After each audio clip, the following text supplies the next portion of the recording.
Okay, Harriet, are you with me?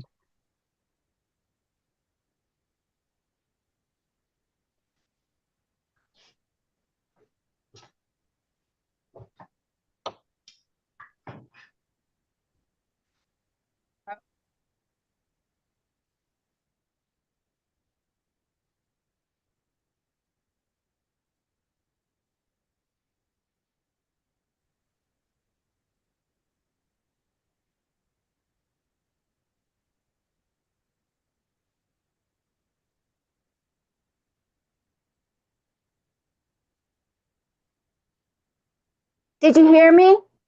Now we do. Thank you. Fine, Mike. And the thing all of a sudden decided not to work. So anyway, sorry. All right. Thank you. All right.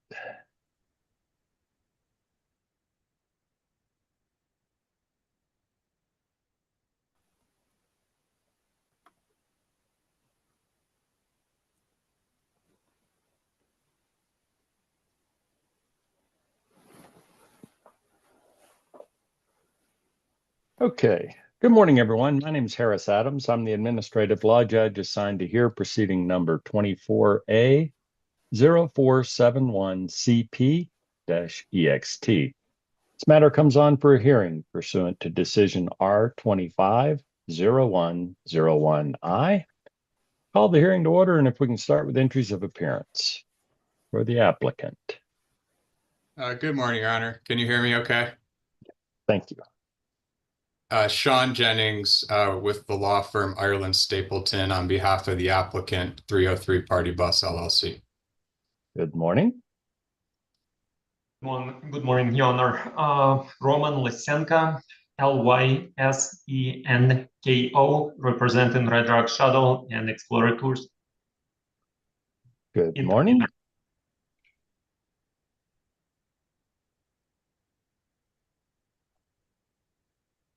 Okay, are there any preliminary matters we need to address this morning?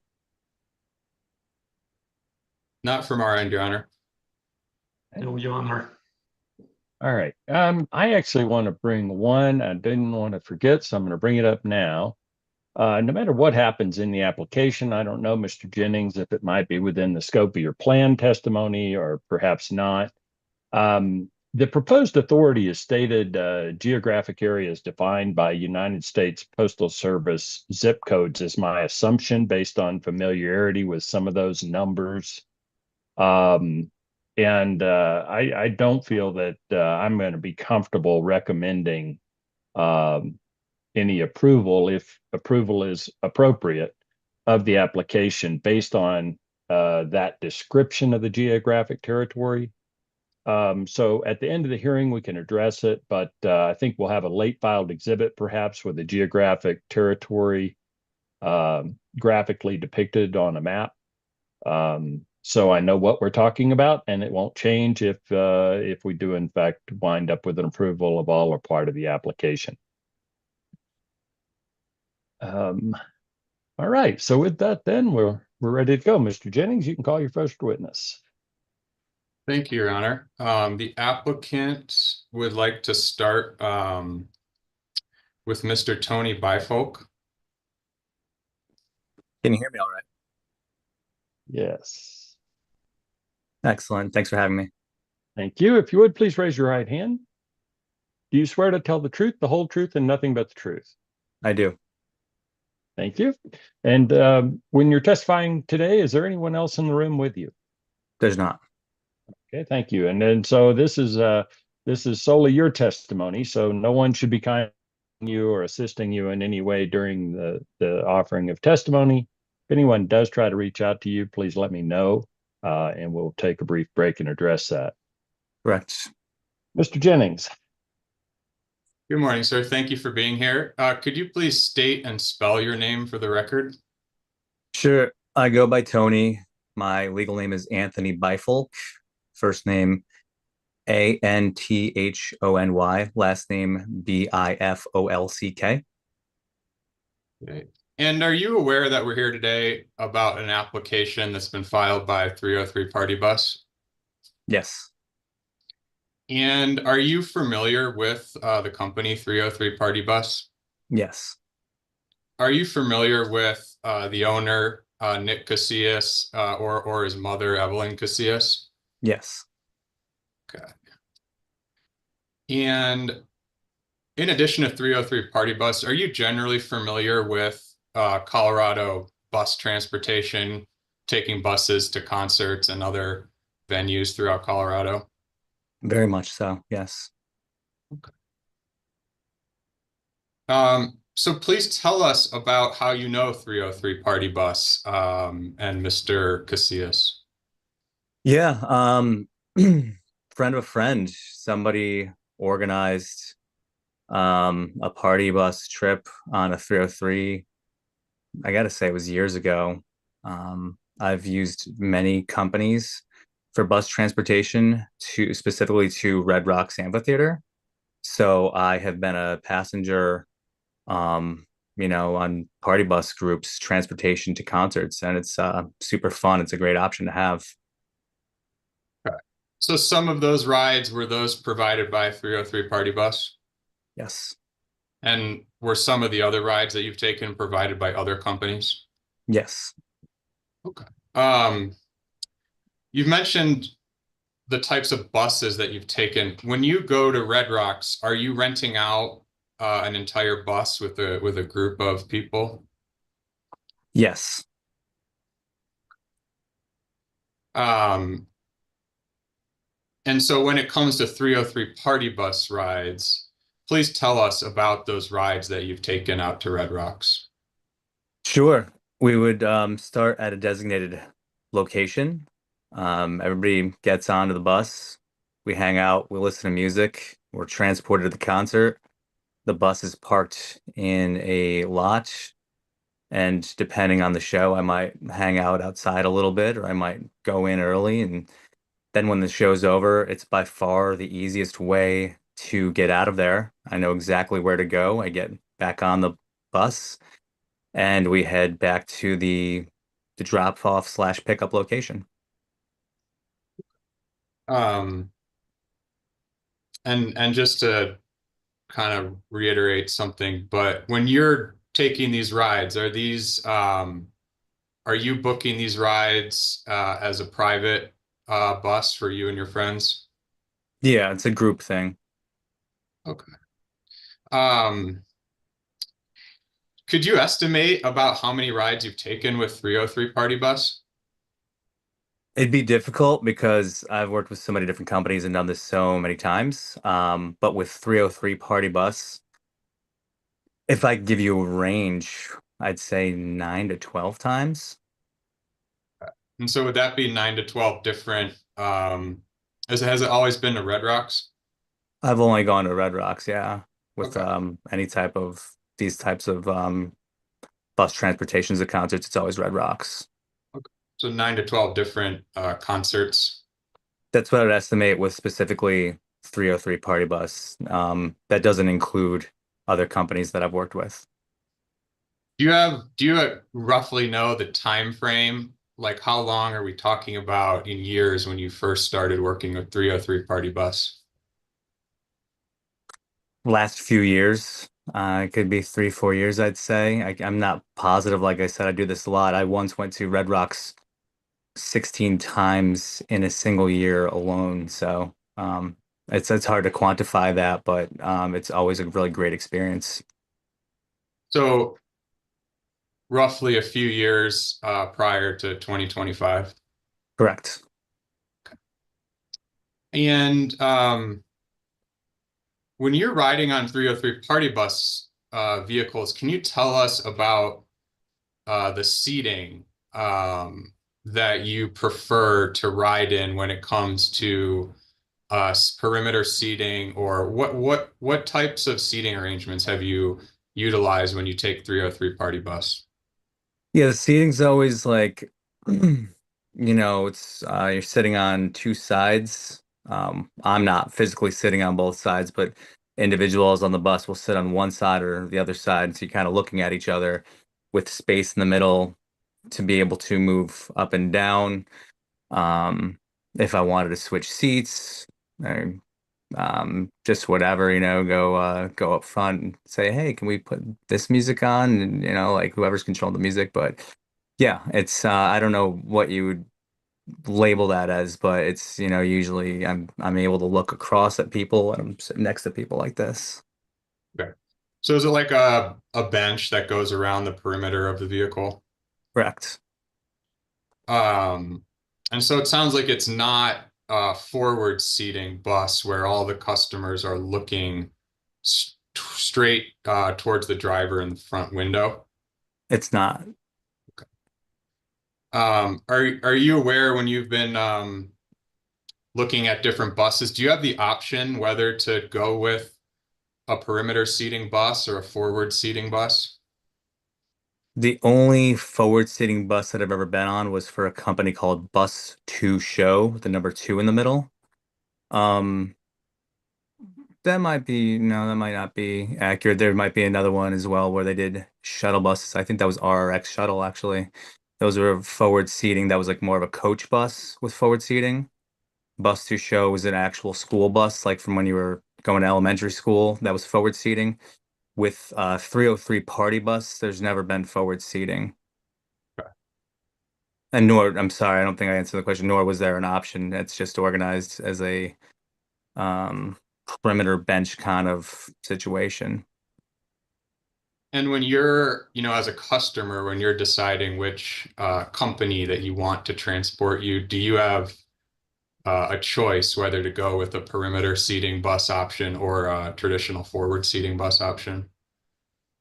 No, it's always just whatever that company does or whatever that bus holds. And, I'm more often than not the organizer, but I have been the organizer in these situations. But it's I've never been given a choice. It's just the way the bus is set up, I guess. Okay. So when you have been on those 303 party bus rides, can you tell us about the customer experience that you've had on those? Yeah, 303 is actually my favorite. I always worked with people who have been familiar in the past with 303. The ride is safe, the ride is efficient, it's a really good time. Nick's driven, and it's always just been um very positive. And it's just really not much to say about it, and it's really easy. I've gone to Red Rock's other methods, and it's by far my preferred way to do Red Rock's trips is with these bus trips. Okay. You mentioned Nick. Is that Nick Casillas? That's correct.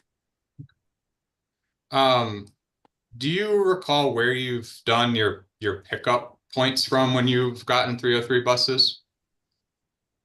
Um, I've definitely done it from Low-High there. Recess Beer Garden's one spot, and that's the only one that I know for sure that I've done it with for 303 Party Bus. I've also been picked up at people's homes, but I'm not sure which company we worked with in those situations at this time. When you've taken those rides from Recess Beer Garden, were those in the private booking arrangement that you described, Yes. where it's a private party? Every time it's a private party with friends and friends of friends, yeah. Okay. Um, if if you had the choice, would you select a perimeter seating bus over a forward seating bus? I like the perimeter seating bus. And why? Why do you like that one better? It feels more accommodating and it's more the experience that um I, as a consumer, am looking for. With the forward seating, you're kind of, you might be able to interact with the person you're sitting next to, maybe awkwardly the people behind you or in front of you occasionally, but it's a lot more inclusive and engaging to have perimeter style seating.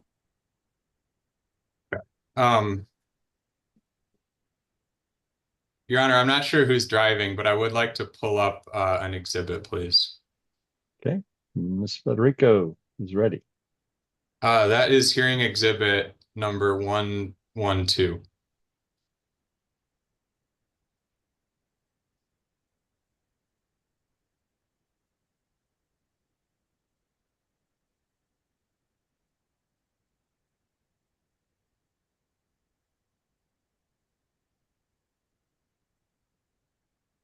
Thank you.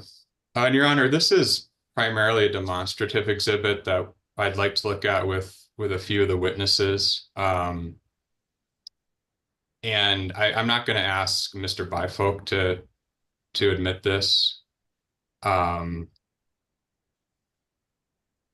Is it okay if we display it on the screen, or however you would like to proceed with a demonstrative? So far, so good. Sure, Mr. Lisinko will let us know if he has objections, and we can see where we get to. Mr. Byfolk, you just Mr. Lisinko. Your Honor, no objection. Okay, thank you. Mr. Jennings. Thank you. Mr. Byfolk, you said primarily that you go to Red Rocks when you book transportation. Is that right? Correct.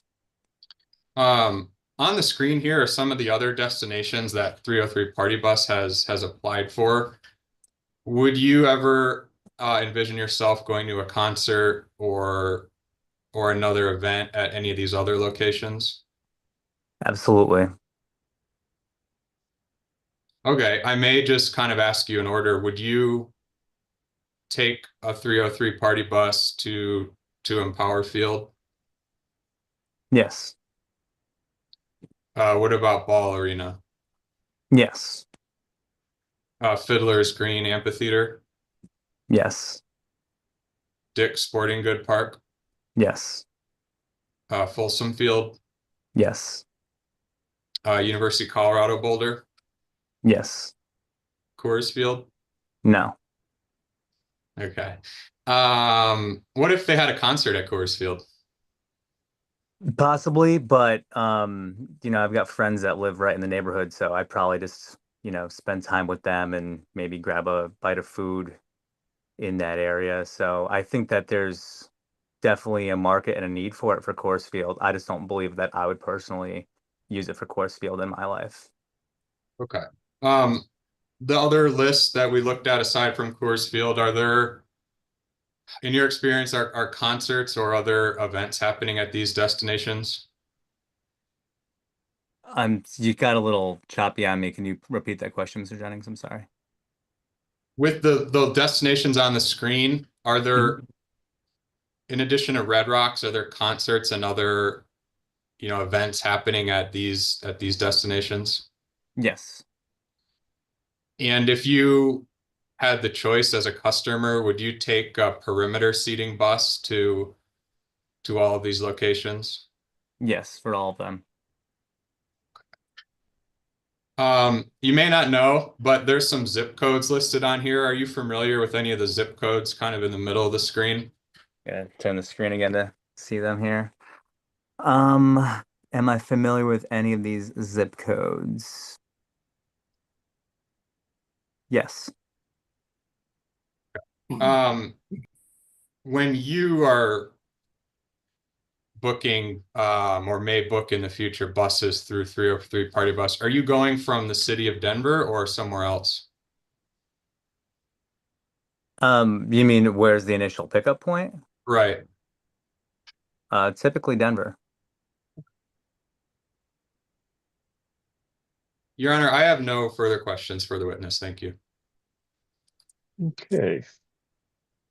Mr. Lisinko, any cross-examination? Yes, Your Honor.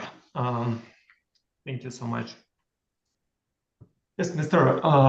Byfog, I've got a couple of questions. Sure. First of all,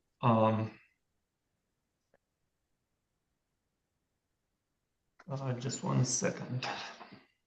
Mhm. Can you please state any familial or friendship relationships with Mr. Casillas? Personal relationships. Yeah, like a Can you, friendship, friend, neighbor. oh, with Mr. Nick Casillas? Mr. Casillas, yes, you're correct, with the applicant. Yeah, I like Nick Casillas. He's a good person, but in terms of defining, he's not my neighbor. Okay. How do you know Nick? I think probably it would have been 3 years ago. It's through 303 Party Bus. He was a driver. I didn't know at the time that he also owned and operated simultaneously. Makes sense. How did Mr. Casillas ask you, how do you know about this proceeding? I'm sorry, my connection's getting a little Yes. choppy again here. Can How you? do you know about this proceeding? How you become aware of this proceeding? I became aware of this proceeding um, through Nick Casillas. I do Okay, have his contact information for being such a regular customer. okay. Did he reach out? I don't recall. I mean, I could have been talking. How do you Um, know about this proceeding? it came How up in conversation. I like to keep tabs on future events that I'm going to, so I keep in contact about any events that I might use a party bus for. so within the last couple of years, you used 303 Party Bus 8 times, and you called me Mr. Casillas on regularly, just checking how's he doing. Not regularly.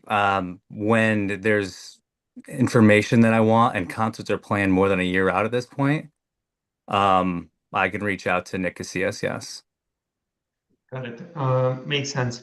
Um, so you cannot call him a friend, right? I like Nick Casillas, so I mean, it depends on your definition of friend. Mhm. Did you discuss with Mr. Casillas about your testimony and what to testify and what's this matter No, about? Okay.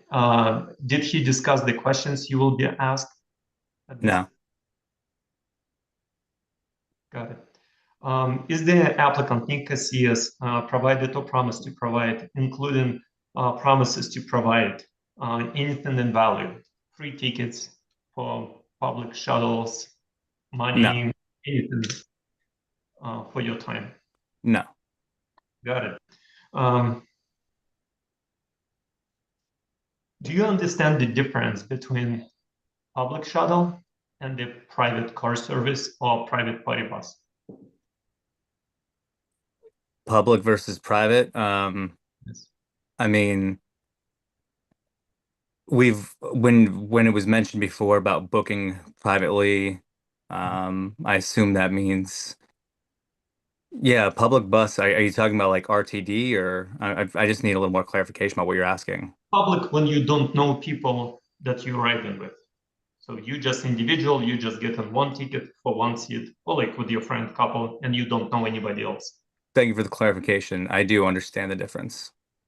Got it. Makes sense. Do you understand that Mr. Casillas is trying to obtain the license to provide public service? I mean, now that you're telling me, yeah. Got it. So please, can you tell me, like all those 8 times you've used the service, was it the private service with your group? Did you know everybody on the bus? It's always been a private service. It's always been a group situation. Got it. That makes sense. And you mentioned that you like the perimeter sitting. Is it because it's your group and you would like to interact with them and talk to them? Um, It's more social, and that's why I also, like it better. got it. Have you used the public shuttle? So something like bus to show, RX shuttles, yes. Yes. Okay. So you use those two companies. And more. Yeah, I mean, Yeah. it's like if I didn't hear my testimony earlier, I've done this a real lot of times. Got it. Have you ever used Red Rock Shuttle?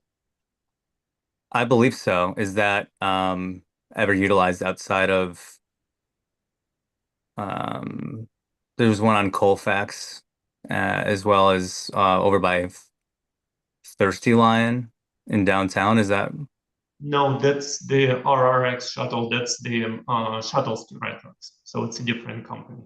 okay? So So where if you can give me some of the pickup spots, I might be able to clarify for you. At Union Station in front of the flagpole. Now there is one at Avanti Food and Beverage, one at Improper City, one it's actually at the convention center. I don't remember using any of those now. Got it. That makes sense. Can you please tell me what Mr. Casillas can do to make you use his public shuttle, not those other companies? Great customer service, good experience, no issues. Got it. Few things. Just 1 second. And can you please provide number of bookings for public shuttle? How many did you book public rides within the last 3 years? That would be very hard to quantify. I go to a lot of concerts. A lot of concerts.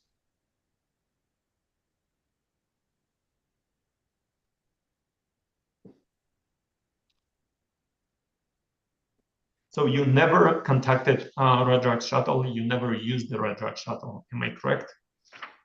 Not that I recall based on the locations that you gave me. All right. And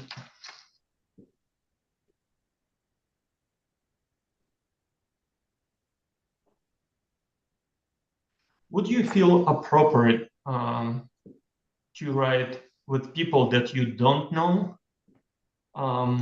in a bench style party bus instead of the official 3-point forward facing 3-point seatbelt motor coaches?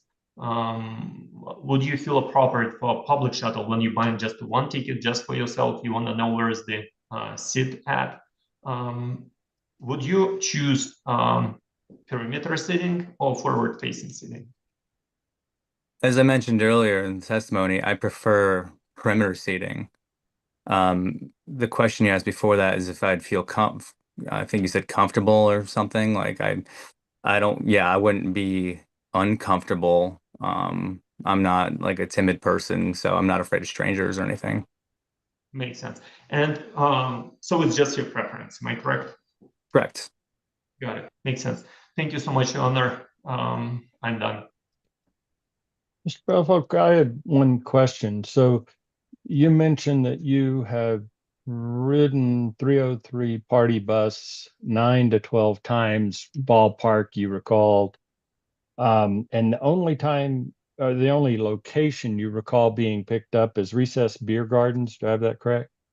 Specifically for this company, yes, but there's been other times when I've been involved in a group at a private home as well, where it may have been 303. I'm often not the organizer. Okay. And Okay. for the record, I have interests outside of concerts, but this is just my biggest one. Okay. Thank you. Thank you for your testimony. Mr. Jennings, any redirect? Just one quick one, Your Honor. Mr. Bifolk, you answered several questions about public buses versus private buses. Do you remember that? Yes. And every one of the rides you took from Recess Beer Garden, were those on private buses? Those are all private. Okay. No further questions, Your Honor. Thank you. Mr. Bifolk, thank you again for your testimony. Thank you so much. I hope everybody has a great day. Thank you. You as well. Thank you. Mr. Jennings, you call your next witness. Thank you, Your Honor. Isaac Cisneros.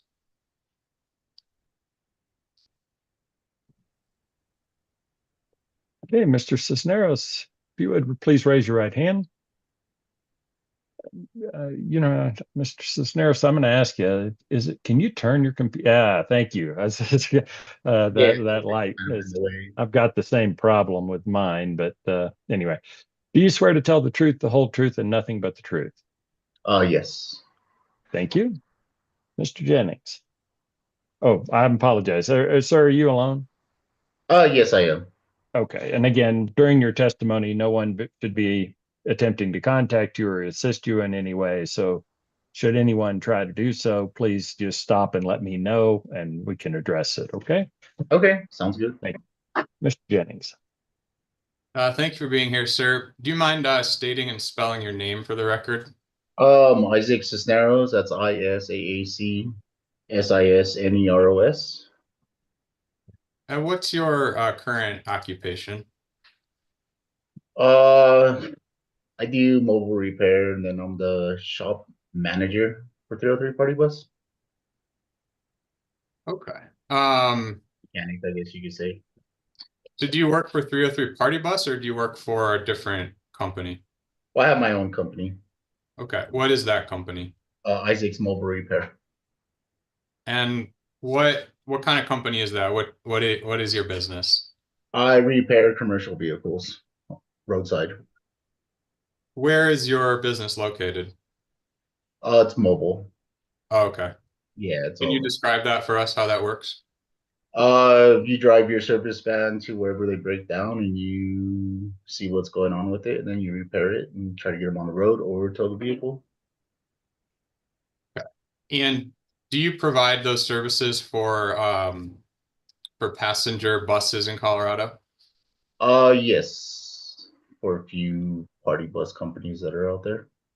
Okay. So are you familiar with a few different bus companies? Yes. And are you familiar with 303 Party Bus, who's filed this application today? Oh, yes, I'm also their shop manager and mechanic. I go maintain all the buses. Okay. Are you familiar with Nick Cassius? Yes, I am. Are you familiar with Evelyn Cassius? Yes. Okay. So just tell us, please, what kind of work you do for those 303 Party Bus vehicles. So I go in every Monday and Tuesday, and then I check the driver's reports, see if anything broke down over the weekend. I bring in shop supplies, make sure all the fluids are there, and then I've done a lot of stereo equipment for them, built a few buses for them, remodeled a few buses, did a lot of their heavy maintenance, light maintenance, brakes, just your average wear and tear. And everything you're describing, is that all for 303 Party Bus Yes, it is. for their vehicles? Yes, all for their vehicles. Okay. So you mentioned that you do some activities every Monday. Could you are those for all of the vehicles that 303 Party Bus has? Yes, they are. Okay. For all 10 of them. Okay. About how many, do you know how many vehicles they currently have? 10? 10 vehicles. Okay. And so are you providing maintenance on those 10 vehicles each week? Yes. And how long have you been doing that? Since full time, well, all the time, every day or every weekend, whenever they need me. It's since 2017. So 2017 through today, are you still currently doing that? Yes, I am.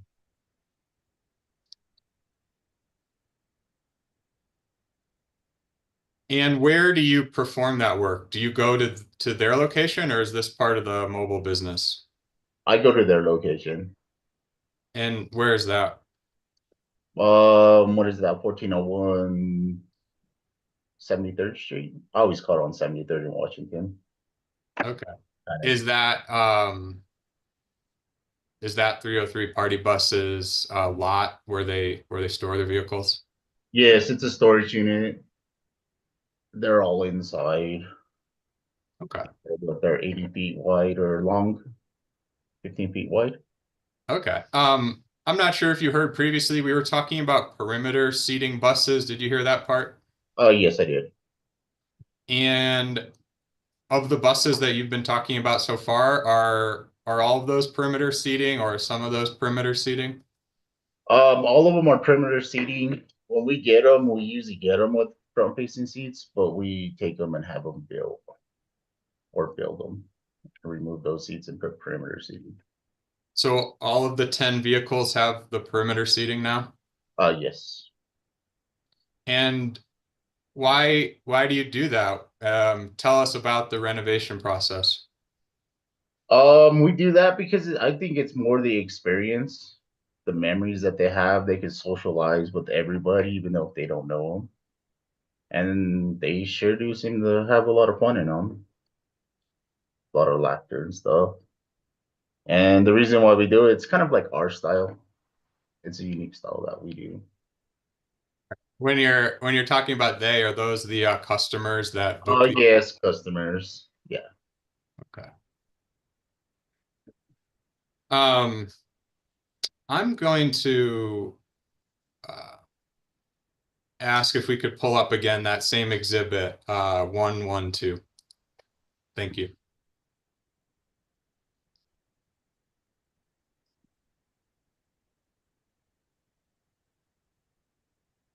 Thank you. Again, Mr. Cisneros, if you were listening, we went through a list of locations. Did you hear that part of the hearing? Oh, yes, I did. Okay. And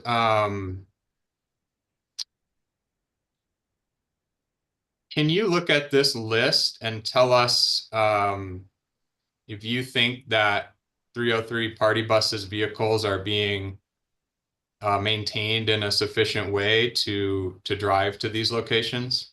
Oh, yes. They're inspected before they even go out. Is that for each ride? At least once or twice a week. Oh, yeah, pretty much the weekend. Once every weekend. Do you, and you may not, but do you help with any required PUC vehicle inspections or other sort of government inspections that need to happen on these vehicles? No, we send those out. We send those out to Cornerstone. I always thought it was more of a conflict of interest if you had a road guy and work with them at the same time. Okay, so you have a different company that handles those inspections? Yes, Shad will be at Cornerstone. He As does far, PUE or PUC and DOT inspections. okay. As far as you know, in your role, do all those 10 vehicles pass the PUC and DOT inspection requirements? Oh, yeah. Okay. And if there's a problem, it gets fixed right away. But they always pass. Okay. They always pass. Can you, so do all of the 303 party bus vehicles always pass the inspections that, as far as you know? Yes. Objection, Your Honor. It's lack of foundation. I guess it's a call for speculation. I'm not sure how the mechanic knows if what's happening at a different mechanic store and if they pass or not. If the Mr. Scenarios look for the documents. So I'd like to object and call for speculation. I'll overrule the objection. I think the question was whether they have always passed, and he said they have. So I don't think that calls for speculation. Mr. Jennings. Mr. Cisneros, I think you've heard a bit about the public and the private shuttle service. Did you hear that part of the testimony? Yes, I did. And when you're describing the work you do, is this for all of the operations of the company, so including the public and the private operations? Yes. And are you aware that different customers may rent out these buses differently, whether it's a public or a private ride? Usually I don't ask where they're going. I just make sure they're ready and safe to go. Okay, you just focus on the vehicles. Yeah, mostly the vehicles. Just deal with them when they're on their run. If Okay. drivers have any questions on how to operate something, I let them know how to So work. you've been to 303 Party Bus's facility, their storage location. Yes. Do you think that that facility is run in adequate shape for the type of service that they do here in Colorado? No, I think it's perfect for what they do because it keeps them out of weather. They secured. They don't get vandalized out in the open. I So think do you think it's adequate? Yes.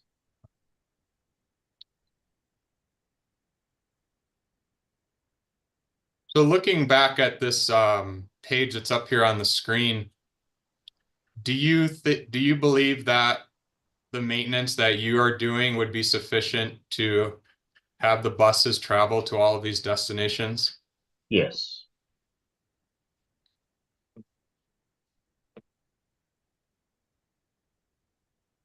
I've got no further questions, Your Honor.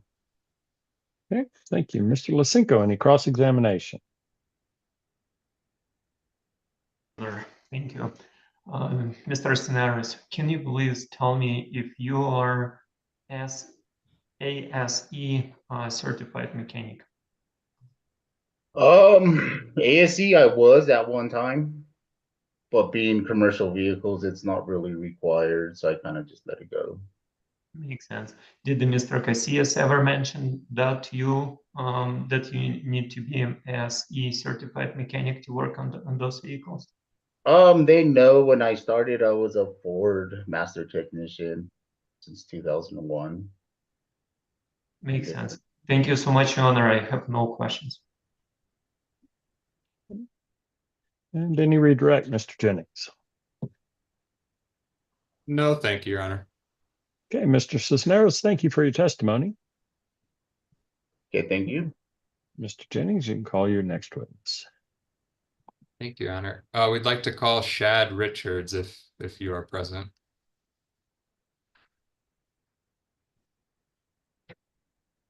Mr. Richards, if you're with us, please turn on your camera. Let me see if it looks like anybody's with us. He's on an iPhone. And he's muted. So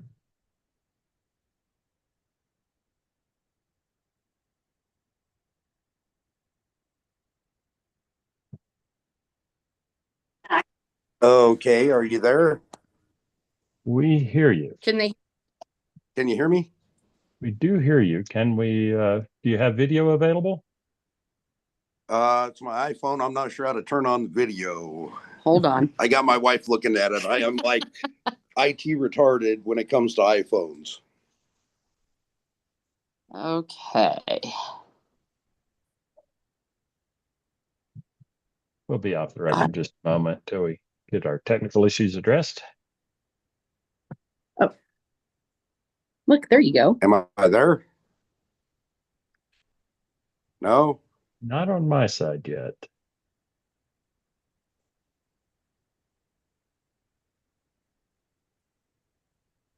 There we go.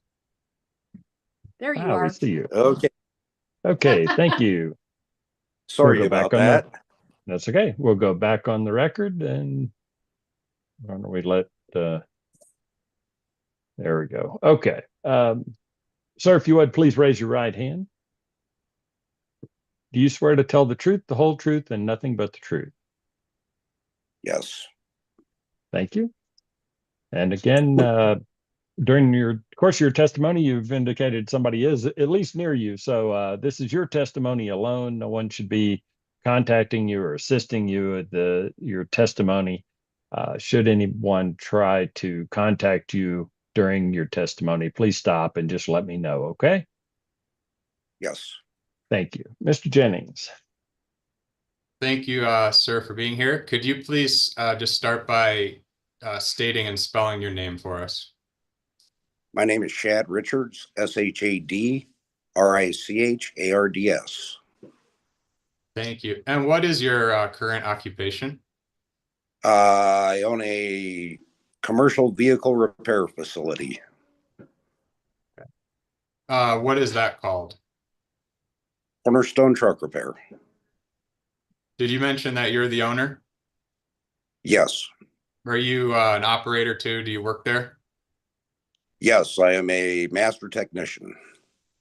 Okay. Where is that business located? 5350 Dahlia Street, Commerce City, Colorado. Okay. And are you familiar that we're here today about an application filed by 303 Party Bus? Yes. And are you familiar with 303 Party Bus? Yes. Are you familiar with the owner, Nick Cassius, or Evelyn Cassius? I know Evelyn. I've met Nick once, but I don't really know Nick. I deal most of the time with Evelyn or Isaac. Okay. And can you tell us just a little bit of background about your business? What kind of companies and vehicles you work on? Oh, I work on anything that runs on diesel. I work for one of my accounts is Tindy Transportation,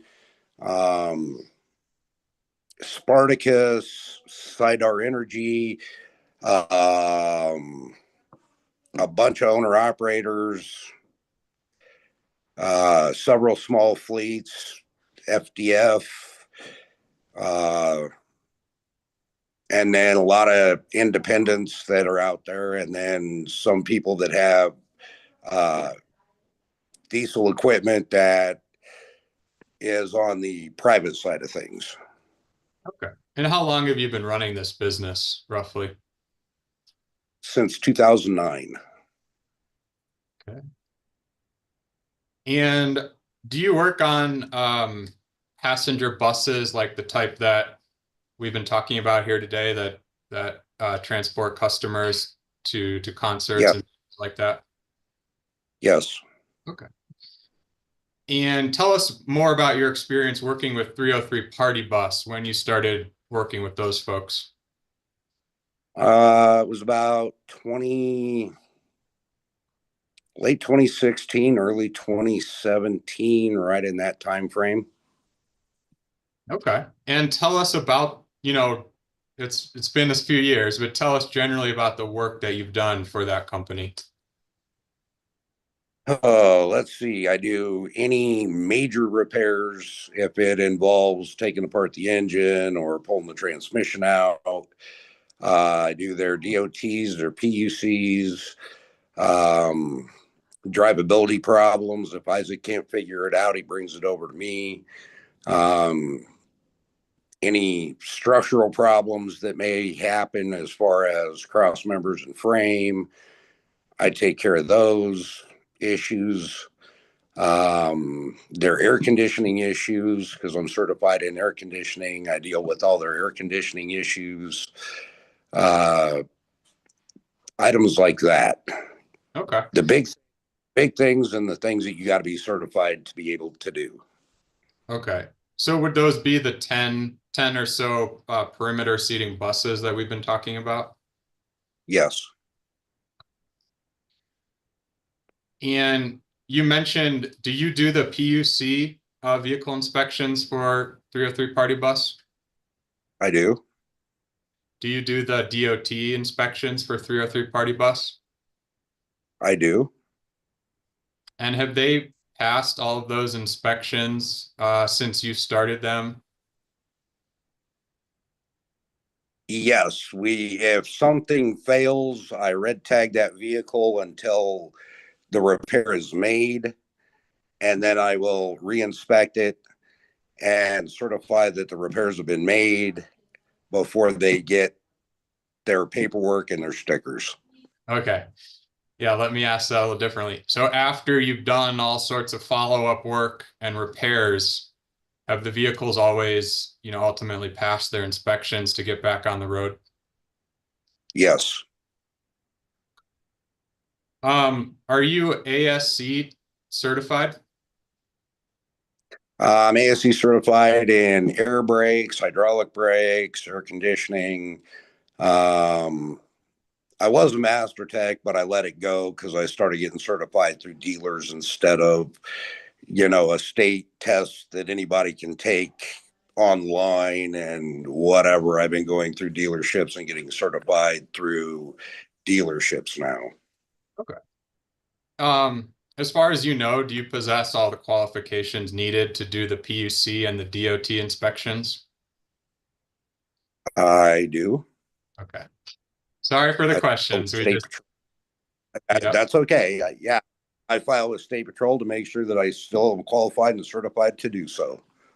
All right. Thank you, sir. So in your experience working more specifically with 303 Party Bus, can you tell us about what you've observed about the condition of the vehicles?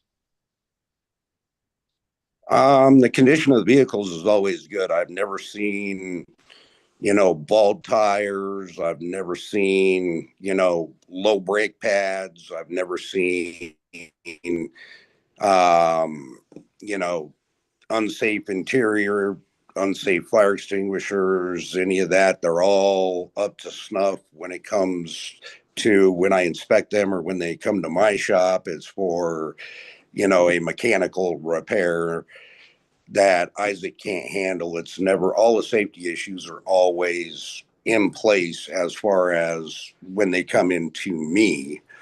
It's more of a mechanical issue, not a safety issue.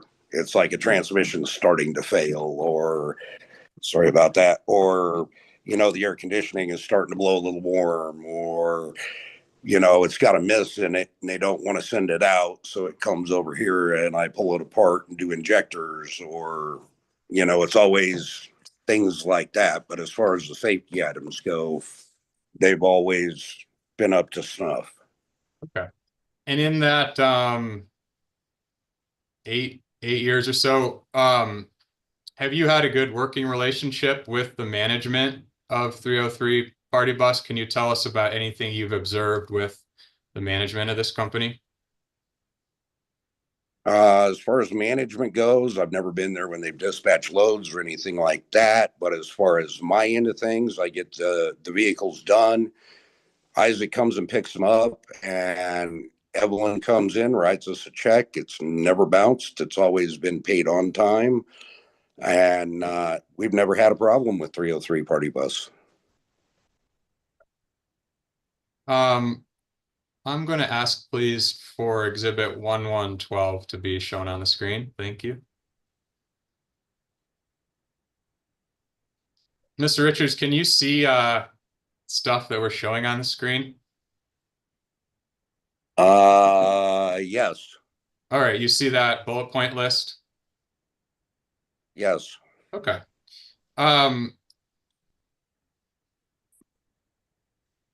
In your experience,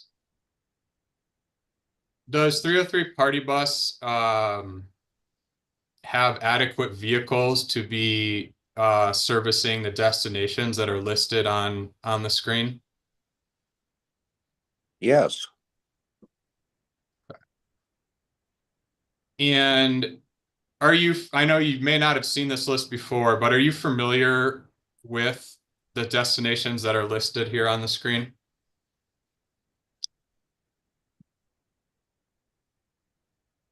Yes, some of them. Okay. Do you have any concern about the condition or the vehicles or the management of the company that would be used to serve all of these destinations? Not at all. I would take 303 Party Bus to any of these destinations.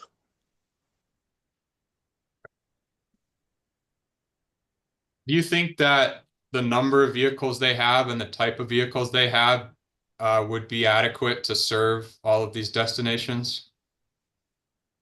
Yes, I do. Okay, thank you, sir. I've got no further questions for you, but please hang on. Okay, Mr. Lisinko, Sure. any cross-examination? Yes, Mr. Richards, thank you so much. Can you please clarify ASE certification? You did mention that you ASE certified in some parts, but can you tell me, do you have that main ASE certification where you have to go to a testing center and just pass it? The active, do you have that certification active now? ASE certifications don't work like that anymore. You can take the tests online, mail them in, and they mail you a certificate. You don't have to go to a center anymore. Got it. Can you answer the question? Do you have that certification? That certification doesn't exist.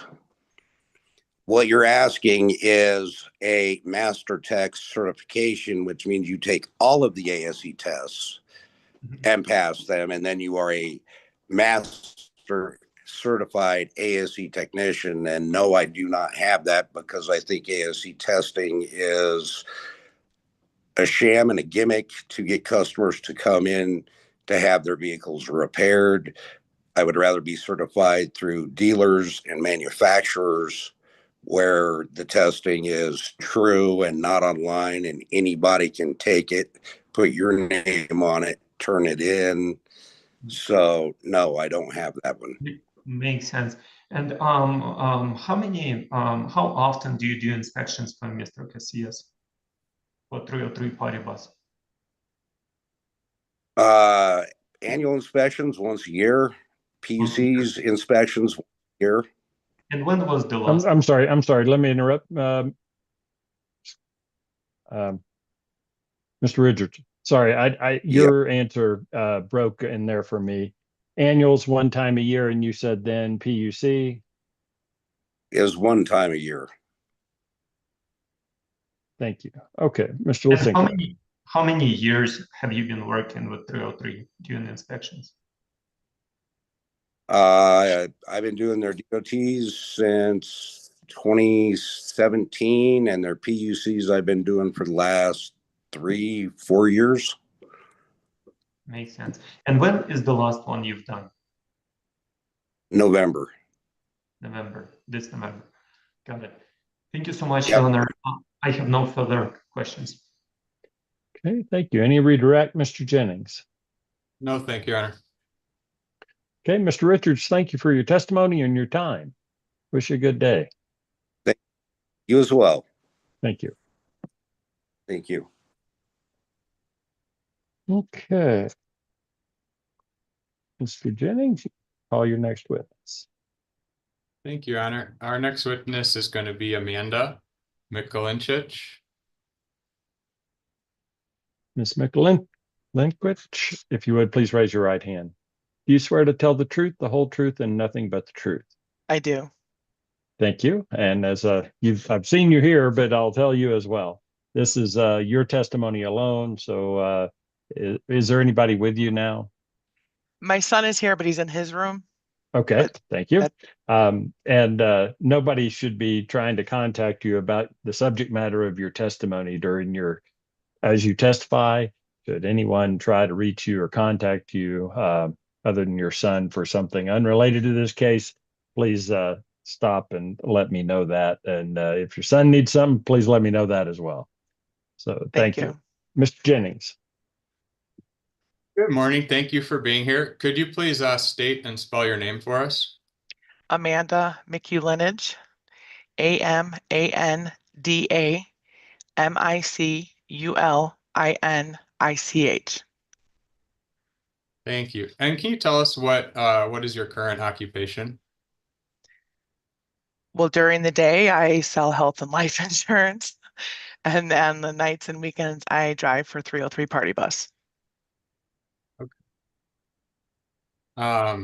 So you're a driver for 303 Party Bus? Yes. When time allows. How long have you been a driver? Since August of 2017. Okay. And are you familiar why we're here today for for an application filed by 303 Party Bus? Something to do with licensing. That's all I know. That will work. So are you familiar with Nick Casillas and Evelyn Casillas? Yes. I think you may be the first person on this issue. Could you just tell us what you know about the background of the company and who Nick and Evelyn are? Well, Evelyn is Nick's mom, and she pretty much handles the office day-to-day, booking the trips, sending them out to the drivers, paying us. Nick, he's more of, I would say, like a manager. I'm not sure if that's the correct term, but he drives sometimes if needed. We have driver meetings sometimes and go over different safety procedures and maybe cleaning procedures, of how to also handle like the customers, their needs and, what's allowed and not allowed. I'm not sure what you're looking for. No, that's great. Thank you. Can you tell us then more personally about the work you've done with 303 Party Bus over the years? What kind of driving have you been doing for them? Well, I drive all the vehicles depending on where I'm needed. Like as far as the trips, like bachelor parties, concerts, Sure. birthday Yeah. parties. Just Okay. describe sort of what you do for the company and the customers and the vehicles that you've been driving. So I drive a lot of the concerts as well. Mostly just a driver. If other drivers or they're new drivers, I'll go over different procedures with them or help them or, explain to them we have a liability waiver that the clients have to sign. So when I go to a pickup, I get there, I introduce myself, usually about 24 hours beforehand, whether it's phone call and they answer or done by a text to confirm pickup time and things like that. Then once I get there, I get out of the bus and shake hands with whoever rented the bus and then let all the passengers get on. And then I explain as far as safety rules. There's no standing on my seats or sitting on the top of the seats with their backs against the windows. There's no smoking or vaping on the bus. And then we also no Jello shots because they're dirty and messy. And then I just let them know like how to use the music, where the garbage is, that we have bottled water. And then, if the heat is on or if the air is on, and just to let me know if they have anything as far as they're too cold, too hot, or anything like that, and just tell them to have a good time. Okay. So those procedures or precautions you just mentioned, are you the one describing those for the customers when you're the driver? Yes. Okay. Tell us about like how often do you typically drive during the concert season, or how many rides per week or per month are you typically doing? It really depends on how busy we are. I could drive 1 time or 2 times a week, or it could be 5 or 6 times a week. It really just depends on, sometimes there's lots of things going on that week as far as concerts or birthday parties or bachelorette parties, bachelor parties, whatever, proms. Sometimes there's only, I'm only needed a couple times. It just really depends. Okay. So sometimes you're doing up to, did you say 6 or 7 rides per week? Yes. So is it safe to say that you're familiar with the Colorado bus industry, and particularly the type of transportation that you provide? Yes.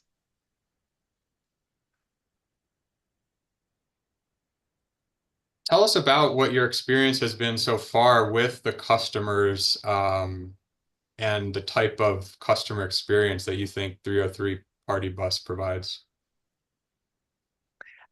I've never had a bad run, like as far as problems with the customers or, situations.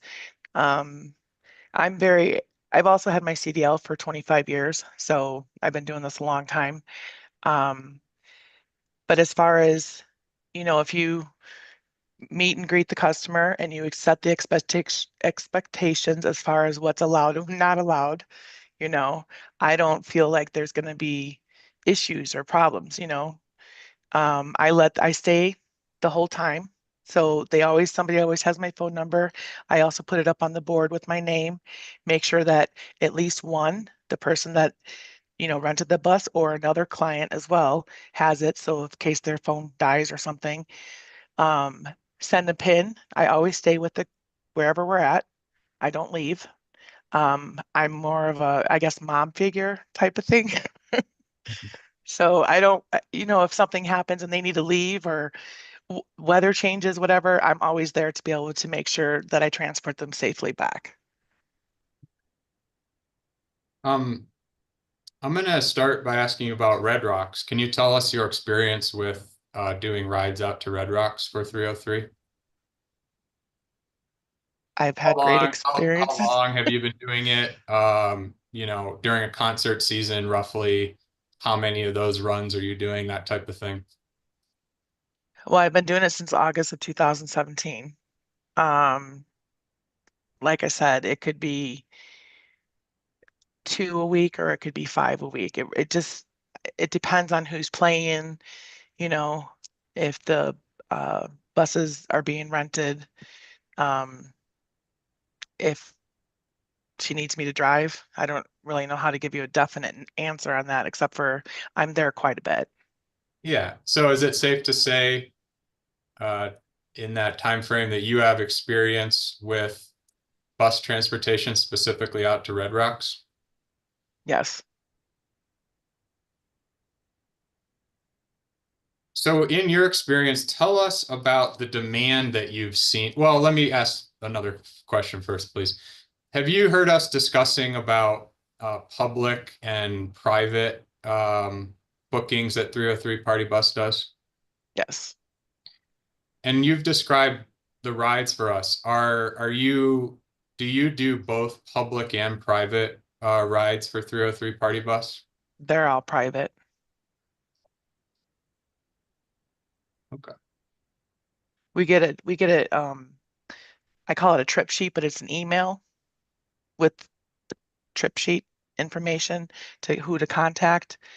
We also have a driver's app that we use. So turning back to Red Rocks, again, you may be the first witness, so apologize if these seem kind of rudimentary, but please tell us about the customer demand for getting rides out to Red Rocks in your experience.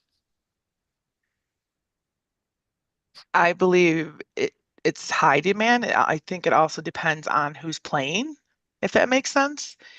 Because there could be times that I go there and there's, it's jam-packed and there's jam-packed with buses. There's times I can go there and there may only be a few buses. It really just depends, I think, who's playing. I was just there on Friday and I had people come up and ask if they can buy a ticket. And I said, a ticket for what? They said to get back to Denver. And I said, this is a private rental. You have to go ask Bus to Show or somebody else and see where they're going. We don't sell tickets like that. Okay.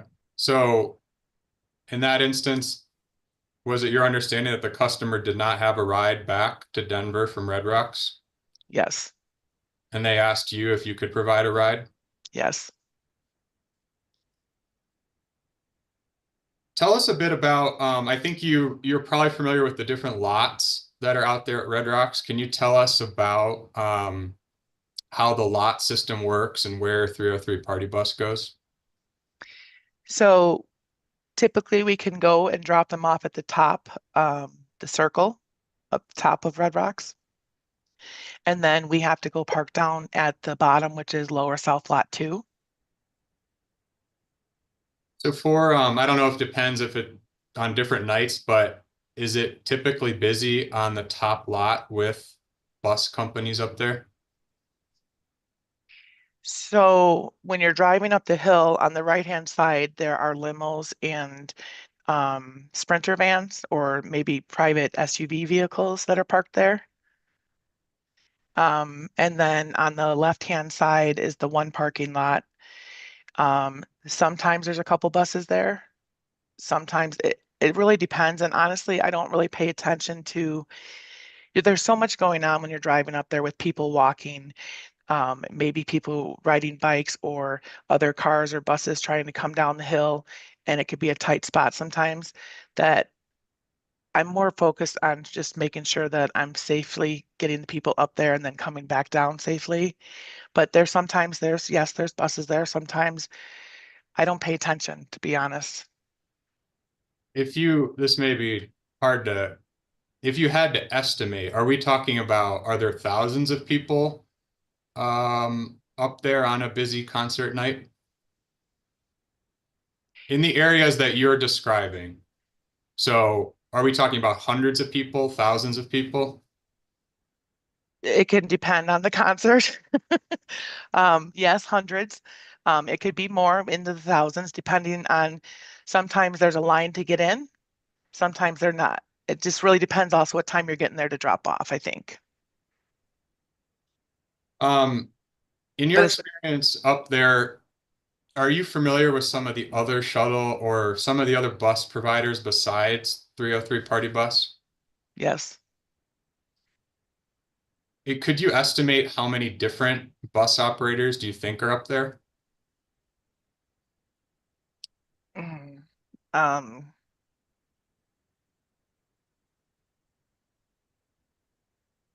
Maybe 20 or so. I don't really know, like, as far as companies, I would say maybe 20. Okay. It depends on the night again as well, as far as how many is going to be there. Maybe to drill down in that. So do you know, are you familiar with Mr. Lysenko's company, Red Rock Shuttle, Explorer Tours, Mountain Star are the names? Are you familiar with his company? Yes, I was in another court proceeding last year. Okay, but you're familiar with his company? Yes. Are you aware that he runs buses to Red Rocks as well? Yes. And you already said that 303 Party Bus runs buses to Red Rocks, right? So that's two companies.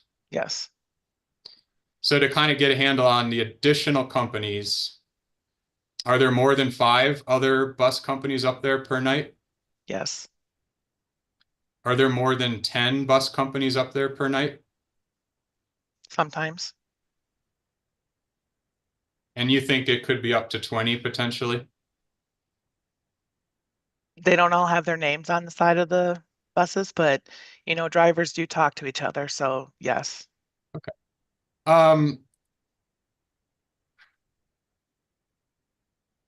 Based on what you've described for us in your sort of tenure out at Red Rocks, do you think that one bus company can adequately serve the number of customers that desire a ride to Red Rocks each night?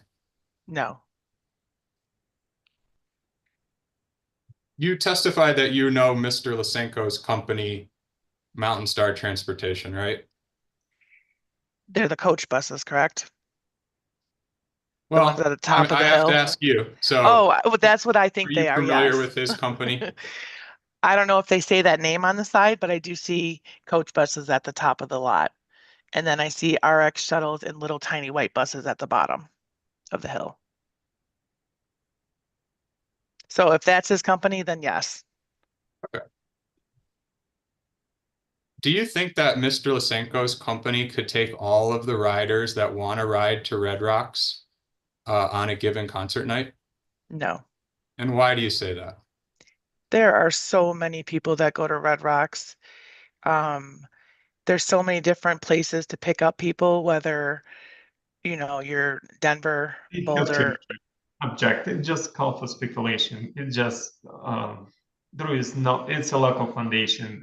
The witness doesn't know anything about the Red Rock shuttle. I'll sustain the objection, Mr. Jennings. You can lay more foundation if you wish, but let's go to the next question. Okay.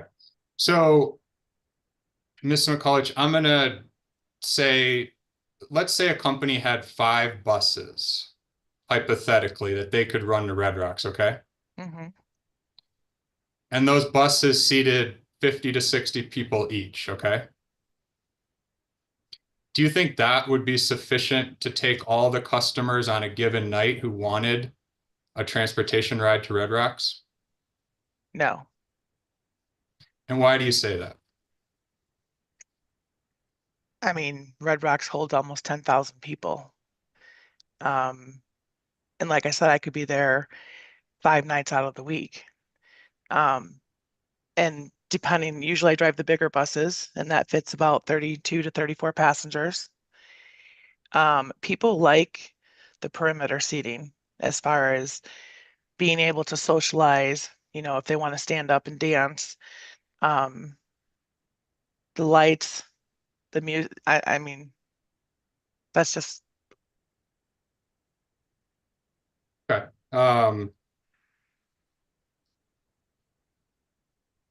You testified that maybe 10,000 people is the capacity to Red Rocks, is that right? I think it's a little, just a couple hundred less than that, but yes. And on a busy night, could you estimate the number of transportation riders that you think may need a ride to Red Rocks? I'm not sure what exactly you're asking me, so I'm not sure how to answer that question. So I'll do it, this way. Do you think that there are 100 people from Denver who are going to try to book a ride to Red Rocks on a given concert night? Is it 100? I would say it's more. Is it 500? Probably, or even more. It really, like, I know I keep saying this, but it really depends on the concert. But Yeah, yes, I have to object that we just playing some guessing game. What's out there? There is lack of foundation. Mr. James did not explain why this witness would know those numbers. If this witness had any experience in managing of the company, or he actually in dealing with the people talking. We just playing guessing game. Yeah, I'll sustain the objection, Mr. Jennings. I think you need a stronger foundation if you want to explore the topic with the witness. Understood, Your Honor.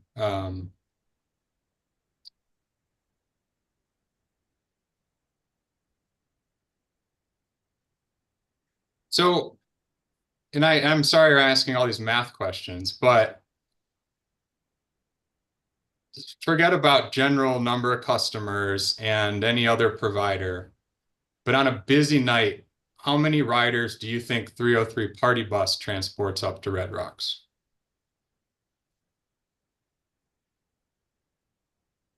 How many does one bus fit? One question at a time. so we have 10 buses and they have different capacity. We have, hold on, I'm sorry.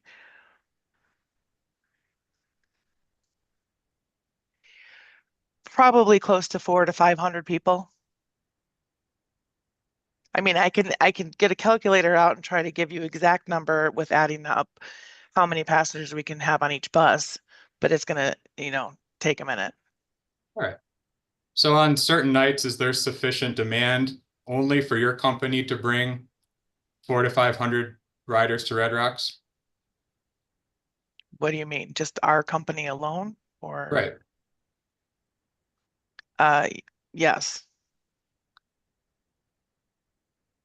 And you testified that you have seen on a given night more than 10 different companies in addition to 303 Party Bus. Is that right? Yes. Transporting customers. Yes.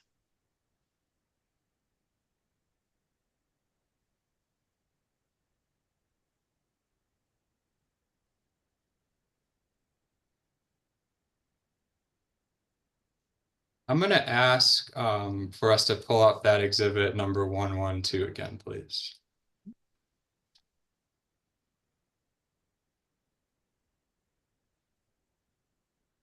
So, Ms. McClinich, I know we were talking a lot about Red Rocks, but I'd like to ask you about a number of other destinations. Is that okay? Yes.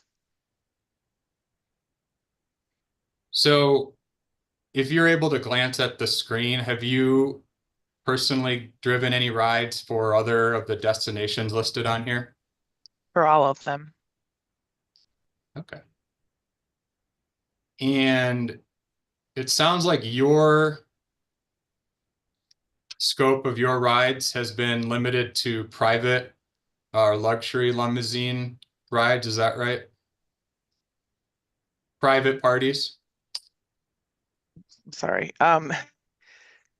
As far as driving, yes, for all of the different venues that you have listed here, yes. And again, I'm not going to ask you to guess, so if you don't know, it's okay. Okay. But you did say that you've at least gone to all of these locations at least once, right?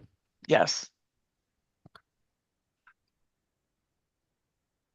Do you believe that well, let's start here. Do you think that 303 Party Bus has a sufficient number of vehicles to transport customers to all the locations here on the screen? Yes. Do you think that having been with the company for as long as you have, that they have the management experience to transport customers to all these destinations? Yes.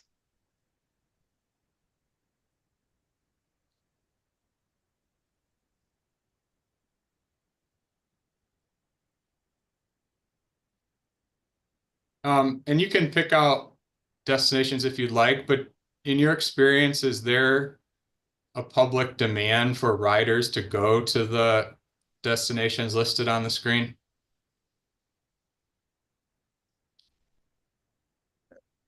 Always, always Red Rocks, Fiddlers. I guess all of them, but what do you mean? Like, as far, can you ask what you're asking? I'm sorry. Sure. What kind of events or concerts are happening at the destinations listed on the screen? They're usually all concerts, or it could be baseball or football. But otherwise, I believe that they're all concerts for the most part. And are these large events where a significant number of people are attending? Yes. Are we talking in the thousands of people who may attend events at these destinations? Yes.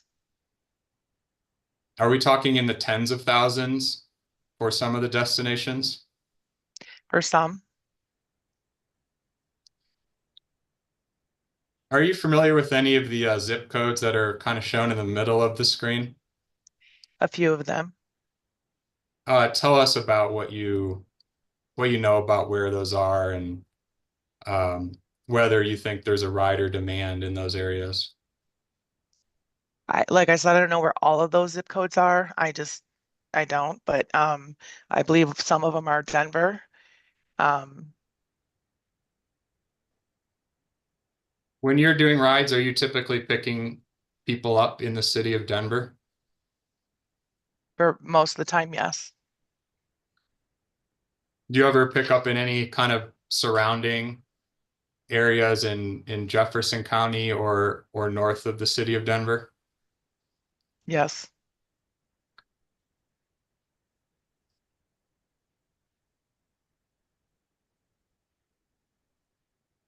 So you talked earlier about Mr. Lysenko's company in Red Rocks. Do you remember that?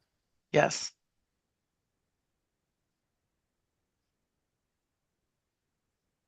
Do you think Mr. Lysenko has enough buses to serve the number of customers that want to attend an event at? Your Honor, again, there is lack of foundation. May I respond, Your Honor? You may. I think a foundation has been laid, Your Honor. This witness has been driving vehicles for many years. Whether she knows the answer to certain questions is completely, you know, I guess we can't have speculation, but I think a foundation is being laid. She drives 5 to 6 times per week to these destinations, and I'm just asking for information from her about what she knows. Yeah, I think the question, though, is a prompting for information about the number of vehicles Mr. Lisinko has, and there's no foundation for that. So maybe you can rephrase your question. Okay. Understood, Your Honor. So, Ms. Milinkic, if another transportation company could run 5 to 7 buses to an event at Empower Field, is that enough seating capacity to serve a need for an event at Empower Field?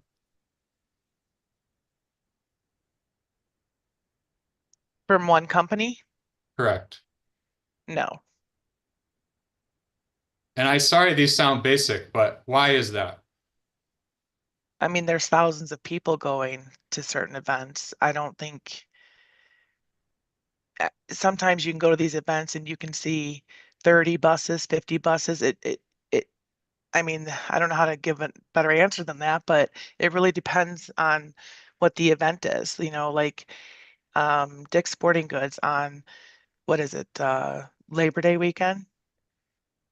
There could be 60, 70 buses out there. On Red Rocks, it depends on the concerts. Like, it's just, no. I mean, I hope that was answered. So looking at all of the bullet points, do you think one company that has 5 to 7 buses would be sufficient to serve the passenger demand on a event night? No. You mentioned perimeter seating. Can you tell us, in your experience, why or whether customers desire that type of seating and why they may desire that type of seating? I can't speak for everybody. I know that the customers I have driven love it. I've had a few people, you know, like I said, when you're at Red Rocks and they can't find their bus, or, you know, so they need help. And they look inside and they're like, oh, that's cool. But I feel like people like it just because you can be more social. I'm not sure how to answer that question. And are you aware that customers have a choice whether they are going to order a perimeter seating bus or a forward seating bus?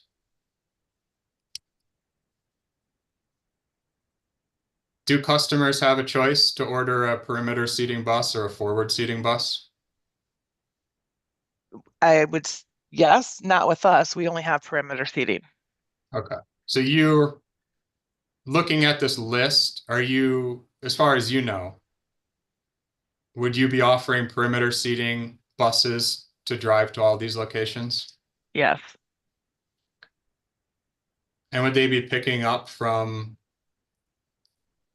the areas in the city of Denver that you've been familiar with? If that's what the pickup says, yes. Thank you, Your Honor. I've got no further questions. Okay, Mr. Lisinko, any cross-examination? Yes, Your Honor. Thank you. Ms. McCullough, can you please tell what endorsements do you have on your CDL? I have air brakes. I have passenger. Got it. Is it your first time testifying at 303 at a hearing like this one? I'm sorry, can you repeat that? Is it your first time testifying at the hearing like today, like this one? No. Okay, when the last time you testified? What's the hearing was about? I'm assuming the same thing. I don't really know. I just know maybe it was June or July last year. I'm not 100% sure, but Got it. Do you know why the first application was denied? To be honest, no. Got it. And can you please state your position clearly with the company? Are you a driver or manager or manager/driver? What's your position? I am a driver. I have helped out with answering phones before, or I guess just answering phones. And I apologize, I'm sorry. Go. Do you ever contact the customers about the bookings, canceling bookings, taking the bookings? Yes. Canceling. Canceling. Makes sense. At the last hearing, you testified that you are been operating shuttle service. So that means when you deal with unrelated individuals, when people don't know each other, and you've been selling tickets at Recess Beer Garden, sometimes at the arrival even, and you've been collecting cash. Can you please tell me, first of all, is it true or not? I've never. Objection, Your Honor. Multiple things. Mr. Lysenko is testifying, and he needs to ask a clear question or cite to a transcript. If he's going. I'll overrule the objection, but I don't think he has to have a transcript to ask a question, or if she recalls what she testified about. Mr. Lysenko, why don't you ask your question again? I may need you to rephrase it a little bit, but let's try to ask questions one at a time, and let's give the witness an opportunity to answer. Thank you so much, Your Honor.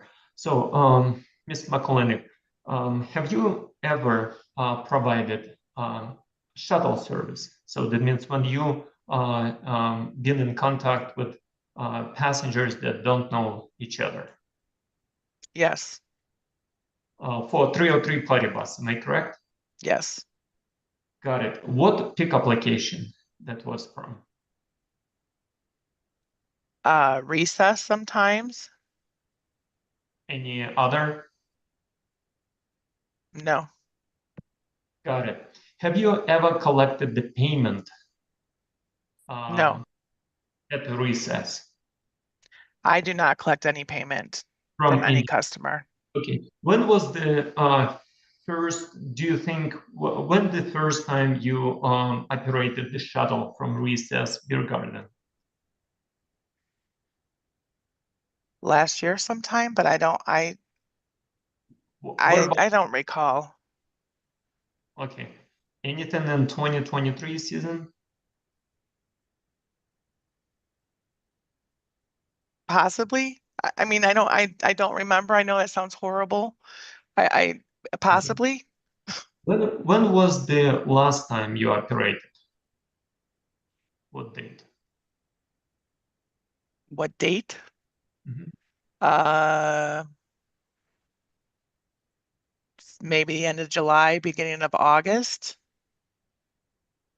Okay. I don't have a date. I'm sorry. I work a regular job during the day as well, and I don't have a date. Makes sense. Have you, when the first application was denied, have you discussed the reason why it was denied with Mr. Casillas? Just something that we didn't get the licensing for it. Mm-hmm. Got it. Are you aware of active complaint proceeding that Mr. Casillas in right now? No. Unless it has something to do with the last time I testified, I don't know. Got it. So you're not aware about the complaint from Roman Lysenko, which is me. Objection beyond the scope of the direct testimony.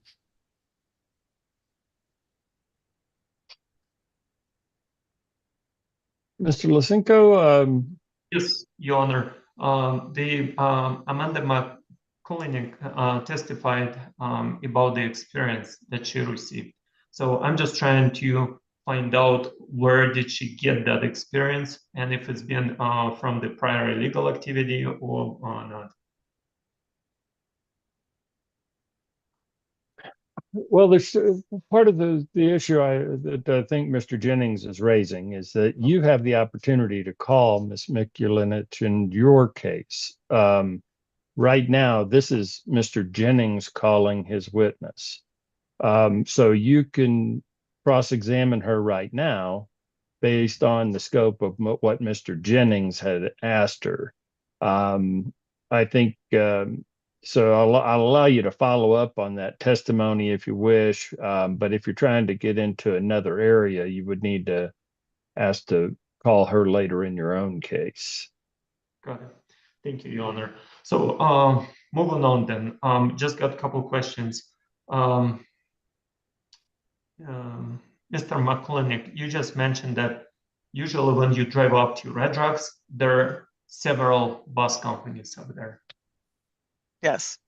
Yes. And Yes. you can be 20, 40 numbers, large numbers, different companies right there. Why is there a need for another one?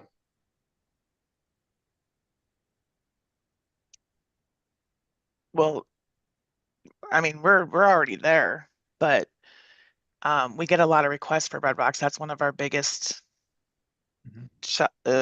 not shuttle, but I don't know what you want to call it, bus rides.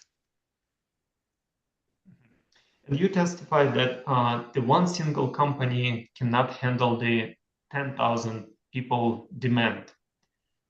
Can you please tell me how do you know that there is a demand specifically for a shuttle service from 303 party bus?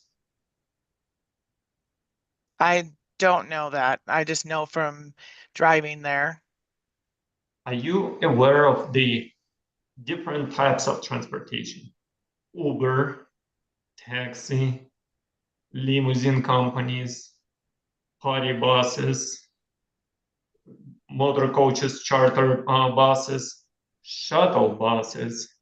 And each of those categories, they have number of companies and number of vehicles. And they all transport in those 10,000 people to Red Rocks or a different event. Why do you believe that those companies cannot handle the demand and there is a need for 303 party bus shuttle service? Because oftentimes all 10 of our buses are there. Are they Why? there the private rides or public shuttle? Private rides. Private rides. And you testified that there are 400, 500 people sometimes you can transport. That's pretty much full capacity. Am I correct? I believe so, yes. Got it. How often do you reach out that full capacity? Can you repeat that? How often do you sell out or you operate at the full capacity? As far as all the buses, or Like how far those busy nights happen to you guys? sometimes it can be 3 or 4 times a week. It depends on what's going on around, in the city and at Red Rocks. I mean, I don't know how to answer that. Got it. Makes sense.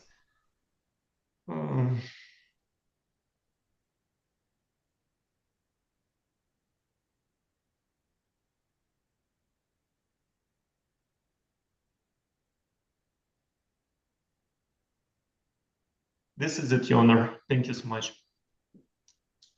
Thank you. I just had one question for you, Ms. McLean. When you describe one of those busy nights, do I understand correctly that you run one group of people per event on these busier nights you're talking about? Yes. We don't, and I think what you're asking is like, do we run a group of people there and then go pick up another group? No. Okay. And That's the only clarification I had. Mr. Jennings, any redirect? No, thank you, Your Honor. Okay. Ms. McClinich, thank you for your testimony. Mr. Lysenko, do you wish to recall her later in this proceeding? Yes, Your Honor. Thank you so much. Okay, Ms. McClintock, are you, can you be available with us today to, or can Mr. Jennings reach you if need be, if you don't stay on this session with us when Mr. Lisinko wishes to call you? Yes. Yes. Okay, well, thank you very much then. Feel free to drop as long as we can stay in touch with you through Mr. Jennings. And we may ask you to testify further later in the proceeding. So thank you. Thank you. Okay, Mr. Jennings. Oh, you know what? Let's take a brief recess. We're kind of at a mid-morning time here. I've got one technical issue I'm hoping to resolve on my own part. So let's just take a 10-minute break. We'll come back at 10 to 11. I'll remind you, we do keep our webcast running during the session. The Zoom session is live, so you feel free and please turn off video cameras and mute your microphones to avoid any mishaps. Thank you. We'll be back at 10 to the hour.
It's 1-2.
Back with me?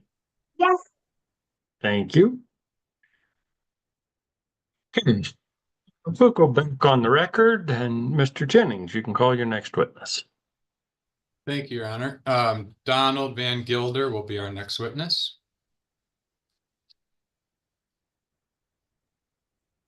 Testing. Good afternoon. If you would, please raise your right hand. Do you swear to tell the truth, the whole truth, and nothing but the truth? Yes, sir.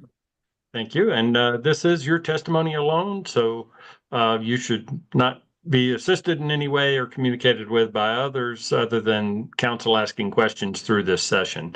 If anyone should try to contact you during your testimony, please just stop and let me know, okay? Yes, sir. Thank you. Mr. Jennings, okay, sorry. I just noticed Mr. Lasinko moved in position. I wanted to make sure he was back with us. Thank you. Thank you for being here, sir. Could you please state and spell your name for us? Donald Van Gilder. I go by Don. Donald. Last name is Vangilder. Thank you. And what is your current occupation? I do a variety of things. I teach snowboarding part-time for Vail. I do some consulting. I do some equities trading, handyman stuff, and I occasionally drive for 303 Party Bus. Okay. In relation to 303 Party Bus, please tell us what your role has been. My role has always been driver. And how long have you been doing that? I think this be the third year. I think this is year 3, I think. Okay. And are you familiar? Yeah, I think we're coming up on the end of 3 years. 3 years with 303 Party Bus. Okay. And are you aware that we're here today to talk about an application that was filed by 303 Party Bus? I mean, yes, I assumed it's related to, I testified in something, I remember Mr. Lasinko, or I hope I'm not mispronouncing your last name. I testified at a hearing involving him last year. I think that was last summer. Okay. That was in person though. Okay. Have you been a driver for any other bus companies besides 303 Party Bus? No, I have not driven for any other companies. All right. So in your past 3 years or so, is it safe to say that you've become familiar with the bus transportation industry in Colorado? Yeah, I mean, I don't know about the whole state, but I'm pretty familiar with stuff here on the Front Range. Okay. And if you had to sort of estimate for your role as a driver, kind of when your busy season is and the number of rides that you're typically doing? I mean, it's obviously a lot more. I get asked by Evelyn to drive a lot more May to October than any other time of the year, but I've probably already driven. I've probably already done 12 trips or more this calendar year. And where are the folks going that you're usually driving? I did one trip to Red Rocks last Saturday. This couple days ago. That Saturday I drove, picked up a bunch of kids down in Castle Pines and drove them to Mile High Station for their prom. I've done some corporate gigs.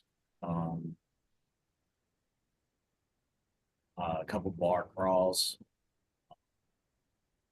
Yeah, I've only done one trip to Red Rock so far this calendar year. Okay. I don't know if you heard the beginning part of today's hearing. Did you hear when folks were talking about public shuttle versus private group rides? I heard some about that. If I heard you correctly, public is different individuals getting together to ride on one bus. Private is somebody gets the whole group together. One person gets a whole group together. Is that what it is? Well, I have to ask you the questions, but Okay. when it comes to that Red Rocks ride you did, was that It was one group picked up at one house. okay? And that was, as far as you know, a private small group of, were they I mean, friends? I only communicated with one person. She got the group together at her house. I picked them up at her house, took them up to Red Rocks, and then dropped them off at her house. So they were all one. In fact, I think it looked like they were going to have an after hours party at her house after I dropped them off. Okay.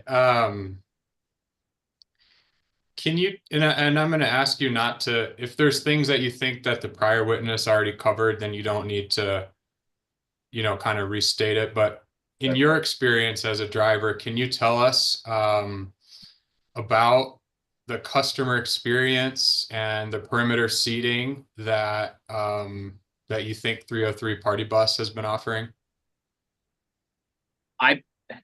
Even the town of Vale, all of their buses are perimeter seating. I mean, obviously all those people don't know each other when they get on the bus, but you end up talking with folks who are sitting across from you. If I have gotten together party buses for my own use, there's no way I would do the coach seating, everybody facing forward type of thing. There's no way I would I don't even know I don't even know who I would go to for that around here, but I wouldn't choose it unless it was like that or nothing. I would want perimeter seating if I was the person in the back, and everybody who's riding in the back of one of my buses is having a great time. They're getting up, and sometimes they're getting up and dancing during the drive. They're getting up and walking to the cooler to grab a water or whatever they bring on board. They're switching seats, talking to different folks. It's like a party on wheels. All right. And of the rides that you've been driving for, have they been all on the perimeter seating style buses? I've never driven a coach. All right. So for 303 Party Bus, all perimeter seating? Yes, every single one of their buses is perimeter seating. Okay. Except for some of the buses have a passenger seat up front next to me that those two are facing forward, but everything in the back is perimeter seating.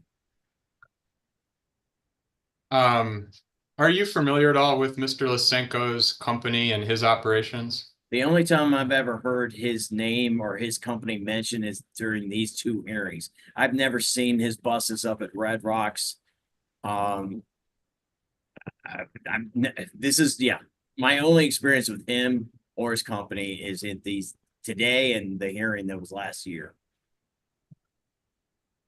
In your couple of years of doing rides, is it primarily Red Rocks where you've been transporting customers? That's probably, if I had to pick, I wouldn't say primarily. It's probably the place I've driven the most, but I've also, that list you keep bringing up for everybody, I've either been a passenger or I've driven. Actually, I've probably been a passenger and driven on buses to every one of those places, plus a bunch of others. I mean, we drive weddings, I do runs up to Black Hawk, but that was one that was not on that list. I mean, there's a bunch of proms that I will mispronounce the word, but the quinceanera, that's a big thing here in Denver. But yeah, I would say Red Rocks probably, I've probably driven there more than any other one place. Okay. Do you have any idea about at Red Rocks what the demand is for rides for passenger transportation to get up there? Well, I can say that when I drove there 2 Saturdays ago, there was probably 25 buses in the lot just on that, and that was basically the first concert of the season. I mean, some nights will be way more buses than that. it's a pretty big demand for Red Rocks. So you saw at least 25 buses. I would say there was 2 full rows plus a little bit. Yeah, I would say there was probably 25 buses. They're just 2 Saturday. Yeah, for the first, and I think that was the first Red Rocks show of the season, other than that one that they have when it's like the snow one. They have one yeah. Do you have any idea how big those buses were? Like what the capacity would look like on each bus? I mean, they all vary in sizes, but I would guess I'd say 25 capacity would probably be a pretty good median. 25 times 25. Yeah. Do you know if those were perimeter seating buses or forward facing buses? I didn't get on every single bus, but I feel like I don't see coach buses out there. I really don't. I mean, it's, unless they're up at I see some buses parking at the upper north lot sometimes, because I drop people off at the top circle lot and then go down to the lower south lot too. There's sometimes buses up there in that upper north lot that look bigger, look like they may be coach buses, but I don't really see. I feel like it's all perimeter seating down in the lower south lot too. So you think the demand is, in your experience, for perimeter seating buses? Yeah, like I said before, I couldn't even imagine getting a group together and when someone says we're taking a party bus to somewhere, everybody just assumes it's perimeter seating. People would probably flip out if they got on a bus with friends and all had to sit in seats facing forward. That would be very weird. And when it comes to 303's buses, Yeah. And the customer experience, do you think it matters whether it would be a private group setting or a public setting where everyone's on the same bus? I'm sorry, I'm not understanding the question again. Could you phrase it? So I think you testified, you used an example in Vail. Yeah, all of Vail's city buses are perimeter seating, and I couldn't even. Those would be weird. They're easy to get in and out of the bus. It's like you have people standing on those. Every single one of Vail's buses is perimeter parking. And when I lived in Vail, we would sometimes rent buses from the town to do party stuff. I took groups bowling every year back when Vail didn't have Eagle County didn't have a bowling alley in the county. We would drive down to Newcastle using a city of Vail bus. We'd rent one out from them, and perimeter seating. All right. Are the customers in pretty close proximity? Are they sitting right next to each other in those buses? I mean, sometimes there's only 2 or 3 people in the bus, then they might not be sitting next to each other. But yeah, I mean, everybody. If I get when I do go to Vail and use their buses, I'm often engaging in conversation with the person sitting right next to me, who I may have just met 30 seconds ago. It would be very weird if Vail went to forward seating, that'd be very weird. And I could not imagine renting a coach style bus for an event. It wouldn't happen. So I'm going to show up that list that you mentioned. Yeah. If the commission doesn't mind, that's exhibit number 112. Thank you.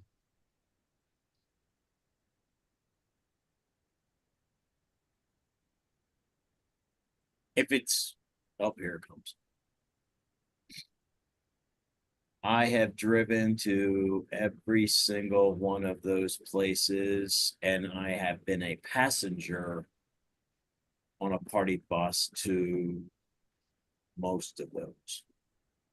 Okay. I know they're all a little different, but could you just describe for us what what is it about these destinations? Why are customers going to these destinations? Well, in Power Field, that was a really fun one. I went to Naval Academy. Army was playing Air Force, and for some reason they couldn't play at Air Force. They played it in Power Field. I went down and picked up a ton of people from Colorado Springs and drove them up to Empower Field to watch for the game. They had a bunch of tailgating and stuff before, and then I drove them back to Colorado Springs after the event. So that was a very long day because it was Denver, Colorado Springs, but multiple times.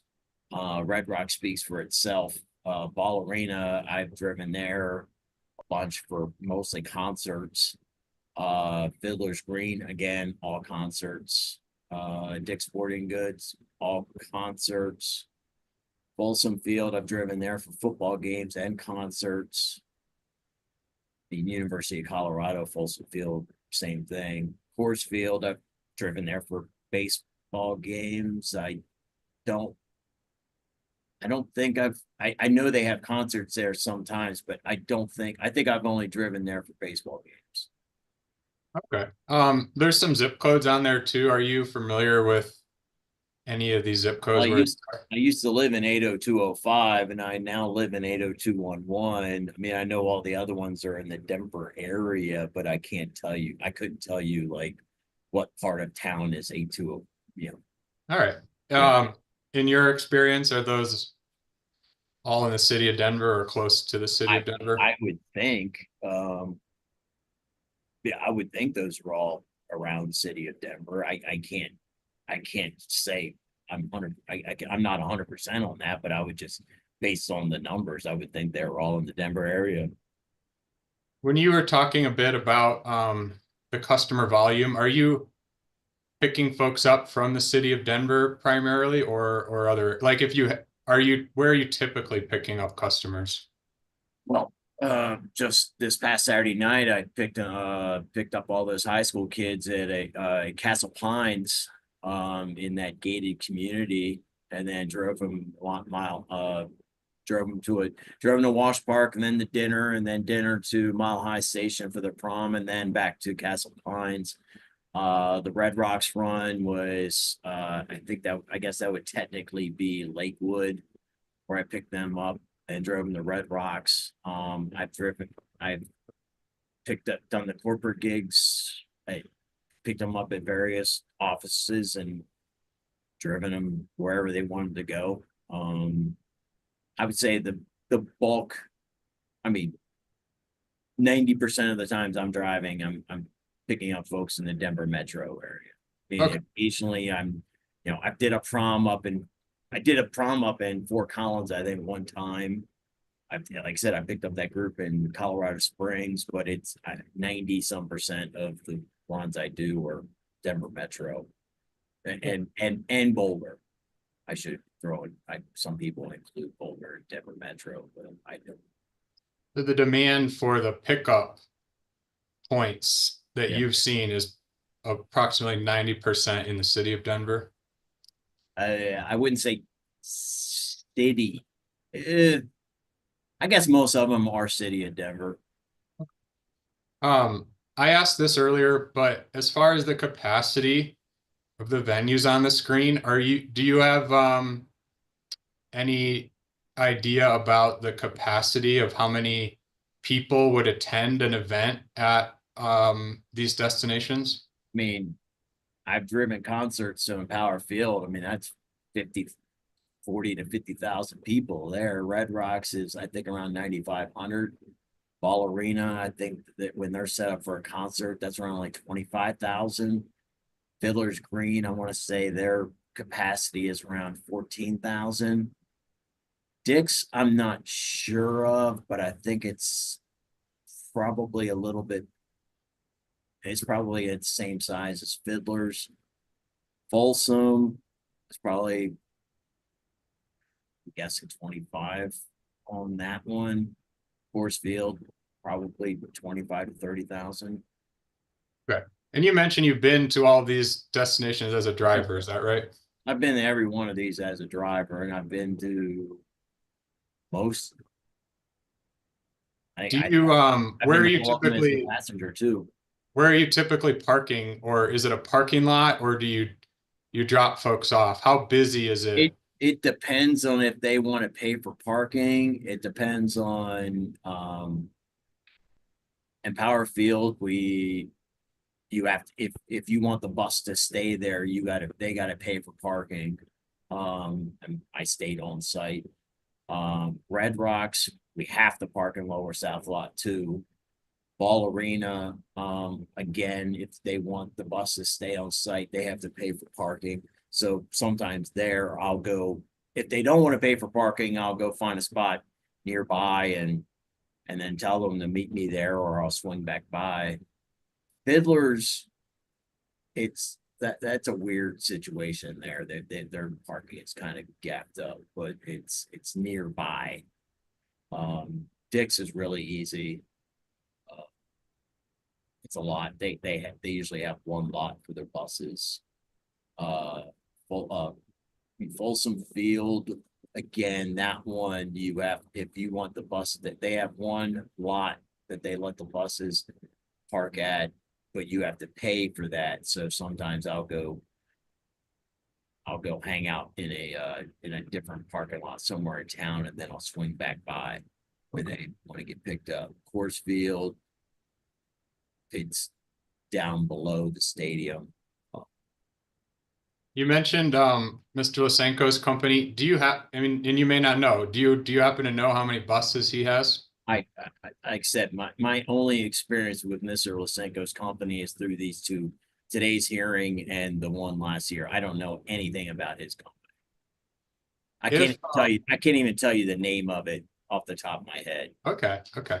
I'm going to ask you a few questions based on the list. So if hypothetically a company had 5 to 8 buses. Objection, Your Honor. We just, it's hypothetical questions, have nothing to do with this proceeding. We just talking about hypothetical subjects. Your Honor, I'll say a company that has 20 buses. Sir, excuse me, let me interrupt you, please. Okay. Well, we need to resolve this before we can have you testify further. Yeah, sure. Ms. Jennings, you want to address that? I do, Your Honor. I mean, hypothetical questions are perfectly allowed. The witness can't speculate.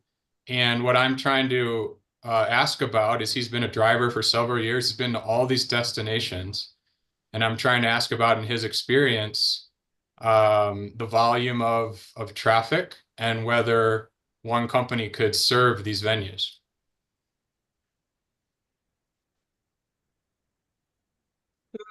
Hadn't been established as an expert, and as a lay witness, I don't know that he's able to inform the issue that much for purpose of the proceeding. I'm gonna sustain the objection.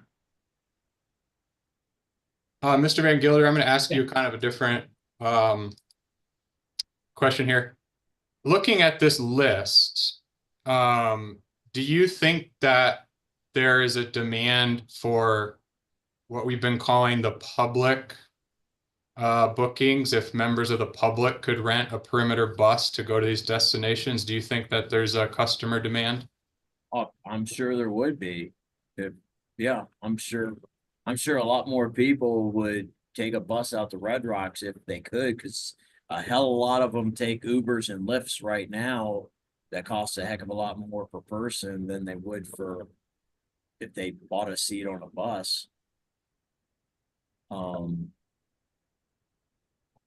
And putting aside any other companies, do you think that there is a large market demand on a concert or a game night to go to each of the relevant venues? Well, based on the fact that we routinely, all 10 buses are getting used on the same night, and I'm sure they could have had, if they had more buses, they could have gone out too. Yeah, there's a demand for people. People do not want to drink and drive. People want to get together with their friends and have a good time. There is a big demand at all of these locations, especially for concerts and games. And if you had to ballpark that demand, are we talking about 500 riders per destination in total? well, you got, if every one of our buses is out in one evening, let's just say our average size is 25 people. That's 250 people right there. And that's just one company. Way more than 500. I mean, what did I say? The other 2 Saturdays ago, there was 25 buses out there. I mean, 25 times 25, that's a heck of a lot more than 500 people. And Yeah, okay. I'm just gonna kind of go in order. So okay. do you think that it's more than 500? Is it more than 1,000 individual riders? I mean, that was, like I said, that was just at Red Rocks that night. God, I don't know who else was playing where. In the summer, Denver, you could have concerts going at 4 different locations, and you could have 20 buses at each location if there were buses available. I mean, I'm constantly talking to folks who, they know I drive buses, so they'll ask me, hey, you guys have a bus available for Saturday night? Ours fell through or whatever. And I'm like, no, I can't help you. All ours are taken. So there's demand out there. I mean, no one company with 50 buses wouldn't be able to fulfill the capacity that's needed in the Denver area. So do you think that the existing bus companies would have adequate capacity to serve all of these destinations on the list? Some nights not. Some nights, yeah. I mean, I'm sure during the winter, they're not getting used as much. I mean, I'm driving every month of the year, but I definitely don't drive as much in November, December, and January and February than I do the other months. But I'm sure in the summer, as more people are, a heck of a lot more people are moving to Denver, there's going to be more and more need for buses. Okay. And you're saying these, is this based on your experience as a driver over the past few years? And as a passenger. Okay. No further questions, Your Honor. Yeah. Thank you. Think of any cross-examination. Yes, Judge Adams. Thank you so much. Mr. Van Gilder, yeah. I've got a couple of questions. You testified from each side, driver and the passenger. Can you please tell me how many rides for public shuttle when you ride with somebody you don't know? How many rides did you book in the past? So I'm sorry, in the past, forever? Customer in the past, let's say past 5 years. As a passenger, I've never booked unless you're counting Lyft or Uber. No. Just shuttle company, 2 Red Rocks, like you wanna. I don't think I've ever I don't know if I've ever booked I've always gone with friends. Friends. Yeah, I don't think I've ever bought like an individual seat on a party bus. Got it. So you have a feeling that some people don't book. Do you have a feeling that some people don't book public shuttle because they just don't need, right? Oh, I wouldn't say because they don't need it. I just saying I think a lot of people would if it was available. I just personally, every time I often volunteer to be a designated driver when I go to concerts. So oftentimes I drive and I have other people riding in my personal vehicle with me. When I do go to concerts as a passenger which have always been on perimeter seating buses, I've gone with a group where pretty much everybody knows one another, or it's a friend of a friend type situation. Do you think it's more suitable for groups when they know each other, the perimeter seating? I mean, sometimes it's 2 different friend groups that are merging with one person that's kind of the common denominator between the 2, but it's I wouldn't say that I've been on plenty of perimeter bus I've been on plenty of perimeter seating buses where not everybody knew each other, but you kind of all got to know each other by the end of the night. Got it. Got it. Have you ever checked availability from shuttle companies on a busy night, like just to say if the seat's available from another shuttle companies? I mean, Like I haven't personally been calling other bus companies to find out what they have available. My experience is just from folks saying, someone might ask me if we have a bus available, and I say no, call so and so. They might. I don't call around to ask other companies. and those people, they've been looking for a bus, right? For a private bus for a group. I assume that they would. Okay. Yeah, they were asking for, yeah. But So but I also go to recess quite often. Just as a, not even when I'm not going to concerts, I just hang out there, and I know there's plenty of folks who love to go to Red Rocks from recess. got it. And Do you know that there is another shuttle company picking up at Avanti, which is, I believe it's like not even 3-minute walk, which Avanti, is like, I know exactly where Avanti is, and no, Yep.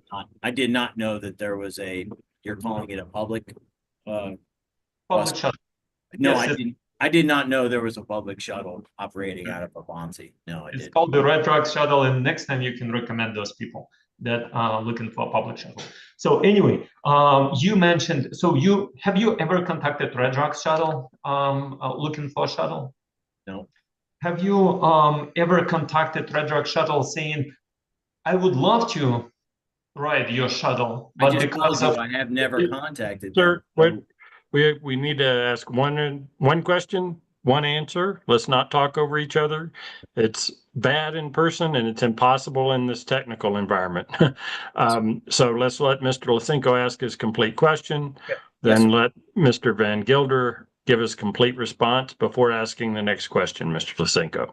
So let's start back with Mr. Lysenko. Let's ask a question. Thanks. Yes, Mr. Van Gilder, did you ever contact Red Rock Shuttle saying that I would use your shuttle if you would have perimeter seating, and confirm that we do not have perimeter seating?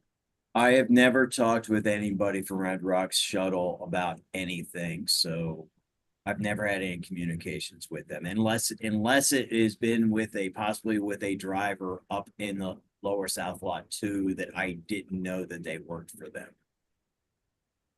Got it. And you mentioned that there are other perimeter seating companies at the lower South Lot that provide those type of transportation with perimeter seating. Why there is a need for 303 party bus perimeter seating? Why people cannot use just those other companies?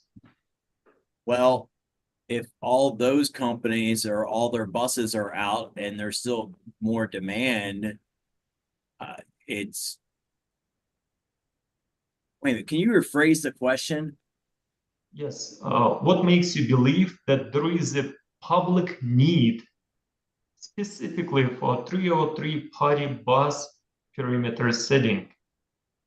I guess.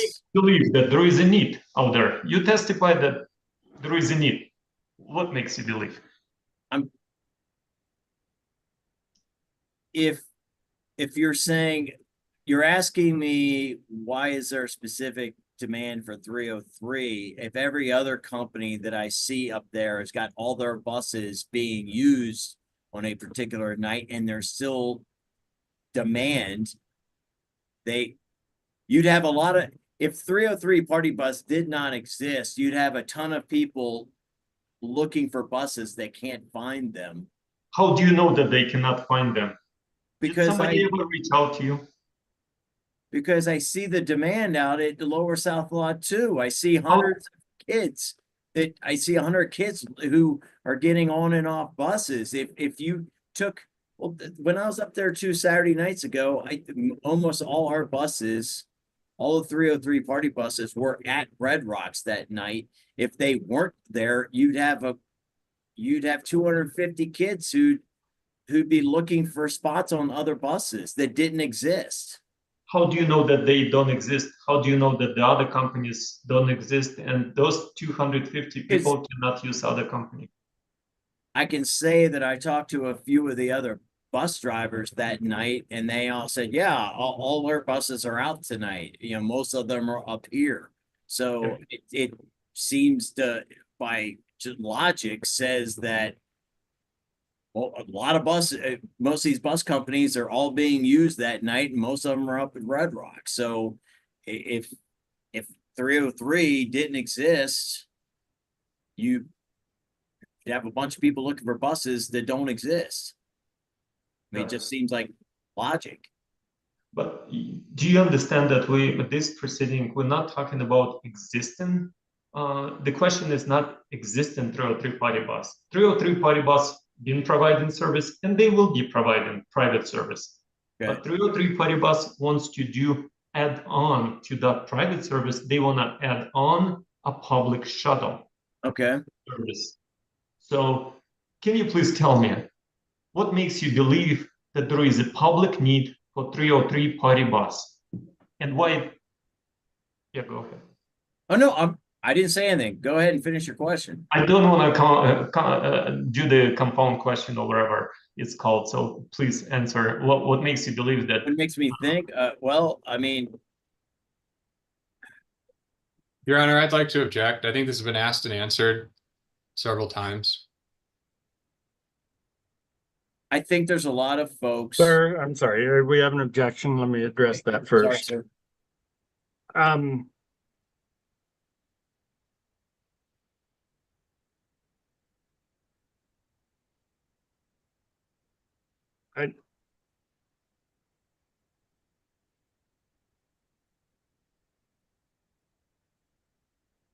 I think that question has been asked and answered, Mr. Lysenko. I'm going to sustain that objection. You can rephrase or ask another question. Sure. Thank you, Your Honor. I'll ask another question. You mentioned that you are a designated driver, and usually you drive your own car.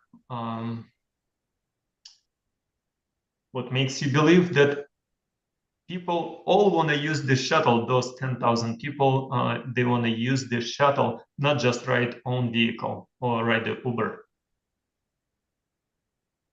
Well, I know personally from, I think I'm a rarity that offers to go to different concerts and stay sober, to drive. The people that go with me in my truck, I'll say I will often take 4 other people with me. If I didn't offer to drive, all 4 of them plus other, who and their friends would all be Ubering or Lyfting or looking for a spot on a bus.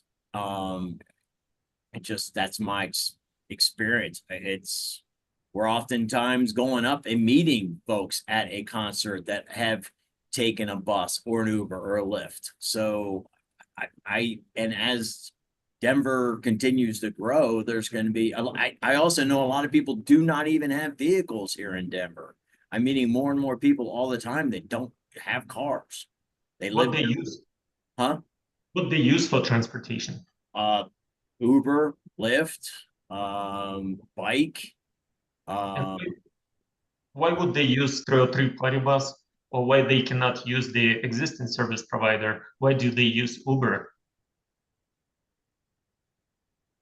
Well, they use Uber or Lyft from down. I'm talking about I'm not talking about for just going to concerts. These people that don't have vehicles, they just use Uber and Lyft to get around. But if they were given an option to buy an individual seat on a bus to go to Red Rocks or go to Boulder, I'm sure they would do it, because that'd be a heck of a lot cheaper than doing an Uber or a Lyft out there. I mean, I will say with certainty that at the end of a lot of shows at Red Rocks, there are people that are getting hit with sticker shock by what these Uber and Lyft drivers are trying to charge them to get back to Denver, to get anywhere back to Denver close. If they were given an option to buy a seat on a party bus, I'm very confident they would take advantage of that. Why would they not use the existing service provider? Existing, what existing? Red Rock Shuttle. Well, if you don't have a bus out there that's available, We have bus that's not available. I'm saying at the end of a concert, I see from driving and from being a passenger, I often see people who have either gotten a ride out there with a friend or they Uber or they somehow got out there, but now they're stranded and trying to get back to Denver. And they, maybe your bus has already left. I don't know. Maybe they don't see your bus. I don't know. But I just do know that there's a lot of folks out, at the end of a night and different bars downtown before a show that if they were given an option to buy an individual seat on a bus to get out to Red Rocks, they would take advantage of it. Your company cannot have a bus at all these different bars downtown, and there's no way any one company is going to provide the necessary services for everybody that needs to go out to Red Rocks or other venues. Okay, you mentioned that you kind of exception from the rule that you usually drive your car. So you designate a driver. How many parking lots do you know at Red Rocks? I know there's an upper and lower north. There's an upper south. There's a lower south lot 2, 5. I know of there's at least 6 parking lots at Red Rocks. Do you see when those parking lots are full and people parking along the street on the way up? I've seen it. I've seen them when they're all full, and I'm talking about my experience in my friend group. I can't speak to everybody that drives out to Red Rocks. And I can also tell you this, and I can tell you this is from driving my own vehicle and from driving buses. There's a ton of folks who do drive to these shows that have no business driving home from them. Got it. Because you've been kind of, the reason I apologize, I've been asking all these questions, because you've been kind of speaking on behalf of the public instead of your personal experience. Well, that was on behalf of what I just said was on behalf of me personally. I have personally seen a lot of vehicles leaving Red Rocks that I want to stay way far away from, either as a bus driver or as me driving my truck, because I can see that they have no business driving a vehicle at that time. Do you think they choose to drive own vehicle, or somebody else made them to drive that vehicle because they have no other choice? Can't speak for every person who drives out to Red Rocks, but I'm sure there's plenty of folks who drive out there with the best of intentions, thinking they're going to stay sober, and then they have that one magic drink that puts them over the edge. I'm sure there's also some folks who, maybe they couldn't find a spot on a bus and they're stuck and they don't want to pay. They can't fit all of them in one Uber, or so someone says, okay, fine, I'll drive. Okay. Thank you, Your Honor. Thank you, Mr. Van Gilder. Sure. I'm done. Thank you, Mr. Van Gilder. Mr. Jennings, any redirect? Just a few quick ones, Your Honor. Mr. Van Gilder, you talked with Mr. Lysenko a long time about Red Rocks. Yeah. You remember that? Yeah, that was the bulk of the conversation, it seems like. Okay. I have to ask, is that the only place he drives? Well, I'll ask the questions. Okay, go ahead. Sorry. So, do you remember earlier when I was asking you questions, we looked at a list of 8 destinations? Uh-huh. And is Red Rocks just one of those destinations? Yes. And is it your testimony that there is unmet demand at Red Rocks alone? I'm sorry, let's not assume facts and evidence. Let's ask him for factual questions from a witness that can answer in his personal knowledge and no legal conclusions. So let's try again. Okay. Aside from Red Rocks, do you believe that there is significant customer demand for the 7 other destinations on that list? Yeah, taking Red Rocks off that list and thinking of the other ones, yeah, I would imagine there's unmet demand on particular evenings, on busy evenings. Yes, there's unmet demand in all those places. Do you think Mr. Lysenko's company could meet the demand for all those 8 locations on a given night? Any one company, even if they had 50 buses, would not be able to meet the demand at all those locations. No chance. Okay, thank you, sir. No further questions. Mr. Van Gilder, thank you for your testimony. Yes, sir. All right. Are you going to need me again? Mr. Lysenko, do you anticipate calling Mr. Van Gilder in your case? Thank you so much, Mr. Van Gilder. No, Your Honor. Okay, thank you, Mr. Van Gilder. You're excused. Thank you for your time. Yes, sir. Okay, Mr. Jennings, getting closer to the lunch hour here. Guess let's, why don't we go ahead and go into one more witness and see where we get to, and we'll look for a lunchtime break at a point. Sounds good, Your Honor. So our next witness would be Melnia Bender. Hi there. Hello. Bender, thank you. If you would please raise your right hand. Do you swear to tell the truth, the whole truth, and nothing but the truth? I do. Thank you. And as you may have heard me say before, but this is your opportunity to testify and to answer the questions from counsel and Mr. Lysenko. That should be based only on your own knowledge and without the assistance or any communications from anyone else. So should someone else try to reach you or contact you in any way during your testimony, just pause and let me know, and we'll address that. Will do. Thank you. Mr. Jennings. Thank you, ma'am, for being here. Could you please state and spell your name for us?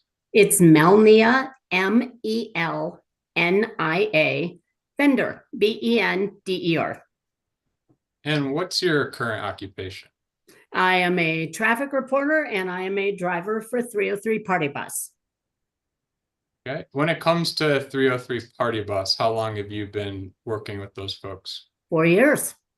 4 years? Mm-hmm. Could you give us just an estimate about how much driving you've been doing for them, whether it's during a particular season or how many rides per week or per month? Oh, in 4 years, sometimes we may have 1 run a week. Sometimes we have 7. So hundreds upon hundreds upon hundreds of rides. All right. So you personally have driven hundreds of rides? Oh, yeah. Okay. And are you familiar why we're here today for an application filed by 303 Party Bus? Somewhat familiar. I mean, I don't know all the details. In your experience as 303 Party Bus, or have you been driving for private groups or what we've been calling public groups? I only drive a private limo type organization. I only drive for 303, and that's private. Okay. Where have you been? Can you tell us just basically about the types of rides that you've been providing and where you've been going? Yeah, the entire Denver metro area and sometimes beyond. Everything from bachelor parties, bachelorette parties, quinceaneras, proms, weddings, concerts, every sporting venue on the planet, and sometimes bar nights. Okay. I would like to ask the commission to please pull up that list, Exhibit 112. Thank you.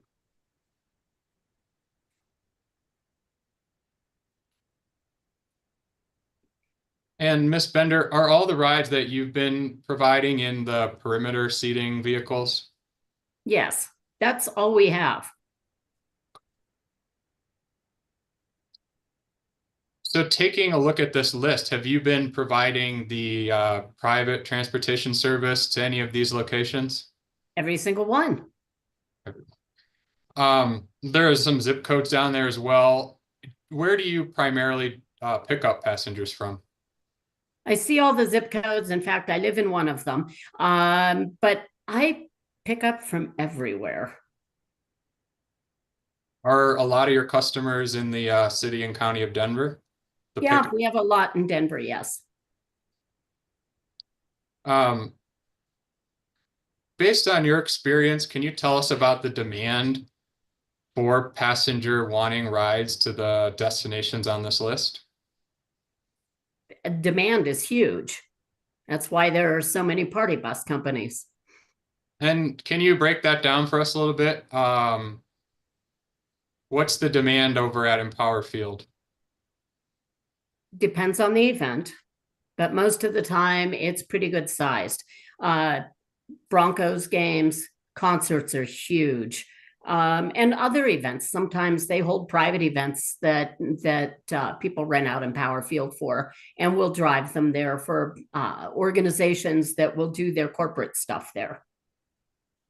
Do you have an estimate of how many passengers may be traveling to an event at Empower Field?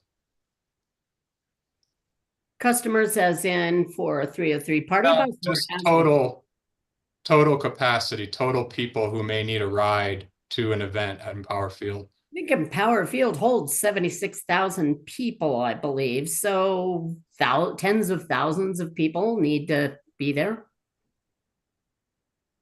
Are you familiar with Mr. Lysenko's company?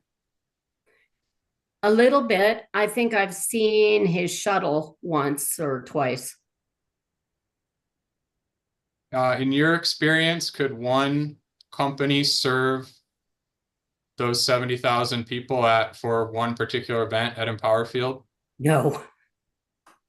And I mentioned 70,000, but what about the number of potential riders who actually need a transportation ride to that event? Tens of thousands. Okay. Do you think that his company could adequately serve that number of people? Absolutely not. This is much bigger than one company. Okay. What about Ball Arena? Okay, very familiar with it. Depends on the events. I've done Avs games. I've done concerts. I've done Nuggets games. There's always party buses and Sprinter vans and stuff. Always there. And I've asked kind of this version, but are we talking about, I'll start with, are there hundreds of people who need a ride to that type of event? Yeah, if not thousands. Okay. Do you think, so is it in the thousands? It could be. I mean, I see an awful lot of Lyft and Uber, and if you've gone to any of the events at Ball Arena and tried to get out of there at night, you see them all parked along the Auraria Parkway waiting for people, and they're all slammed. And then have you been aside from Uber and Lyft, have you personally seen a demand for buses to go to those events? Yes. What about at Fiddler's Green Amphitheater? Same type of thing there. Lots of people use buses and Lyft and Uber to get to concerts. And I think I've only done concerts at Fiddler's. Do you have any estimate of the number of folks who would require a ride to a concert at Fiddler's? Hundreds and hundreds. What about Dick's Sporting Good Park? Another big giant venue. So, probably 1,000 or more. What about Folsom Field?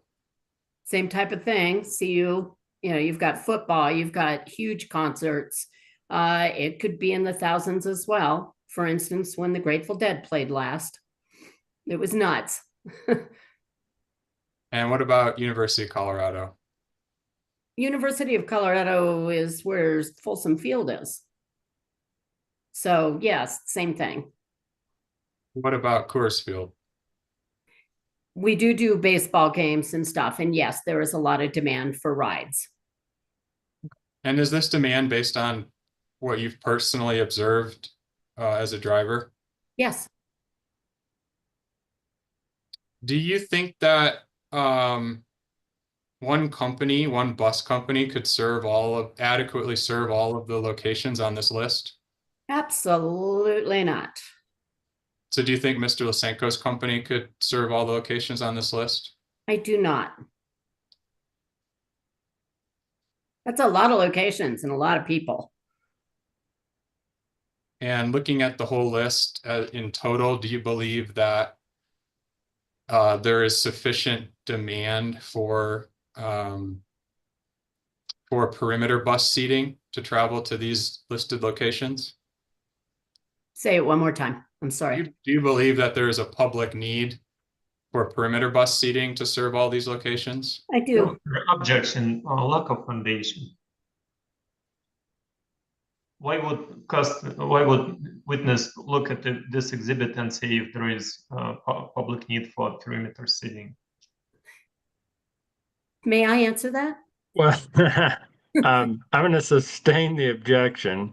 So, Mr. Jennings, you can rephrase your question. Okay. Or ask your next one.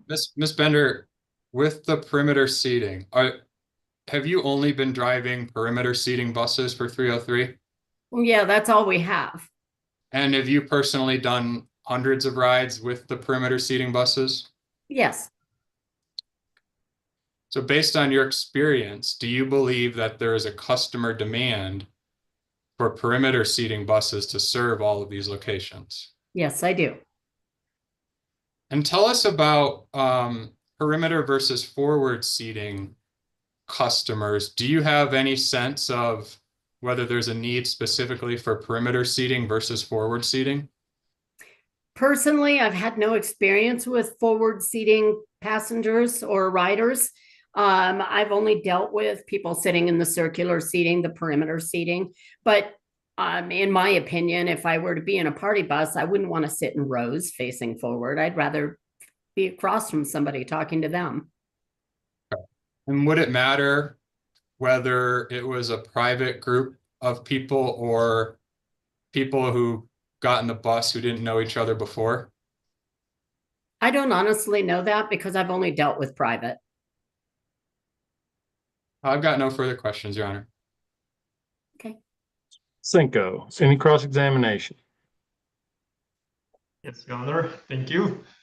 You mentioned, Ms. Bender, you mentioned that you've seen lots of people using perimeter seating and they like using it with the 303 party bus. Are those all private rides? Yes, they are. Got it. Have you ever have to check the tickets at the pickup location? I'm sorry, have I what? Have you ever checked the tickets at the pickup locations? I don't have tickets. I don't deal with money. I don't deal with ticketing. I get a trip sheet on my app and also in my email that 303 sends me with the number of people that I have in my Sprinter and their name, and that's it. So I don't deal with ticketing or whatever that is, and I don't deal with money. So they don't provide tickets to you, right? No. Okay, got it. Do you know what Mr. Jennings asked you if there is a demand for perimeter seating? Do you know what demand we're talking about? Yes, for people wanting to ride on buses or in vehicles or shuttles. Or shuttles. So you understand that there are several different types of transportation. I do. Okay. What kind of types of transportation do you know? Me personally, I drive a Mercedes. I drive Sprinters. I drive a Sprinter. But I'm aware of all of the different buses, from coach to the larger buses that we have, bus to show, some of those. I'm aware of all of those. But I have no experience with those. Got it. You testified about capacity of these large events. Do you see people like that event being full, like with 40,000 people? Did you ever see those events? How did people get there? Let's see here. I don't know, Lyft, Uber. It depends on the event. some of the Red Rocks events, half the lower South Lot 2 is full. Empower Field Lot A is full of buses of all kinds and shuttle services. You have ride shares. You have a lot of passenger cars. Got it. So people have right to choose what they want to use. Am I correct? Well, I hope so. Got it. So why did you mention that one company cannot handle, and you're correct, one company cannot handle 10,000 people. You're No. correct. But can 5 different types of transportation, with several hundreds of companies in each type of transportation, handle that 10,000 demand? Why am I not understanding your question? I apologize. Okay, so I'm just saying that you mentioned that one company cannot handle demand for 10,000 to transport every single person to Red Rocks. Right. But not every single person wants to be transported by the shuttle company. True. True? Yes. Got it. Some people like to ride own vehicles. Some people like to ride Ubers, lifts, shuttles, limousines, stretch limos, party buses, motor coaches, stuff like that. So what's the demand for public shuttle transportation? How many people do you think, because we've been playing this guessing game, how many people out of those 10,000 would like to use public shuttle, and how many of those want to sit sideways? Okay, so here's my problem with your question. I'm not in 10,000 people's heads, so I don't know if they want to ride a public shuttle. I'm not trying to be nasty. I have no idea what other people think, but I do know that people come up, even if I'm bringing people up to the top in the Sprinter, I have people come up and even knock on the window when we're sitting in traffic to ask if they can get a ride. And the answer is always no, because it's privately rented. But I know the demand is there. Okay. How do you know that there is demand? Okay. Again, I have had people on the road up to Red Rocks to the top. When we're sitting in traffic and we're moving slowly, I've had people knock on windows asking for rides. Right from the, so they walk in already at the Red Rocks. They're walking up the hill. Mm-hmm. You just lift up to the entrance. Correct.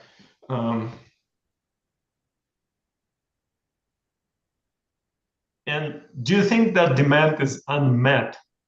Those poor people, they never who knock on your door, do you think they never end up at the Red Rocks? Well, I'm imagining if, if any of us want to do any one specific thing bad enough, we'll find a way to do it, right? So I guess I'm not sure what you want to know. Oh, thank you so much. You did answer all my questions. Thank you, Your Honor. I'm done. Thank you. Mr. Jennings, any redirect? No, thank you, Your Honor. Okay, Ms. Bender, thank you for your testimony. And do you need me for the rest of the day, or am I fine? Mr. Lysenko? No, Your Honor. Thank you, Ms. Bender. Thank you so much. Thank you, Ms. Bender. You're excused. Have a good day. Okay, that got us to 5 till noon. So why don't we take our lunch break now? We'll come back at 1 o'clock and we'll be in recess till then. I believe the Zoom session will remain through lunch. So again, please be sure to mute your microphone and turn off your video if you wish, and probably should. Thank you. See you at 1 o'clock.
Are you back with me?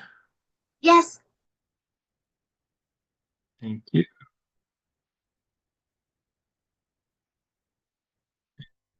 Casey, are you ready? Lost my mouth. Yes, I'm ready. Okay, thank you.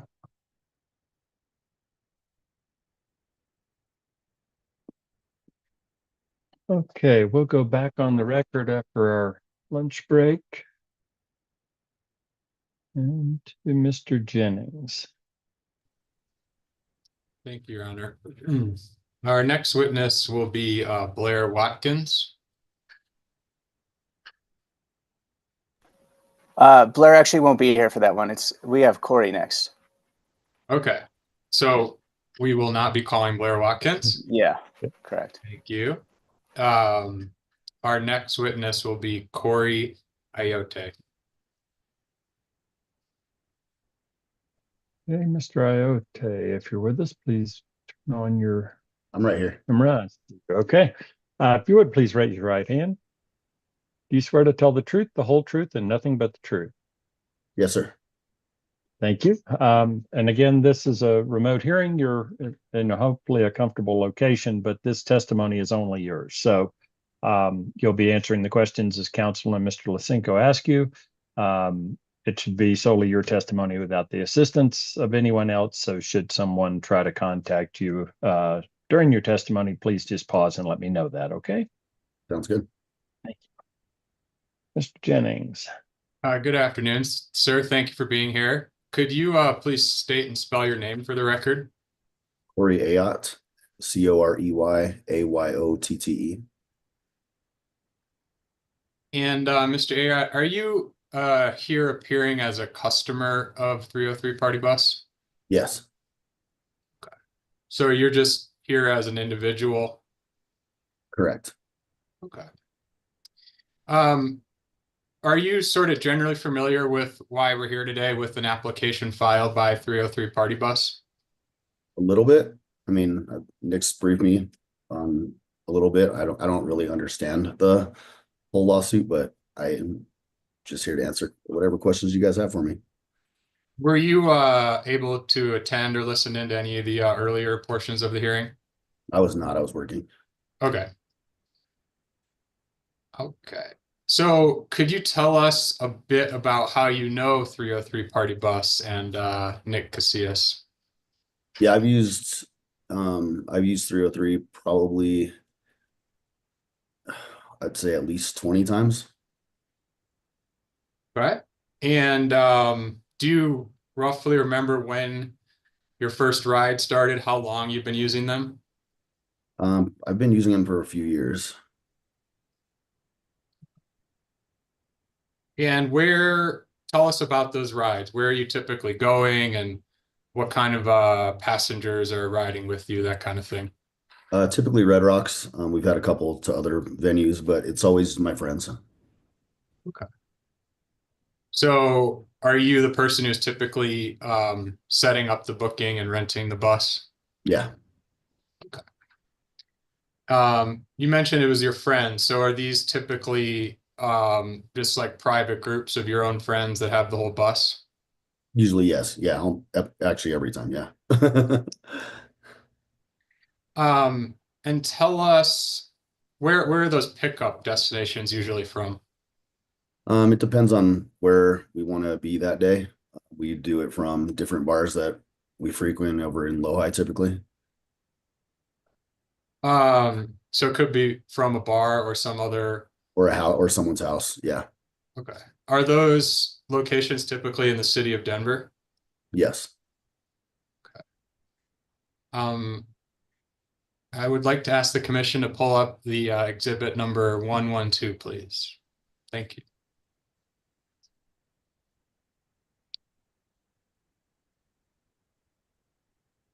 So, Mr. Ayotte, you didn't see the earlier parts, but this is a list of destinations that we've been looking at where 303 is applied. So could you take a look at this list and tell us which of these destinations that you've used 303 Party Bus to go for passenger rides? Absolutely. Red Rocks, Dick's Sporting Goods, and Folsom. Okay. And when you've been taking those rides, have those been on the perimeter seating, party bus style vehicles? Yes, sir. Okay. Have any of those rides been on what we're calling forward-looking seating, where people are seated in a line and they're looking like towards the driver out the front window? Have any of those vehicles been used for your rides? No. Okay. So, oh, and actually, I'd like to ask you, there are some zip codes kind of in the middle of the document. Are you familiar with any of those zip codes? I live at 80204, so definitely familiar with that one.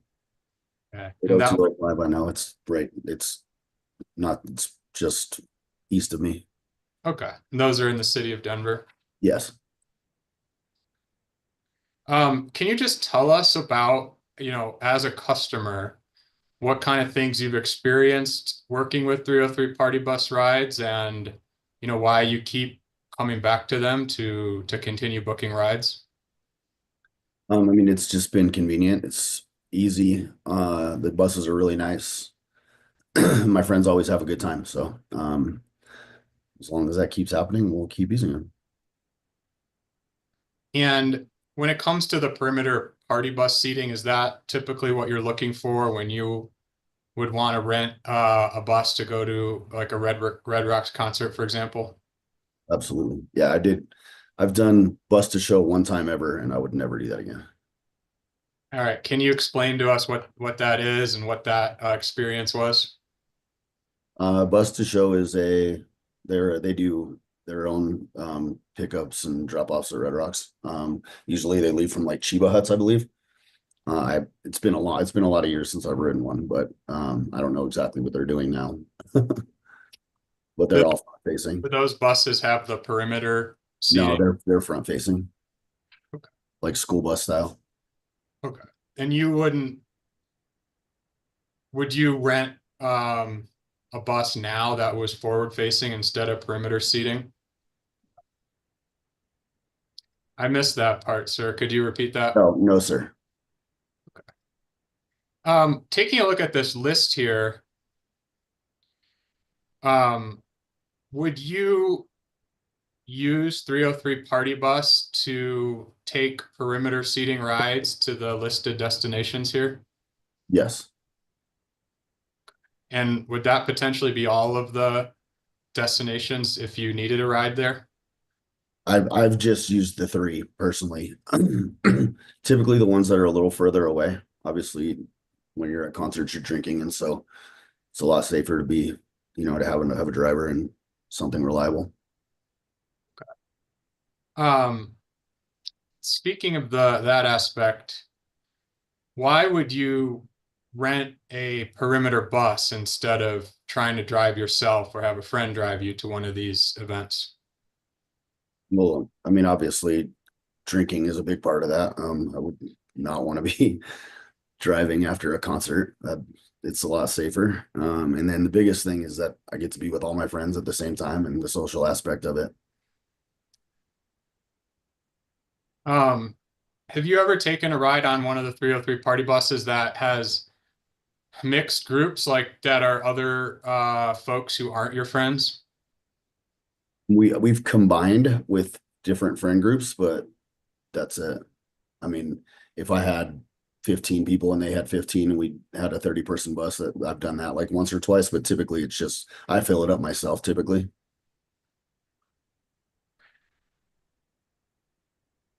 Are you familiar with other do you ever hire other bus companies to take you to Red Rocks or other venues?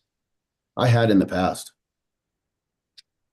And why are you using 303 Party Bus only now? Yes. Why is that compared to other experiences that you've had? Mostly reliability. I've been stuck on 6th Avenue. I've been stuck at Red Rocks on buses that were either a little older or just didn't Yeah, I've gotten stuck at Red Rocks 3 times. One time a guy backed in through the fence of the parking lot. So I stopped using that one pretty quick. But just reliability, I've never had any issues with any of the buses from 303.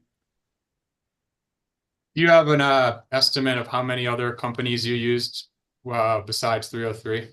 Oh man, I mean, I've been doing this for a long time, so I'm gonna say probably 4 or 5 other ones. Okay. And with those 4 or 5 companies, were those all for rides out to Red Rocks? Yes. So you've kind of answered this, but is there more than one company that provides bus service out to Red Rocks? Oh, definitely. Yeah. Do you have an idea of how many companies are out there? I have no idea. And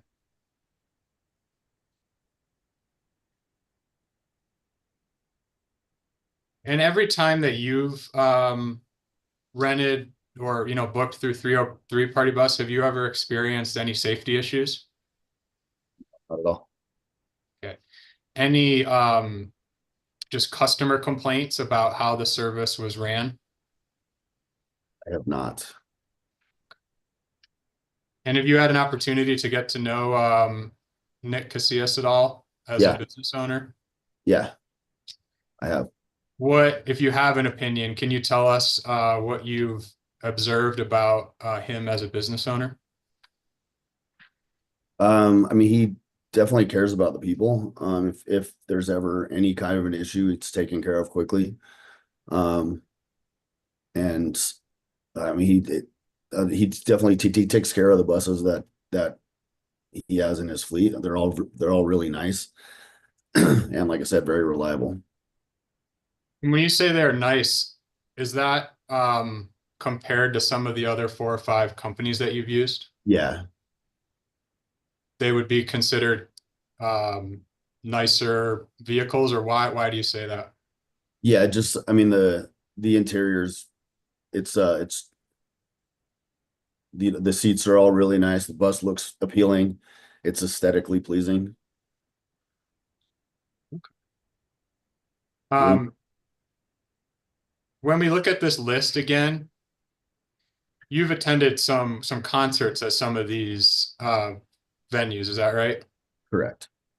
Do you have any idea about the number of people who are attending those concerts? I mean, Red Rocks is typically just under 10,000 people. Is that what you're asking? Like the capacity of the places I'm going? Yeah, just in your Okay. experience as a visitor when you've booked rides. Yeah, I mean, Red Rocks is they're sold out pretty much every show all season. So I think it's about 9,500 people per show.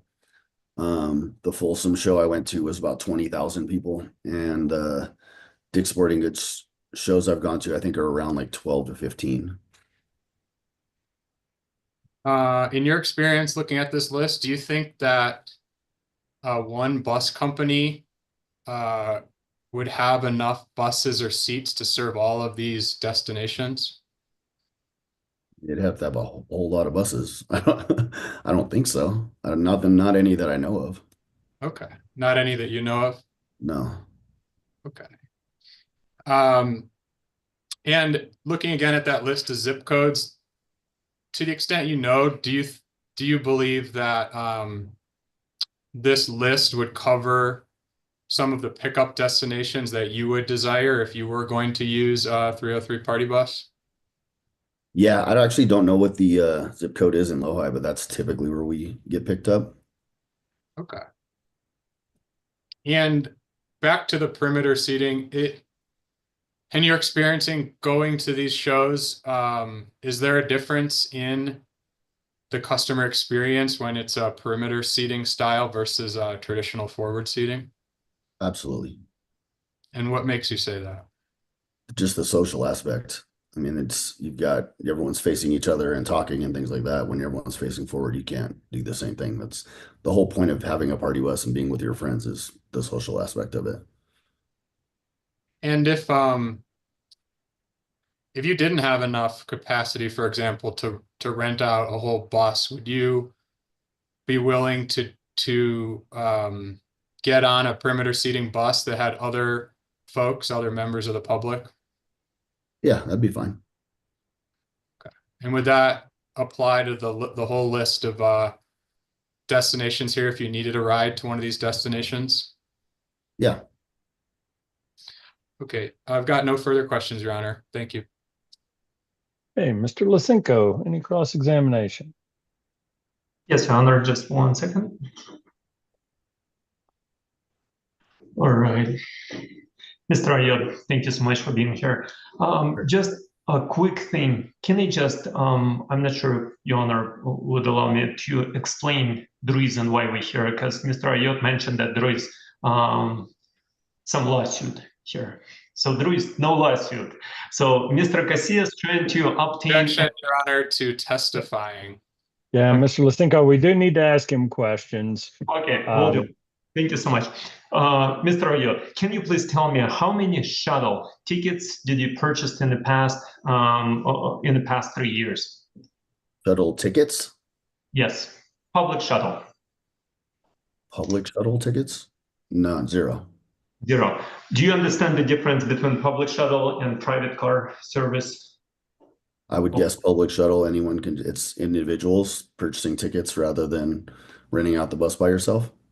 Got it. So you never used the shuttle before, right?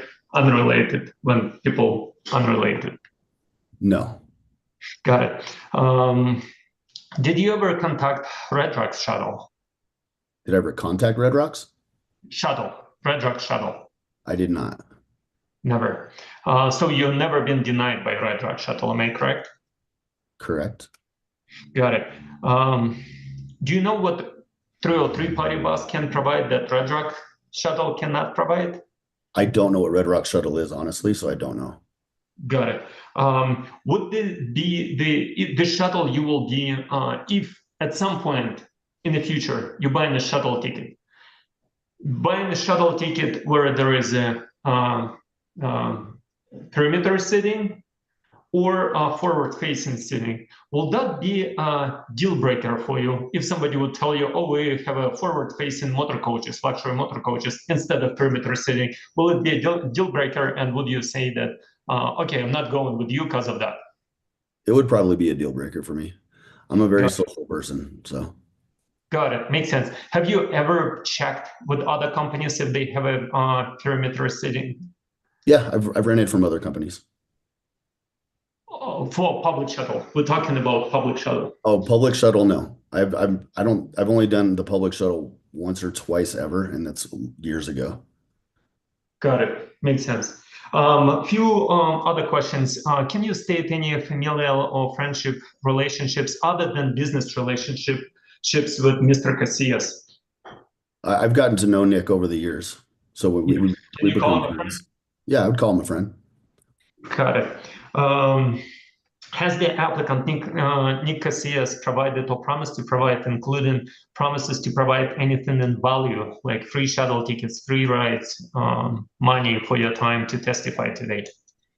No, I actually just bought one a couple days ago and paid full price, so no.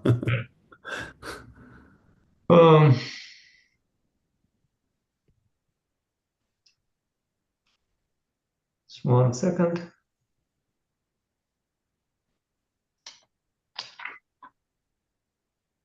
And have you discussed with Mr. Casillas what to testify about today? What the questions you will be asked? No. Got it. Did he reach out to you to testify today? Yes. Okay. Did he explain the reason? I mean, like I said, briefly and in like very vaguely. Mm-hmm. Got it. Thank you so much, Your Honor. That's all my questions.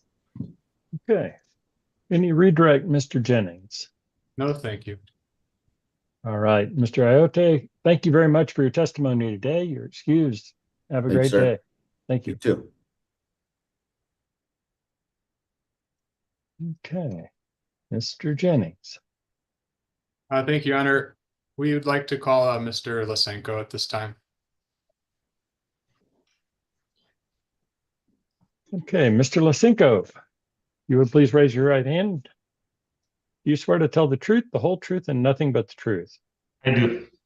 Okay, so now you've got to shift role a little bit here. You're still lawyer for yourself or representing yourself, not lawyer, representing yourself, but now you're obviously a witness. So Ms. Jennings will be asking questions, and you'll just answer those. And if you need to address anything else to me first, please stop and do so.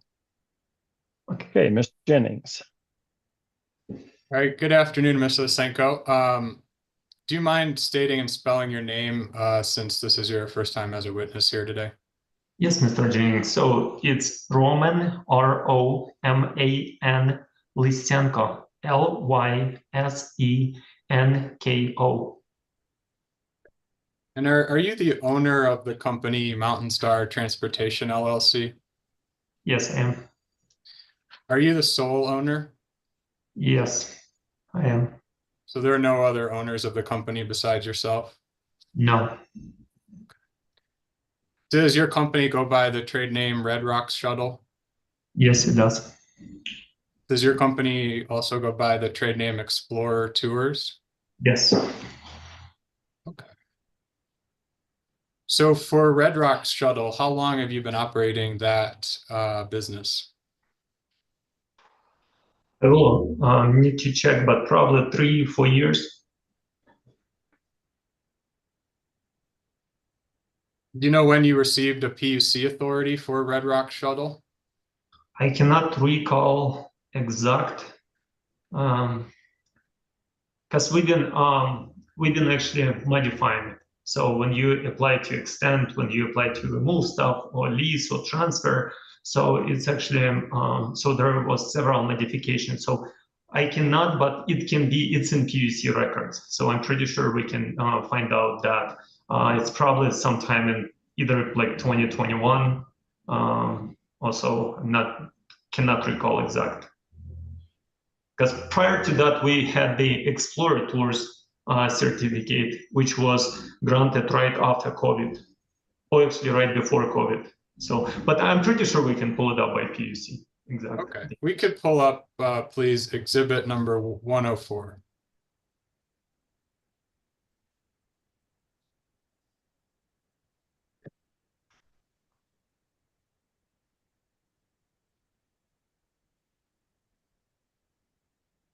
Okay, thank you.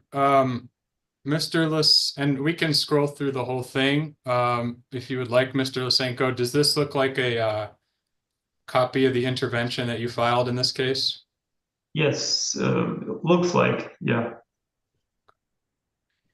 And I should have asked, but just for the record, so your company is an intervener in this case, is that right? That's right. Is your company the only party that intervened in this case? Yes, yeah. And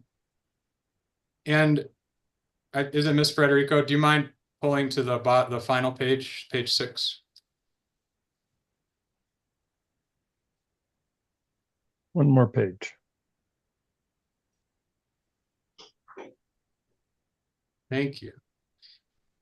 Mr. Lysenko, is this a copy of the certificate that you filed with your intervention? Yes, yep.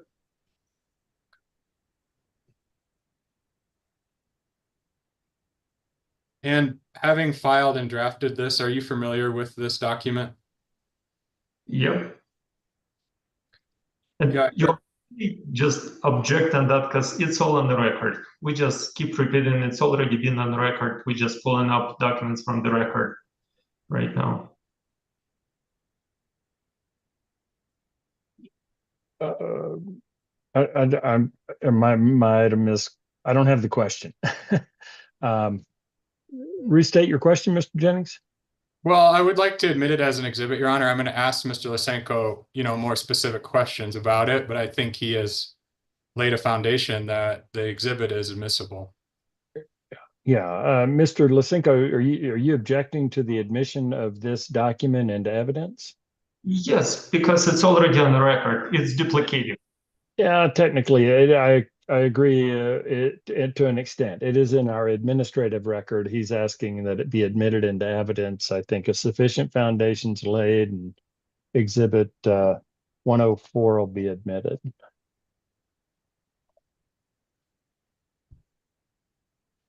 Thank you, Hunter. Mr. Lysenko, we were talking earlier about when you started your service to Red Rocks. Do you remember that? Yep. Towards the bottom down here, there's a issue date of April 19th, 2024. Do you see that? Yes. So is that when you got your Red Rocks authority, or did you get it at a different time? I got it way before that. So that's after the last modification. If you remember, I mentioned that there are several modifications, and once modifications like the part 2 or part 3 been added or restrictions been added, PUC issue a new certificate with the new issue date. This is the latest date after the last modification and the PUC. And Mr. Jennings, this document already been admitted into the evidence. I'm not sure why we keep talking about this document. Okay, thank you, Mr. Lysenko. We've been looking at another exhibit. I don't want to pull it up, but are you familiar with what 303 Party Bus, what they've filed for with their extended application, the geography that they're seeking approval for? Yeah. Okay. And then with regard to your own authority, do you have common carrier authority to provide service to Empower Field, Broncos Stadium? I do not. Do you have common carrier authority to provide service to Ball Arena? I do not.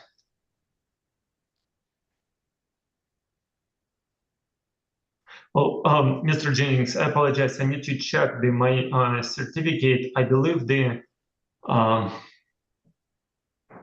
no, I do not. I do not. Just trying to remember. Do you have authority to go to Fiddler's Green Amphitheater? I do not. Do you have authority to go to Dick's Sporting Good Park? Do you know which county is that in? We could pull up your authority again. I'm not trying to trick you. I'm just trying to understand where you serve. Okay. So that's exhibit. Well, I think we're dealing with the fact that he may not be as familiar with zip codes and the description of the geographic territory I found troublesome in the notice. So I'll ask Ms. Federico if show us Exhibit 112 a moment.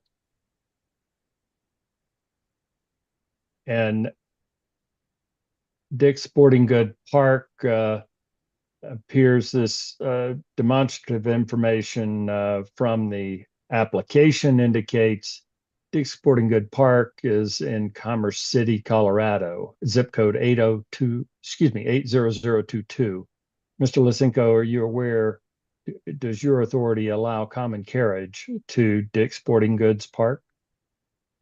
And do you know by chance if Commerce City, which county the Commerce City is in? That's a question I can't answer. If you can scroll up, Mr. Jennings, I'll tell you why I have a confusion. If you can scroll up or down to my certificate, or change to here in exhibit, yes, to a certificate. So there is transportation of passengers in call and demand sightseeing services as well between Denver and Boulder counties to all points in Denver, Boulder, Clear Creek, Douglas, El Paso, Grand Junction, Grant, Jefferson, Larimer. So if some of those, then we do. If some of those locations, then we do have authority. Like for example, from Denver to Denver for sightseeing purposes, yes, we can transport unrelated, unaffiliated customers. So that's the reason why I'm confused a little bit, because I'm not sure where all those events, if they in a county that we have authority. Yeah, that's okay, Mr. Lysenko. I'm just trying to establish where your territory is and how it relates to this application.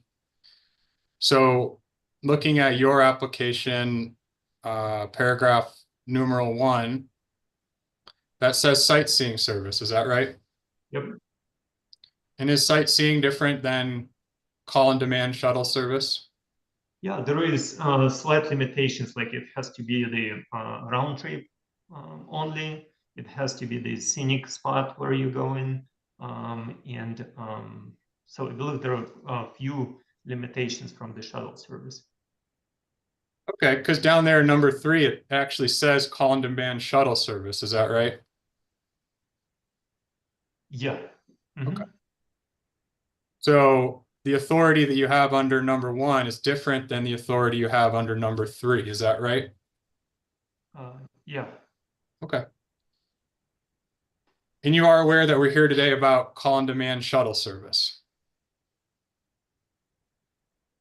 We're not here about sightseeing service. But see, Mr. Jennings, sightseeing service does overlaps with shuttle service. So when somebody applies for shuttle service and someone has sightseeing service, it does overlap. There has to be a demand and proof demand that somebody needs to use shuttle service, and the other company can only provide sightseeing service. So those two things, and Mr. I apologize, Your Honor. So they do overlap. So keep that in mind. So sightseeing service and shuttle service, they do overlap and they do intervene on each other's. So. Okay. So why do you have a separate one, number 3, then, if it was already be covered under number 1? Because it's broader. It's narrative for the number 1, but for different locations. And it's broader for number 3 for different locations.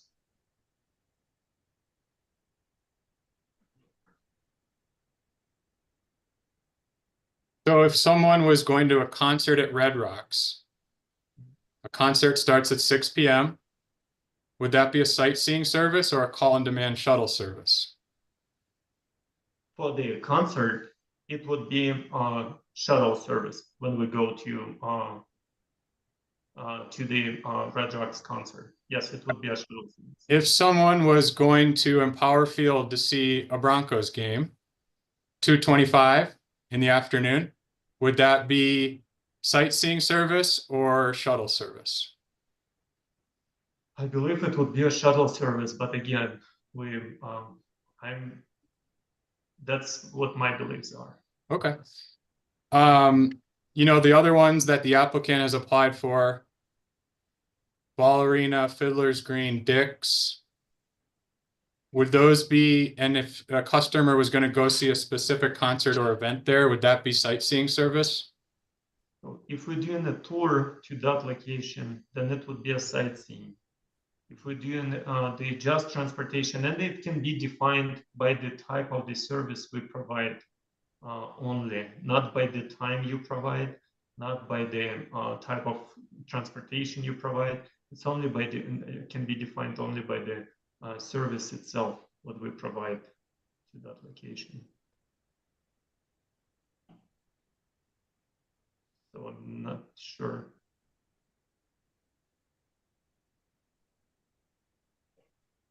So the only area on here, Mr. Lysenko, that is really in conflict is number 3, because that lists Red Rocks Amphitheater call and demand shuttle service. Is that right? In conflict, there can be sightseeing as well. We can be providing sightseeing services to all those locations. Probably we can provide to teach customers about those actually event places, how they build, how they've been built, who been playing there and stuff like that. So there can be sightseeing services, and there can be some interaction with granting this authority to those places, and they will interfere with our sightseeing services to those locations. Okay. But if someone was sightseeing, would you just drive them past the location, or would you stay for the end of a 3 or 4 hour concert and bring them home? We're always with the sightseeing service, it's always round trips. You cannot do one way. You have to drop them off, stay, and bring them back. So usually it's kind of like 2 or 3 different stops. You drive them, stop at one stop, wait for an hour, go to another stop, wait for an hour, go for another one, wait for an hour, and bring them back to origination location. But you cannot drop them off. Okay. Ms. Lysenko, how many vehicles does your company currently have? So we have 3 Suburbans, 5 14-passenger Sprinter and transit vans. We've got 4 motor coaches, 56 passengers. We've got 2 shuttle buses, 28-passenger brand new Ford shuttle buses. We're expecting another motor coach arrive before busy time for Red Rock season before June. So we keep adding up. So since the last year, so it was all been purchased within 2024. So which vehicles do you use for call-on-demand shuttle service? For shuttle service, we use motor coaches, and 28-passenger shuttle buses, and Sprinter and transit vans. So depending on the group size and demand on particular day. So if we kind of roughly added all that up, how many seats can you serve on a specific night for Red Rocks, for example, with just your call-on-demand shuttle service buses? Just 1 second, let me just it up. 5 14 passengers.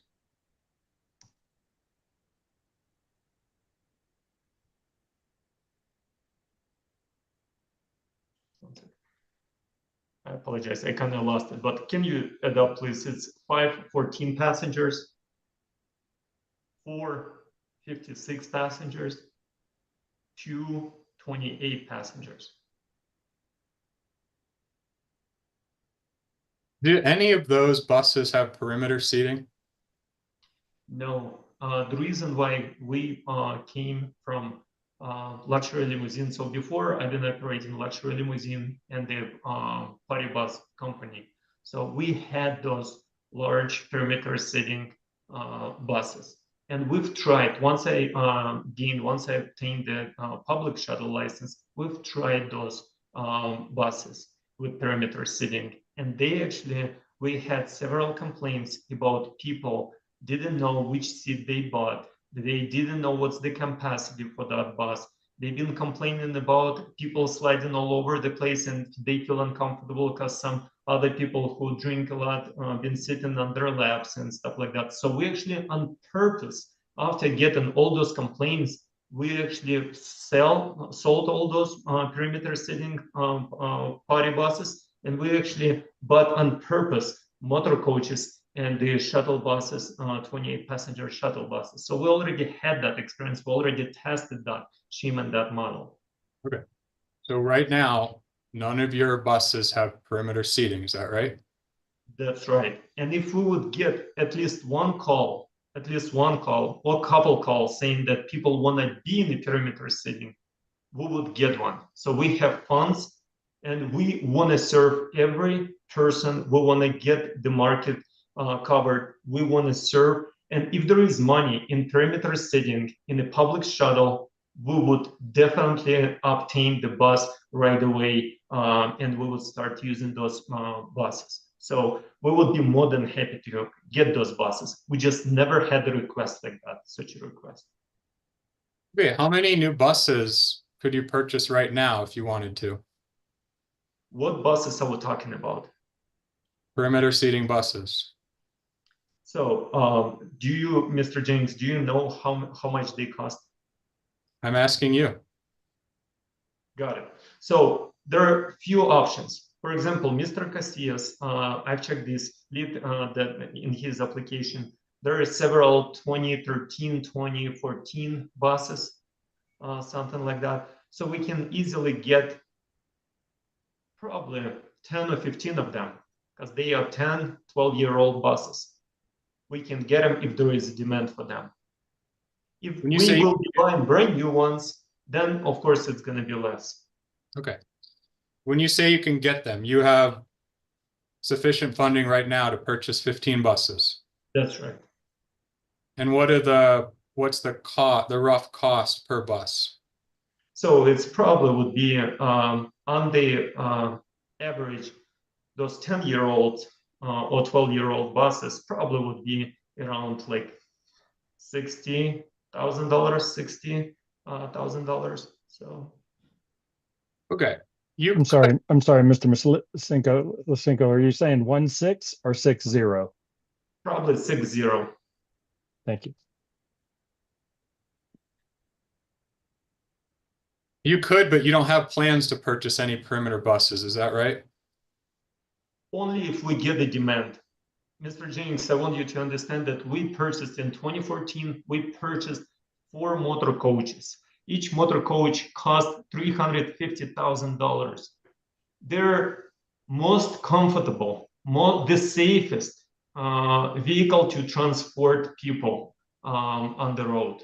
So we actually doing it on purpose instead of buying the 60,000 older party buses. We're buying motor coaches, so it would be a safe. So I knew I could have get the perimeter seating. And if there is a demand, and if somebody would contact me and say, we want to be in the perimeter seating, I would love to, and I would get the perimeter seating.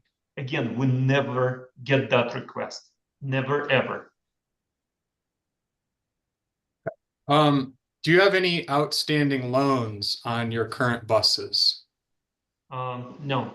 Well, on one Ford Transit, we actually just recently we purchased, we actually had to, it was kind of the deal that we had to finance it to get some kind of discount and warranty, but we can pay it off anytime. So it was one of the transits is financed right now, which been purchased 2 weeks ago, and but we're planning on paying off at the end of this month, just so we get rid of that loan. Do you ever rent motor coaches from other suppliers that you don't, that your company doesn't own? No, we never operated at the limit. We just this season, we actually served 7 events. And on those events, we hardly can make 20, 25 people. With all those, how many seats did we calculate it? Was it 350, 450 seats altogether? So we've been actually using only 20 seats or 25 seats within the last 8 events in this season. So we've got way to go. So once we reach out the limit, we would be more than happy to purchase more. Are you aware that 303 Party Bus already has common carry authority to go to and from Red Rocks? To Red Rocks, I believe it's been with the restrictions, it's been limited to 1 pickup location somewhere in the industrial Commerce City location somewhere.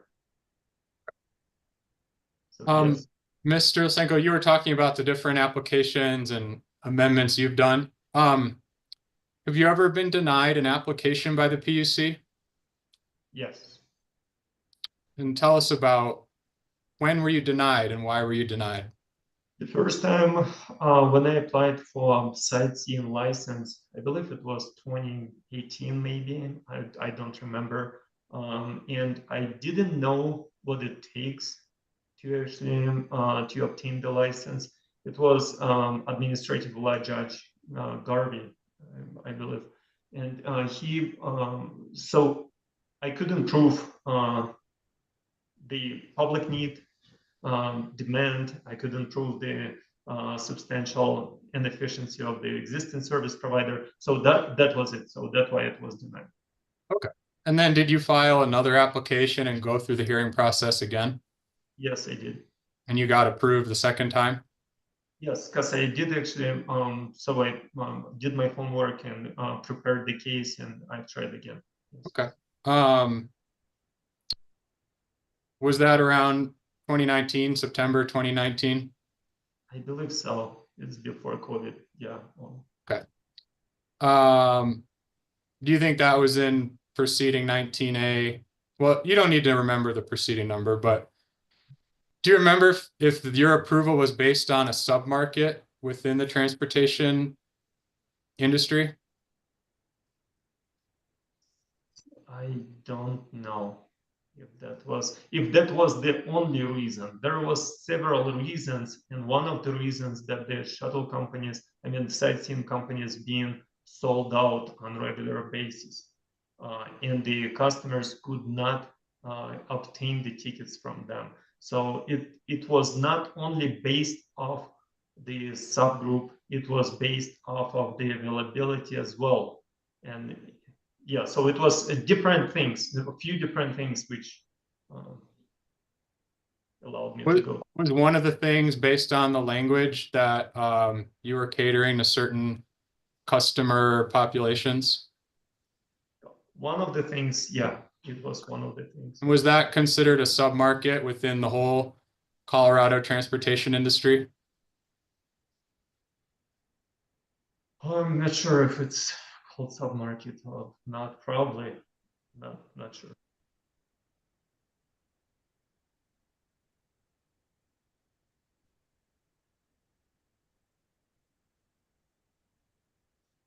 So I'm sure you were listening, different witnesses were talking about Red Rocks. Mm-hmm. How many buses do you typically run to Red Rocks on a busy night? Last year, we've been running just one motor coach and two shuttle buses on a busy night. Like 100, probably like a little less than 100 people on a busy night. You were taking about 100 people per concert? Not per concert, on a busy night. It's different. There are some days when we take in one person, and we drive them to Red Rocks. So a busy night would be 100 people. Yeah. Do you ever take people up to Red Rocks when there's not a concert? Like they just want to go visit the venue up there? Yes, yes, we do. How many people do you think visit Red Rocks per day on a concert day? So we're doing tours around Red Rocks, and I was actually personally, even with my English second language, I've done a couple of tours as well. So I studied some statistics from Red Rocks. So it's around 10,000 people. How many people do you think get call and demand shuttle rides for a typical Red Rocks concert? Much, much, much less. After the COVID, actually, since we provide in shuttle service, we provide private car service as well. So we provide private Suburbans to Red Rocks. We provide private Sprinter rides or transit vans. We even sell those 28 passenger shuttle buses as well as a private buses to Red Rocks. So the demand actually after COVID shifting to private cars. So people like to gather together with people who they know, and they rent in the public shuttle. That's why you hear Miss I apologize, McNillick testifying that the party bus getting sells out like three times a week, pretty much, because they do private rides. The demand been shifting actually towards the private rides. People choose to ride Uber or Lyft. They choose to ride themselves. They choose to go with the private car, with the private party bus. The demand is shifting actually from public transportation. And that's why for us, it's a huge concern about letting another company to get in, because the public transportation is suffering already. So with another company, it's not gonna do for the public. Do you think another company ever be issued authority to go to Red Rocks? If there is a demand, if there is a proven public demand, unmet demand from the existing service provider, then of course. So you won't object to any company in the future applying to Red Rocks just on principle? I will object, but if the company proves that there is a demand and there is something we cannot handle, in the future, then of course they do deserve to be there and serve that market. It's their market, and they should be allowed to serve that market. But if it's a simple cut from existing companies, the company gets in and just they see a demand, they see lots of people going there without doing statistics, research, and stuff like that. Oh, there is lots of people, so we need to offer our services, probably would be successful. So we're gonna go and cut from existing companies 10% from each company, and we're gonna try to make extra money. So then probably not, because I mean, all that with lots of companies, different companies will be cutting corners, using mechanics not ASE certified. They will be using, because they're less expensive, they will be using less expensive insurances, because there are going to be too many of us, and they will be low-balling prices, and they will be trying to get those customers. And it's going to be kind of the same deal as luxury limousine service. You can get the Suburban to and from Red Rocks for $220 for Suburban. You can sit up to 6 people right now. But the Suburban's going to be with no insurance, without even PUC authority. So that's what the cutting corners is. And that's why it's not in the public interest to have too many companies serving this market. Mr. Rosenko, I'm going to ask you a little bit more about where you pick up from. Ms. Federico, could you please pull up Exhibit 109?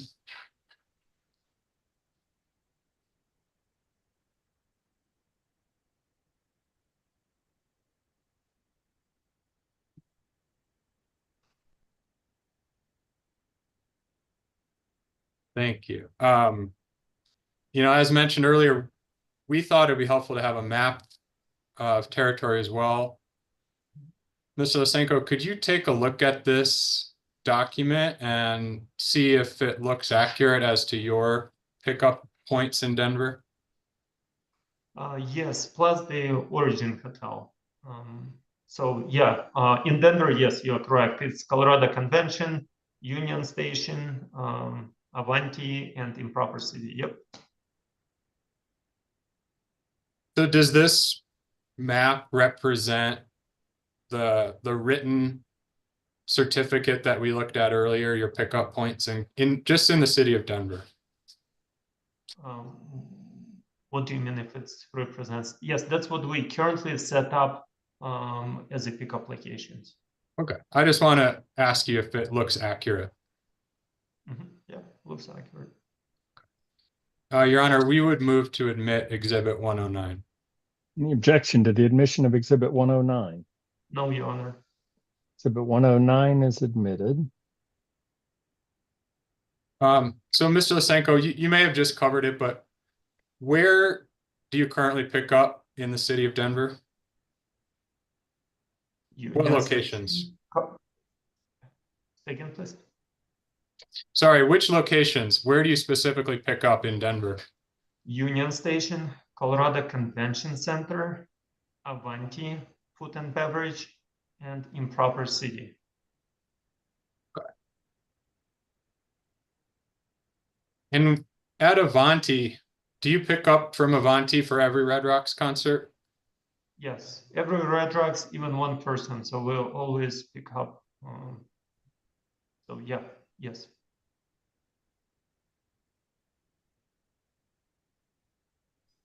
Do you have a specific type of bus that you use for these Denver locations? We've got, it depends on how many people we have signed up. So if it's a smaller group, 10 people, we just send out Sprinter van.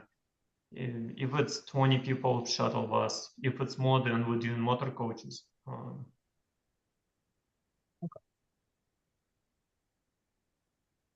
So you don't pick up anywhere else other than where we're looking on this map, is that right? In Denver?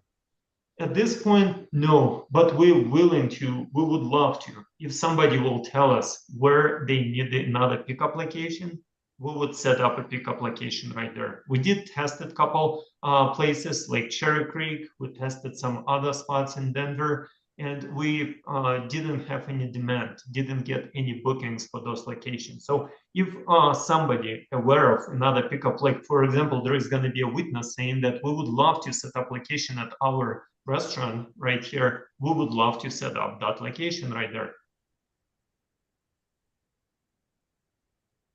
But so far, yes, you're correct. We just doing these 4 pickup locations because that's what our research shows the demand is. Okay. Last exhibit, Ms. Federico, if we could just show number 112 again, the list.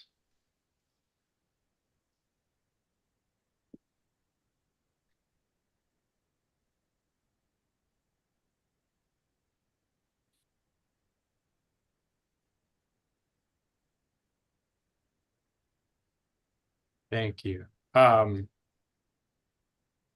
Mr. Lysenko, you've said that you're willing to, if someone could show you a market demand, you would try to serve all of these areas. Is that correct?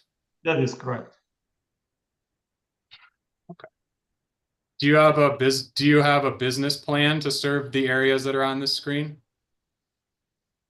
The business plan, no, we're already operating and been successfully operating for 3 or 4 years. So we don't need business plan. So we know how to set up a new location, existing or additional location. So we don't need a business plan. And of course, we will be setting up those locations according to our certificate and boundaries of our certificate. So if you were going to start serving all these destinations, how many new vehicles would you need? So on some of those destinations, again, we don't have authority. So we will need to check exact counties and we will, Mr. Jennings, there are few things that some of those locations, they actually, most of them don't need shuttle services.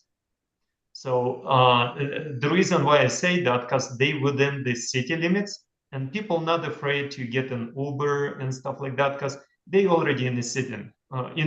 With the Red Rocks, it's different. People afraid to get stuck on the middle of nowhere at the Red Rocks, and there is a demand for a shuttle service. I thought you filed an intervention because you stated that this would overlap your territory. Isn't that right? Yes, with the Red Rocks. Yep. And with some other, I will need to check on some of those locations. I did not specify and go by each location and say, I see overlap with the Red Rocks, and that's enough for me to file the intervention. So, I understand. So you're primarily concerned about Red Rocks. Yep. And we talked about sightseeing versus call and demand. Do you remember that discussion? Yep.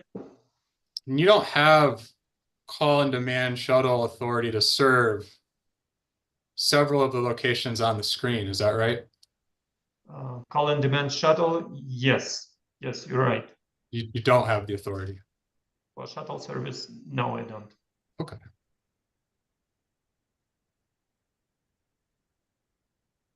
Have you investigated what kind of new insurance you would need to obtain if you were going to start serving all these destinations? Probably the same. The only administrative agency that tell us what insurance we need to have is the PUC. So for motor coaches, it's a 5 million liability. And so that's the only requirements that we need to follow. Have you investigated how many additional new drivers you may need to hire if you were going to serve all these locations?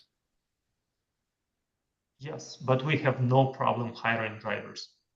So how many drivers would you need? Mr. Jennings, again, we need to, if you want to talk exact numbers, I don't want to guess. Like the other witnesses just guessing numbers. I wish not to guess.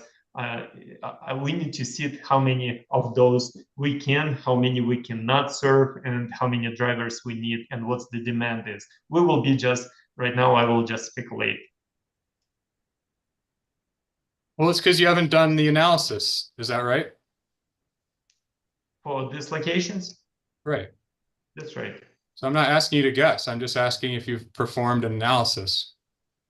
So yes, I did not. Okay. Your Honor, no further questions.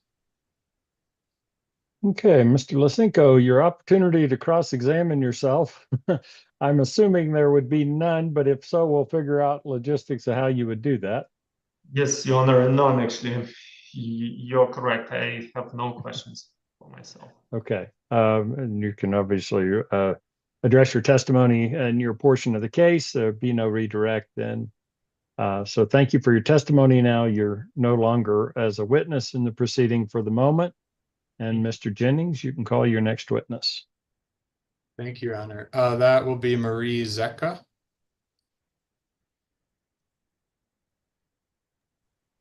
Hi. Hello. Let's see. Sorry. Okay. If you would please raise your right hand. Do you swear to tell the truth, the whole truth, and nothing but the truth? Yes. Thank you. And this is your opportunity to testify in response to the questions you'll be asked today. It's solely your effort, so shouldn't be any assistance or communication with anyone else. If anyone tries to contact you at all during the testimony, please just pause and let me know that, okay? Okay. Thank you. Thank you. Mr. Jennings. Thank you for being with us. Could you please state and spell your name for the record? Marie, Marie, Zecca, Zecca. Okay. And can you tell us what's your current occupation? I'm an owner of a marketing company called Blaze Marketing. And in your role with your marketing role, do you work with 303 Party Bus? Yes, I do. When did you start working with 303 Party Bus? I think it was 2 years ago, maybe 2.5 years ago. And tell us a little bit about sort of the services that you've provided and what you've learned about 303's business. Sure. We've done website development, flyers, SEO, and pay-per-click advertising. And have you been working with Nick or Evelyn Casillas on these projects? Mainly Nick, but I've also spoken with Evelyn from time to time. Okay. So tell us about kind of the marketing efforts and the customer audience that 303 Party Bus is trying to reach. They're trying to reach people that would, I guess, classify the buses as a limo bus or a perimeter seating bus. Kind of like more of like a couch setup, allows for like social activity. You could talk to the person next to you or across from you. When the bus arrives at the destination, if it's for a concert, people like to get out, set up speakers and like kind of hang out outside the bus, but it also allows for if there's any kind of weather, they can go back in the bus and hang out until they need to go into whatever they're going to be in. Okay. And in these marketing efforts, is there a specific, type of customer that you're going after? Are they looking for Red Rocks concert rides, or what kind of offerings are you guys targeting here? They're looking for Red Rocks rides, but I believe that they also call for proms, special events, sometimes corporate things, but they're all looking for a place that they can be with a group of friends rather than kind of just be alone. So they're looking for the social aspect. And is that social aspect connected to the perimeter, the bench seating buses? Yes, it definitely allows for people to talk and dance and hang out. So is that a unique, or is that a sub-market of customers who are looking for transportation? For sure. I think that 303 definitely offers a more luxurious experience when going to and from different events. And I think that's the type of client that they also serve or people that are looking for that. And they're able to get luxury at a kind of a reduced cost than if they were to get an Uber or Lyft. And Ubers and Lyfts also only fit like 3 to 4 people in them normally, unless they want to get an XL, which would be like 6 or 7 people. I'm going to ask again for number 112 to be pulled up, please.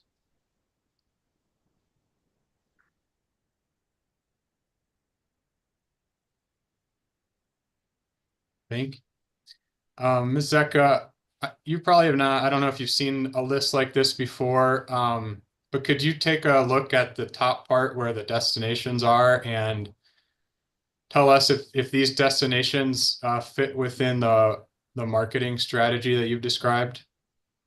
Yes, all of them. And tell us, why, what is common about these destinations here? They all have events. Looks like some of them, they all have concerts, but some of them might have also sporting events, other random things that they might put together. I don't know, but definitely concerts. And are these the type of venues that a customer looking for perimeter seating would want to select as a destination? I would say absolutely. And when you're talking about marketing, is there a difference with the perimeter kind of party bus style versus a traditional bus where everyone is seated and looking forward? Yes. So I also have access to search terms that are used to land on their website, and they all reference party buses or limo buses, and they really rarely, I don't think I've even actually see it called charter bus for them to land on the website.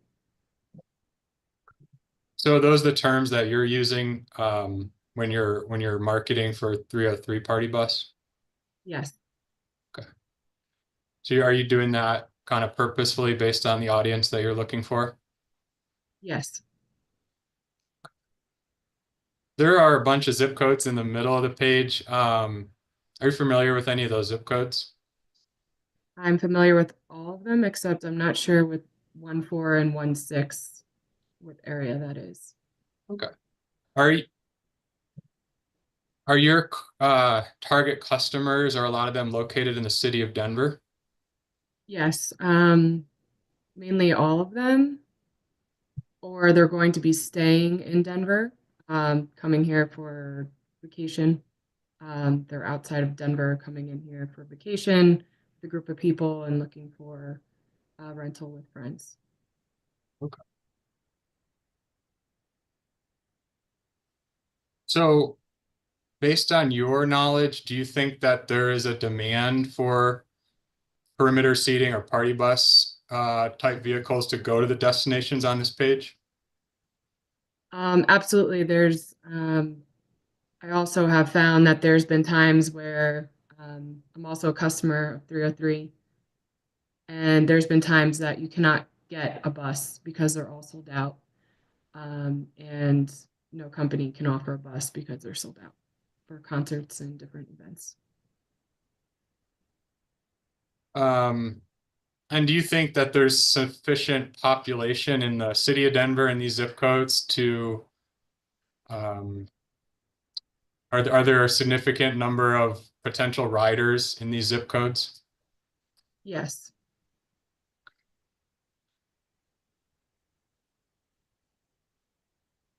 Are you familiar with Mr. Lysenko's company? It's called Red Rock Shuttle. I am not. I actually didn't hear the company name until yesterday, and normally I would find that in competitor analysis as a marketing professional, and I didn't. I also noticed on his site he has Suburbans and black cars, and I wouldn't consider that a competitor of 303 since they offer limo buses and perimeter seating buses. So did you look at Mr. Lysenko's website in getting ready for today's hearing? Yes, I did take a look at it. Okay, and that's what you were describing, the vehicles that you saw on his website? Yes. So do you think that a perimeter seating customer is a different type of customer than the folks who may be looking for the vehicles you saw on his website? Yes, I would say. Did you see any perimeter seating vehicles on his website? I didn't. No.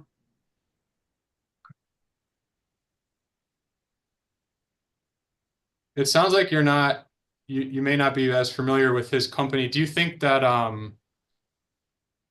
one company could adequately serve all of the ridership needs to the destinations on this page? No. No, it seems that there are times where companies are sold out and they prefer to other companies that also have buses just to call because there's too much demand on certain nights and they can't actually serve everyone that's in need for transportation. Thank you. I've got no further questions. Okay, Mr. Lisenko, do you have any questions for Ms. Seca? Zeka, thank you so much for being here. Just have a quick question about, so you've been doing marketing. Do you market word shuttle? I don't know. I am not familiar with using that word for this, but we have like 300 search terms, so it could be in there. I don't know offhand right now, but we really target party bus, limo bus. Party bus, limo bus, right? Yes. Are you aware that those are private car service type of search? There is a shuttle term and there is a private party bus or limo bus. They completely two different markets, So are you aware of the, if Mr. Casillas targeted any shuttles keywords? Like I said, I'm not sure. We do the AdWords for the account, and sometimes there's adjacent words that are listed inside of the AdWords accounts. But like I said before, those are not our top 10 keywords that we're targeting. Got it. That makes sense. Your Honor, no further questions. Thank you so much. Thank you so much, Ms. Zeka. Okay, let me redirect Mr. Jennings. No, thank you. Hey, Ms. Seca, thank you for joining us today and your testimony. Wish you a good day. Do you need me on or can I leave? You can leave. Thank you very much. Thank you.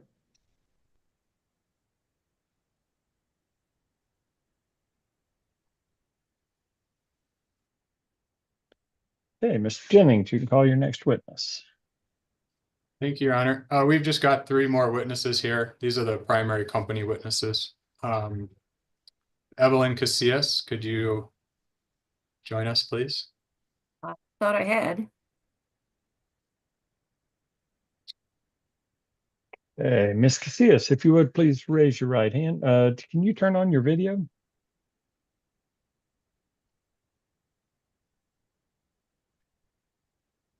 There we go. And your right hand. Thank you. Do you swear to tell the truth, the whole truth, and nothing but the truth? I do. Thank you. Thank you. And again, this is an opportunity for you to testify solely in response to the questions asked of you. Should be your own personal information, personal responses based on your own knowledge. So if anyone else should try to contact you or communicate with you in any other way other than the questions through this session, please pause and let me know that, okay? I would do that. Thank you. Thank you. Mr. Jennings. Yes, thank you for joining us. Could you please state and spell your name for the record? Absolutely. Evelyn, Evelyn, Casillas, Casias. Okay. And what is your role with 303 Party Bus? I am the general manager, which encompasses different duties and responsibilities. Primarily, I'm the office manager. I take care of most general duties that are required with office management. I do most 90-some% of the reservations and bookings and customer contact, customer follow-up. And I also assist with the managing and training of the drivers, as well as hiring of the drivers and all the procedures that go with drivers. I also manage things like the insurance policy, those sorts of things that we need to work with on a fairly frequent basis. I also do some of the accounting work, and just say any other duties as assigned. Okay. And is Nick Casillas the owner of the company 303 Party Bus? Yes, he is. Is Nick your son? He is my son. So would you call this a family run business? I would. It's definitely a family-run business. And how long have you and Nick been running this business? Nick started before me, about a year before, and I started working for him. She talked me into it in 2015, November of 2015. Okay. So since 2015, have you been working with the company? Yes. So tell us a little bit more about your personal professional experience, what positions and what background you have. Very extensive background in management. Without dating myself too much, I can say without at least 35, 40 years of management, 25 or so have been, 35, 40 years of working, at least 25 to 30 of it has been in management. I've managed I've had roles such as I've worked as a reporter previously, early in my career. I also managed a museum that for the Colorado State Historical Society for about 10 years. It was a museum that had been neglected for years, and I and through my leadership, we turned that museum into one of the state-of-the-art facilities that it's become today on the Western Slope. I did that for 10 years and left there. I then went to work for a corporate law firm. I initially was going to be a paralegal, but I was chosen by the company president to report to his office to promote me as to be his chief legal assistant and his caretaker. I did that for about another 10 years. During that time, I did some leadership development programs as well as business development programs. I was contacted by an owner of a Spanish language radio station who asked me to come to work for them. I'm not bilingual. I understand some Spanish. I went to go to a very small radio station that was struggling, and within the first 2 years took that to the top, where it won Broadcast Station of the Year in 1992 out of as a national award for just the improvement and the diversity that I brought to the station, the sales revenue that was generated to that station, and that station still running today. I did some incredible things at that station, such as being the first to get the Denver Nuggets broadcast in Spanish language radio, and also was one of the chief proponents and involvement in the World Youth Day, which was a very big deal here in Denver, with the hundreds of thousands of people that participated in World Youth Day. I was responsible for coordinating the broadcast for all the Latin American countries that we had NBC put a bird up on our roof. Those kinds of things that I did at that radio station. I was then, I left there and was then asked to go work with a combination kind of effort with KOA at the time with their general manager, Lee Larson, and another Spanish language radio station that was struggling, which I vowed I wouldn't do again, but I did. And we were very successful there. I hired and trained a sales staff to be very successful to increase revenue at that station as well. Also, with KOA, split the inventory to broadcast the Colorado Rockies in Spanish, which they're still doing today, which was also a very successful revenue generator. I also supervise a very diverse staff, both English speaking and some Spanish speaking, and some who didn't speak English very well. I still don't speak Spanish very well. By the time I left there 10 years later, they were speaking English. I'm still not speaking very good Spanish, but just a very great success story there. I left there and went to work for a corporate law firm. It was called Saunders, Snyder, Ross and Dixon. And I stayed at that. Well, I'm sorry, I got confused with the coordination. I used to go back to visit that one, but I left there and still had some contacts there. And so we've just kind of stayed in contact for some time. And there's an opportunity to go work in Alaska right after the big terror attack, 9/11. And I went to Alaska and on a national kind of program with the Department of Transportation, which was just formed. And we were responsible for interviewing and coordinating all the human resources efforts for hiring all the airport security people, some that you may come in contact. Hopefully they're not still there today. That was also a big operation. I did that for over a year and stayed in Alaska a good part of that time. Came back from there and went to work for another radio station group called Salem Communications. I did not want a management role in that one. I just wanted to make money like all the people I had supervised in previous years had excelled my expectations. So I signed on as a account executive for Salem Radio, which had over 100 radio stations in the country. I was a top performer there, billing over 2-3 million per year. I won National President's Club every year except one that I was there.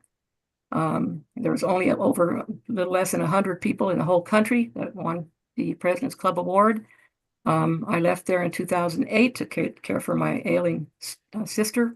And once she passed on, I just decided to stay in private business and develop my own marketing company. This is primarily doing radio broadcast proposals as well as print publications. And I was doing that when my son asked me to help him in 2015. And so to this day, I'm still helping. Okay. That experience that you described, do you utilize that experience now in your role with 303 Party Bus? Absolutely. Every day. So are you involved in managing employees of 303 Party Bus? I am. I have Nick and Isaac interview them. If they think they're someone to move forward, I take care of all of the paperwork and everything that's required to get them on board, as well as I interview them myself and spend a lot of time with the training component and expectations of what we expect from them as drivers for our company. We don't just hire every driver that comes through the door. We have very high expectations of what we expect to represent our company in all manners for the very diverse group of people that we serve. And we serve a very diverse group of people from young children to cultural celebrations like quinceañeras and bar mitzvahs that other companies aren't so willing to take. Kids' activities, school proms, of course, a lot of people do those. We get a lot of corporate requests for party buses, much more than one might imagine. A lot of the feedback we get from corporate people is that's their way to go. And then, of course, the general public who wants to go to see concerts. As we've been testifying today, that a great source of our income. We also do many weddings and sporting events. CU Boulder, Denver Broncos, Colorado Rockies, just the whole gamut of anything that someone would want to use a party bus for here in Denver and the metro area. And in your role, are you involved in compliance with rules and regulations and things like filing PUC annual reports and vehicle inspections, that kind of thing?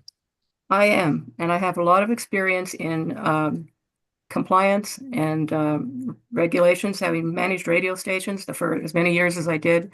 I'm very well acquainted with the sorts of legal compliance that we need to follow for that, of course, for those entities and as well as for this entity. This entity was new to me, so I did need to do some research to find out from others more knowledgeable about, what some of the legal requirements were. And of course, I called the PUC a couple of times, said, what do I need to do? And hopefully have been in full compliance with them since the inception of this program. Are you in touch with PUC staff about filings and compliance things that come up during the year? Not very often do I have to. I have called a couple of times regarding, annual reports and that kind of thing, and renew it, of course, with this renewal. At the time that I found out we needed to do a renewal. So are you familiar with the equipment, the vehicles basically that 303 uses to provide the service? I'm very, very familiar with the equipment.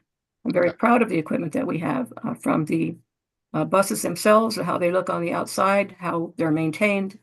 The feedback I get from our customers, it makes me feel very proud. The interiors of them, I know what goes into them. I know how they are converted from a forward-facing seat type of bus when Nick has purchased them and brought them to the yard. I've got tons of photos of Isaac taking them all apart, getting rid of all those front seats. And of course, we sometimes will sub out some of the interior stuff. He can do some of the other interior stuff. The stereo equipment that goes into them, the lighting, the sound is just incredible. They're beautiful vehicles, inside and out. All right, I'm going to ask you a few more questions, but I would ask the commission to please pull up hearing exhibit 100. Okay.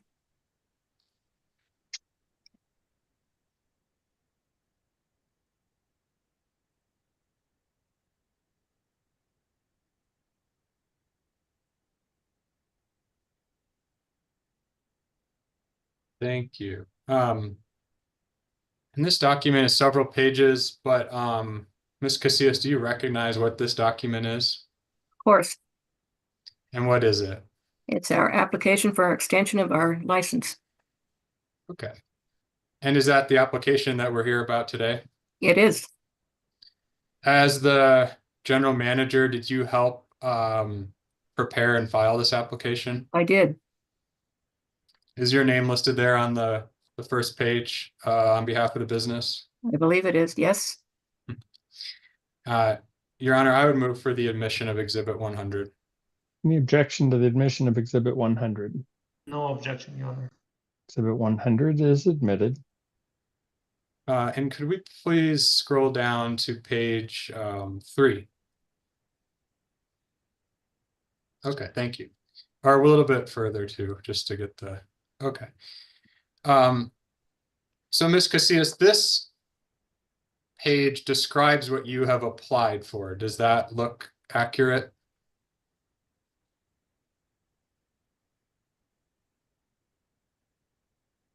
Yes.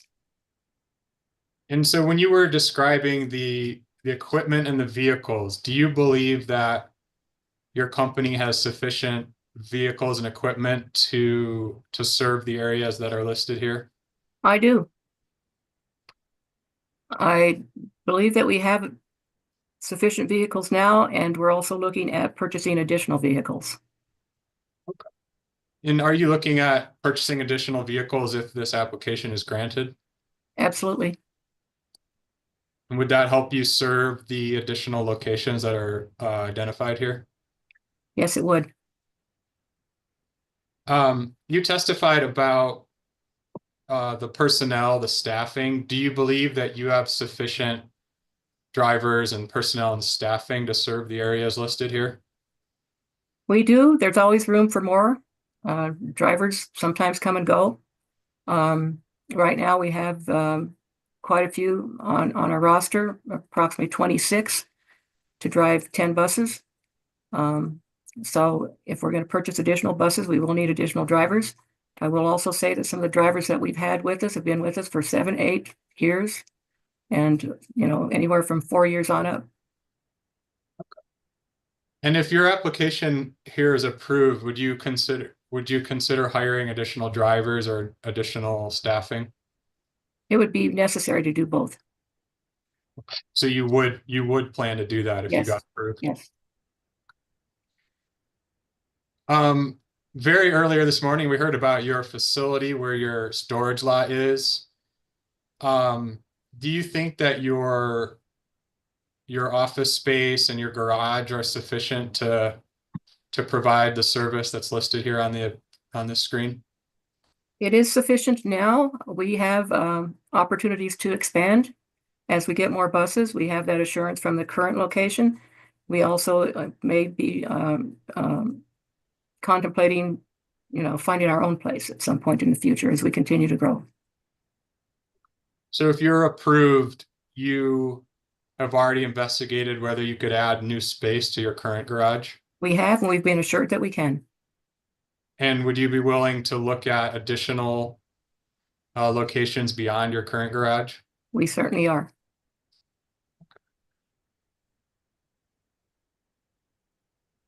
So I'm going to ask you more about some financial aspects. Are you involved in setting and maintaining budgets and financial reports for the company?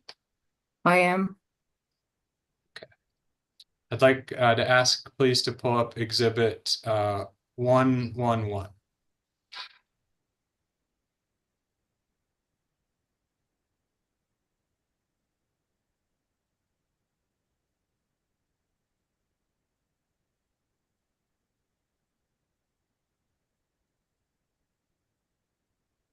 Okay, Ms. Casillas, this document is just 2 pages.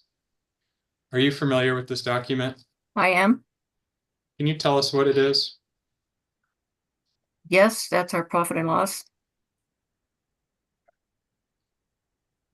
And are these the financial data that your company looks at to assess your operations? It is. And do you believe that what we're looking at here is a true and accurate copy of those financial statements? It is. Yeah, Your Honor, I would ask for admission of Exhibit 111. Ms. Federico, if you would please scroll down so I can see the remainder. Oops, I'm sorry. Stop. Go back to the top, please. I see confidential in big letters there. Is there anything confidential on this page? Not on that page. The balance sheet, I think, is where she signed. I'm not, if we can scroll it up a little, I'm not sure. Actually, before we put it on the screen, I think I also saw some redactions on the second page. Do you believe there's this, Ms. Jennings, is this a redacted document? No. Check very quickly here.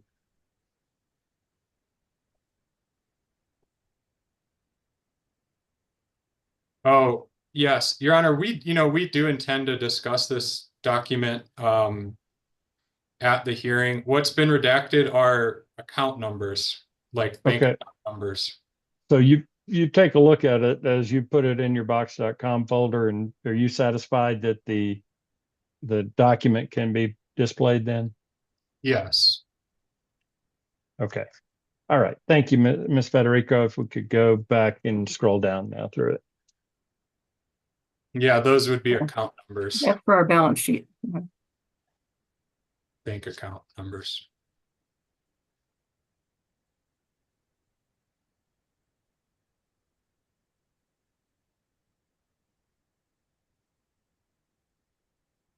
Okay. Any objection to the admission of Exhibit 111, Mr. Lisinko? Your Honor, yes, I do have some. I'm not sure if I'm allowed to ask some questions before. You'll have plenty of opportunity to cross-examine the witness. The only question right now is whether they can admit it into evidence. Because some evidence may not be admissible, but well, no objections at this time. Let's okay. Hearing Exhibit 111 is admitted. Okay, thank you, Your Honor. Ms. Casillas, could you just describe for us what this financial document shows and what you think it means for the financial position of your company? I think it shows that this is based on 2023, that we had a very successful year that has culminated from growth from previous years, other than a little burp during COVID. It picked up again, and we had sales of almost $1 million. In this particular report, we had it demonstrates here that our expenses were standard enough for the kind of operation that we're running. It shows all of our total assets. There's been a change on that since then, and that there are no liabilities other than the one of the SEIDL loan, SBA EIDL loan. It shows that we're in a very good financial position. We're very solid with liquid and with cash in the bank that was left untouched. Primarily, I give that to my son, Nick, who's conservative about keeping money where it needs to be rather than drawing it out and using it for things that we really don't need or not part of the budget plan. So that's very comforting to have that kind of cash. And then also because all the buses that are paid for, they're all saleable assets that should we ever need to sell them, we could. At this point, we're looking at that cash and those saleable assets if we need to, and the continued cash inflow coming in for this particular year to expand our operation. And we think we'll be very successful in doing that. You mentioned the end of calendar year 2023. Is that just the most recent data that you have available? Yes, our 2024 tax day is coming up. We hope we're going to make that. It's still being worked on. Okay. So that's why we're presenting exactly available data, most recent. Okay.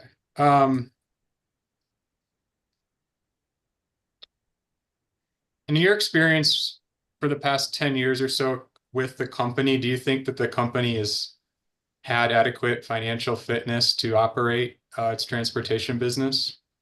Absolutely. Starting out when Nick first asked me to help him with this, initially, then no, but he had just started this business. He had a lot of different people working for him.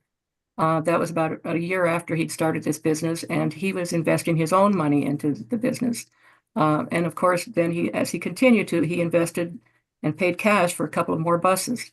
Since then, we've been able to purchase those vehicles with the liquid assets that we've had in order to purchase new buses, and a few times some that were financed for short term, and they of course have all been paid off.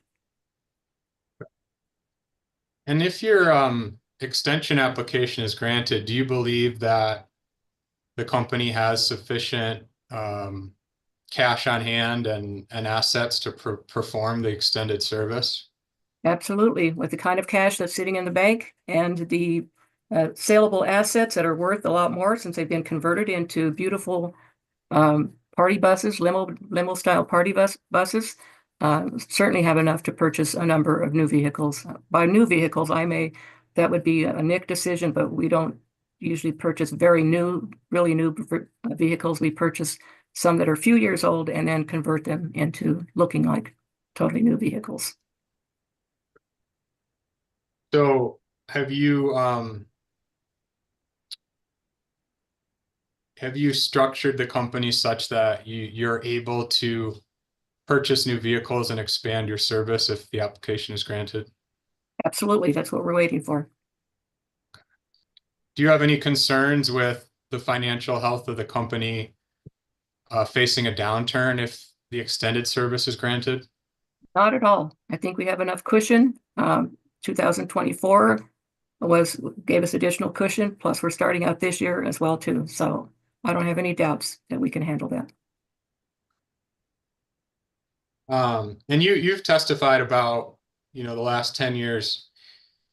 Does that include the operation of the luxury limo, private bus service, and the common carrier shuttle service? It would. And I should have been more clear when we're talking about approval of this application. This is just about the call and demand shuttle service. Is that your understanding? Yes. Okay. So the expansion, if the call and demand shuttle service is granted, you believe you have adequate financial health to provide that service? We do. Okay.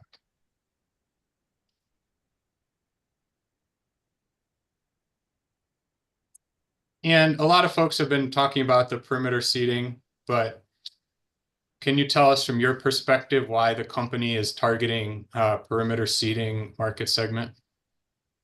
I think most of it is based on the acceptance and the demand for our services that we see. The numbers speak for themselves. A lot of people want to rent party buses that are limo style seating. That there's a big demand for it. Any just diverse types of group, as I mentioned earlier, from corporate groups to family groups to sports enthusiasts. It's all there. It's a very exciting kind of opportunity for us, and it's a very exciting experience that we provide for them. And that's the kind of feedback we get. I don't know if I can talk about the reviews that we have on our websites, but most of them, I mean, we've got some pretty decent reviews. Like I believe it's close to 500 reviews of very satisfied, happy people. And that doesn't include the number of people who call us and give us feedback. So it's just a really exciting concept to be able to include more people who have a need for our service and a desire for our service. Okay. And have you, Mr. Lysenko has mentioned the complaint proceeding and recessed beer garden. Have you been involved in those compliance issues? I didn't realize that we had any compliance issues until more recently in this last year. The same kind of compliance that I would use for any of the other buses would be the same that we would apply for that. As a LL license, we pick up at Recessed Beer Garden like we would any other bar downtown. And that's kind of how I would be involved in that. Have you been involved in the company's efforts to address the complaint that Mr. Lysenko filed and address the prior issues that came up last year about Recessed Beer Garden and the type of service that you will be providing going forward? I have been involved to some extent in terms of long-term goals and repercussions to not getting this approved. And based on your role with the company, do you believe that you can operate in compliance going forward if this application is approved? That we can or cannot? That you can or that you will operate in compliance? Yes, we will operate in compliance with this. We do admit that initially this is some growing pains and not understanding what the different licensing requirements were exactly. So we made some mistakes. And we acknowledge that we made those mistakes, and we're willing to clean them up, and we have cleaned them up and move forward and hopefully with positive outcome for everyone. And have you filed this application to address some of the issues that have come up during the past year? Yes, we did. No further questions for me, but please stand by for additional questions. Thank you. Okay, Mr. Lysenko, any cross-examination? Yes, Ms. Casillas. Yes, Your Honor. Ms. Casillas, I've got just a few questions. Can you please tell me, do you make decisions in the company? I'm sorry, I didn't understand you. I didn't hear you exactly. Yes. Are you a decision maker in the company? Yes, I am. Got it. How many buses would you buy if this application is granted? Probably at least 4 more initially. 4 more. Got it. And what has changed since the last hearing when you guys testified, you and Mr. Casillas testified that you don't want to buy new buses, additional buses, because it's just additional headache and overhead, like additional expenses as far as insurance and stuff like that. What has changed since then? I think the question that was asked at the last, what you're referencing to was whether we would buy front row seating types of buses, and the answer was no. Whether we would buy other types of buses, as I recall, Nick's response was not at this time due to the demand that we already had and also the fluctuating economy. Makes sense. And you did testify about you handle ticket sales, and you did testify about the mistakes that you guys made last year. So I have a couple more questions about those mistakes. Can you please say if you ever sell tickets on per seat basis for your shuttle service from, let's say, Recessed Beer Garden? Okay, first of all, we don't sell tickets to anything. We sell reservations that don't involve any kind of ticket. Got it. But did you ever sell reservations to individuals from Recess Beer Garden? I'm not sure I heard your question.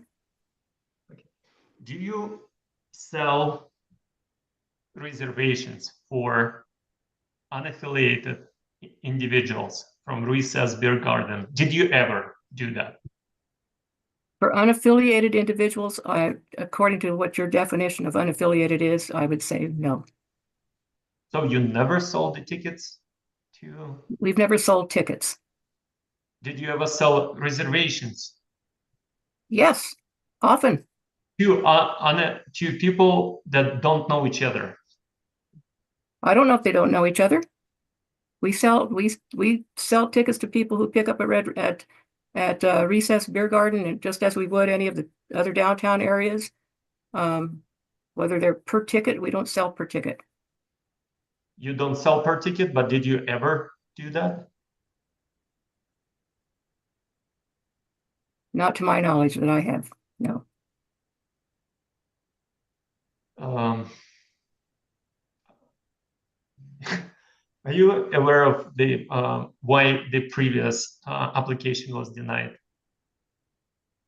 Yes. Why is that? Because why was it denied? It was denied, in my opinion, it was denied because we didn't share a lot of our financial information that we didn't think was necessary to prove that we were a professional, competent business that could handle the kind of demand that we had. That was my interpretation from the denial. Secondly, my interpretation from the denial was what you just mentioned a few minutes ago, was we were asked if we would be buying new buses, and Nick's response was, due to the economy and because we weren't there yet, probably not. So to me, is very clearly the reason that we were denied that application was because we didn't present enough evidence at that hearing, as we have now, to show all of our financial information and everything that we need to show you that we are a growing company and room for more additional growth, that we're very competent business professionals and not like the zombies that they made us out to look like. And that's the main reason why, in my opinion, that's just my opinion, why the application was denied. Did you testify in a previous hearing about selling on per ticket basis from Recess Beer Garden? Did I testify? Yes. I don't recall that I testified about Recess Beer Gardens. So you guys never provide the shuttle service from Recess Beer Gardens to Red Rocks? Again, I get confused between your definition of shuttle service. We provide service as a luxury limousine,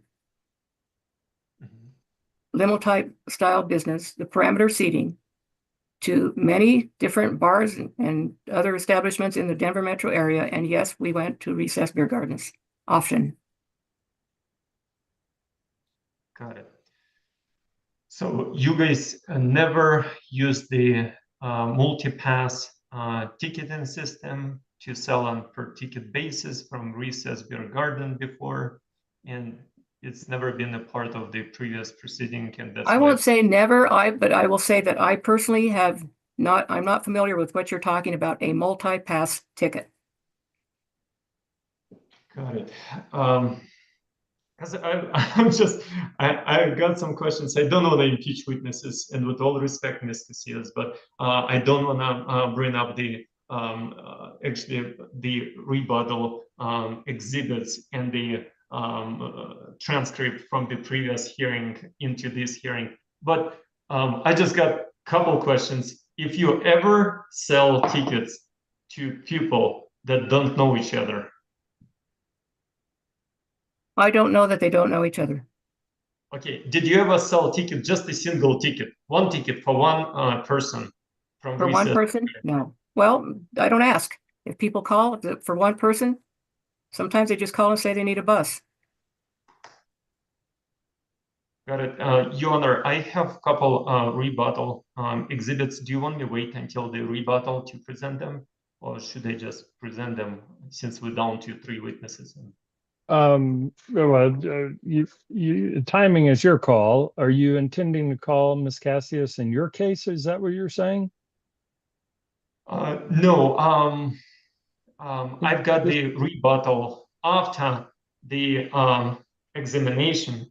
I have rebuttal exhibits, so and I wish to present those rebuttal exhibits. So your case, the applicant has rebuttal. The applicant has the burden of proof and will get the opportunity to present rebuttal evidence after your case through your own testimony and any witnesses that you might wish to call in your case. Now, if you want to try and introduce an exhibit at this time, you're welcome to do so with the witness on the stand, or you can try to introduce it later through her or another witness if you call her. Got it. Let me double check. Is it Miss Weisenthal who pulls up the exhibits, or somebody else? Ms. Federico's with us. She can. Miss Federica, could you pull up exhibit 202, please?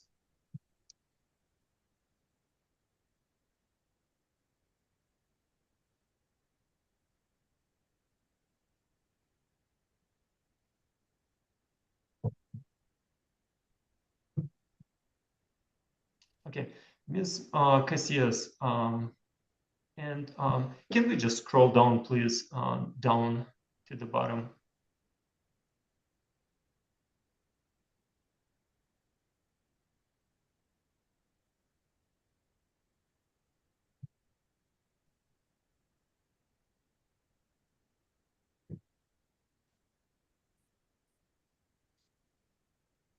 Ms. Casillas, do you recognize this document? I've never seen this before today. Got it. Can we just go up to page 5, please?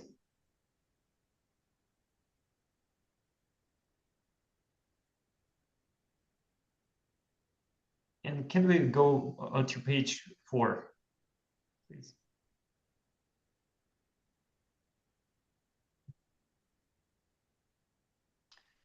So it says, congratulations, this is your ticket. Your ticket is attached from Recess Beer Garden. That was my ticket that I purchased from you guys, from Recess Beer Garden before. And it was purchased in September 24th for September 27th show. And then I filed a complaint. Are you aware of my complaint? Yes, I am, and I don't understand how this is applicable to our license extension. So I wanna ask you, do you recognize this document? Do I what? Do you recognize this document? No, I don't. First time I've seen it. Okay. Is it how your usual ticket looks like from Recess Beer Garden? Pardon me?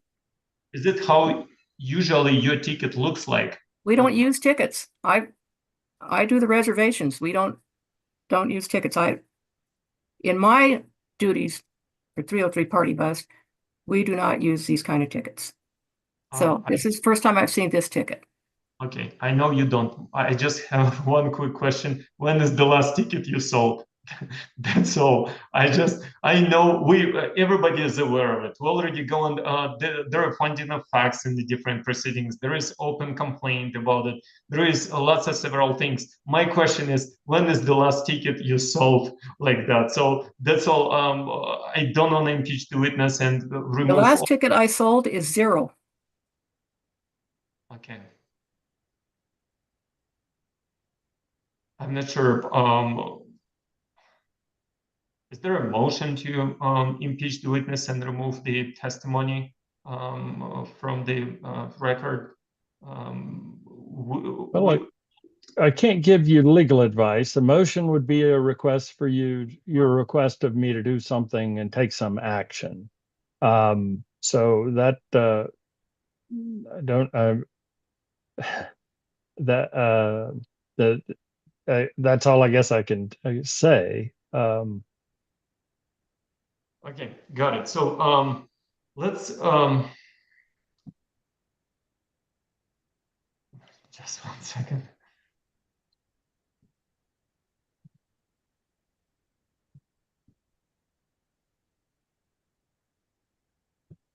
Just 1 second.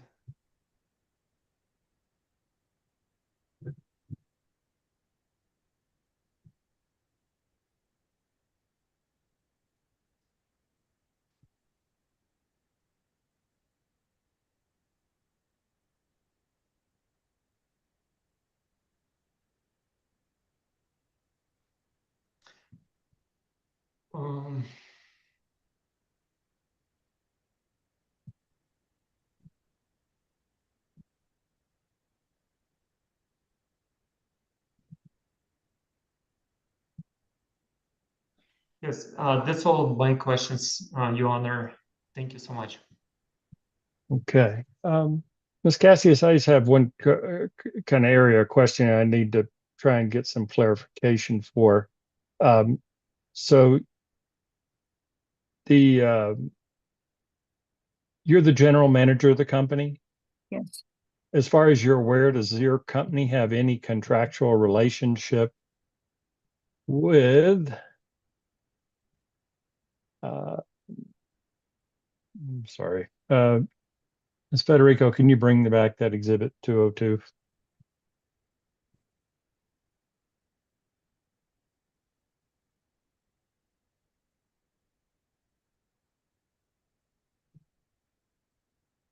Okay. Ms. Cassius, as far as you're aware, does your company have any contractual relationship with a website or domain or company called multipass.com? I'm not familiar with multipass.com. At no point in time. This is the first time I have ever seen this multipass.com receipt. Okay, thank you. You can take that down, Ms. Federico. And then the only other question, you said that you handle the reservations. Yes, I do. And the name of Recess Beer Garden was an example used in that course of that testimony. And so if you received a phone call that from a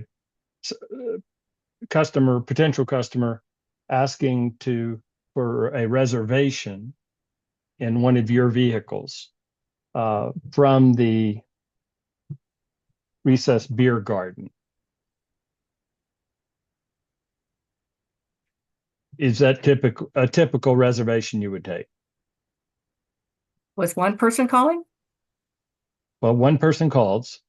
Most phone calls happen one-to-one. Yeah. If I called or a hypothetical person calls from Recess Beer Garden, says, I would like to make a reservation on your shuttle, or excuse me, in a 303 party bus vehicle, you would be the one to take that reservation? Not for one person, no. Okay. So you, okay. So what's the minimum number of passengers required to have a reservation for a party bus? I've had people call for 2 or 3 for the Mercedes-Benz Sprinter. Okay. And so if I call and make a reservation for 2 or 3 people for one of your vehicles, and you're saying that would be a normal reservation you would take? Yes. Then? Okay. Is there any possibility that when I get in that Sprinter van that you've described,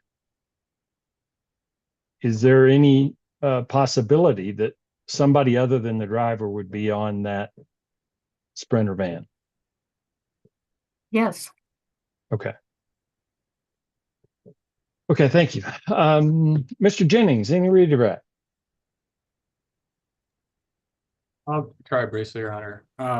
Ms. Casillas, you've been answering questions about going from Recess Beer Garden and how folks make a reservation. Do you remember that testimony? Yes.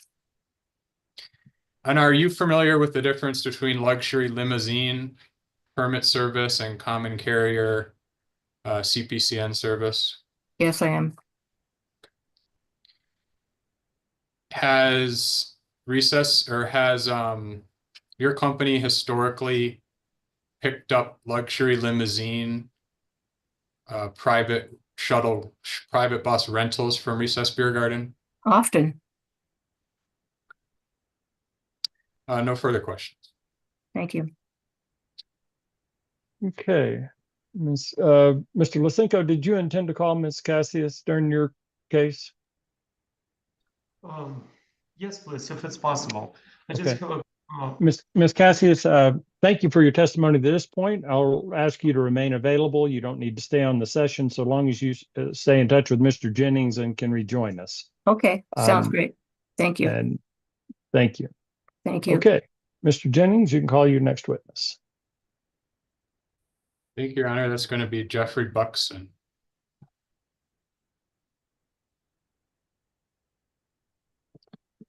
Mr. Buxton, Hello, if you would. I am Jeffrey Buxton. Hello, would you please raise your right hand? Do you swear to tell the truth, the whole truth, and nothing but the truth? I do. Thank you. And again, this is an opportunity for you to testify in response to the questions you'll be asked here in the hearing today. That's your personal testimony based on your own knowledge. So there shouldn't be anyone else communicating with you during your testimony. If anyone should contact you, please pause and let me know that, and we can go from there, okay? Sounds good. Thank you. Mr. Jennings. Good afternoon. Could you please state and spell your name for the record? My name is Jeffrey Buxton, Jeffrey Buxton. And are you a consultant to 303 Party Bus LLC? I am a consultant to 303 Party Bus.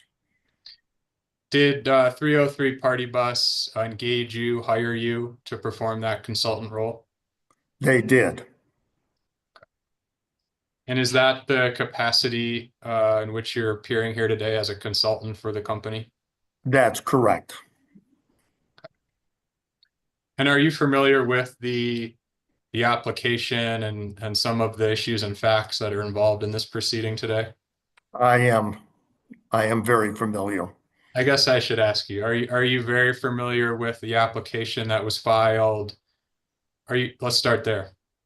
I am familiar with the application that was filed. I advised them during that process on how to write the application.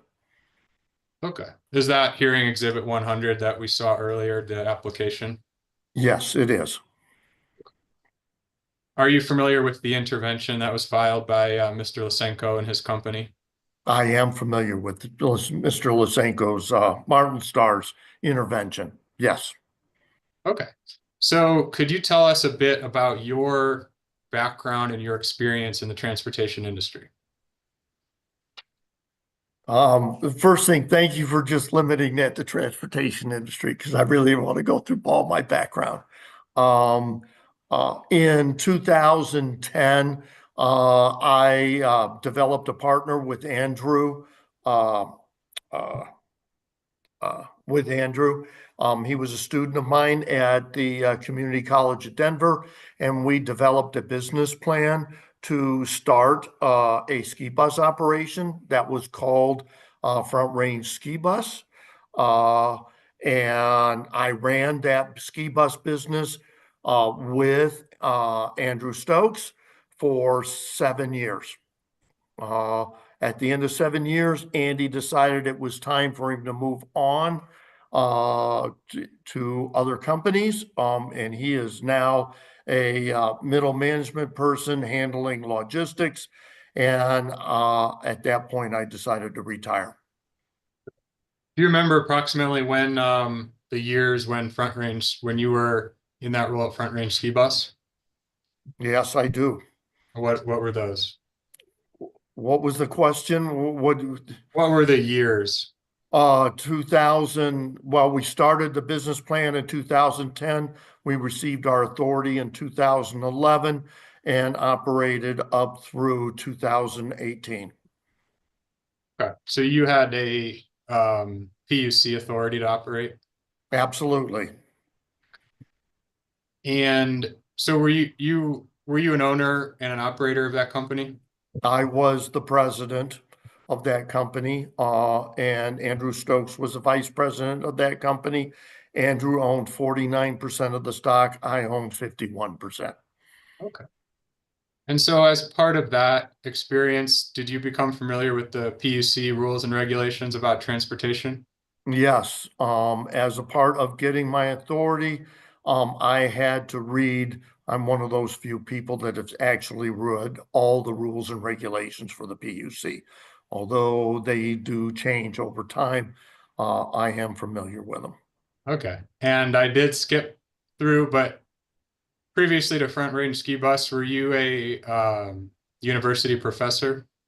Yes, I consider myself still to be a professor, although I'm retired.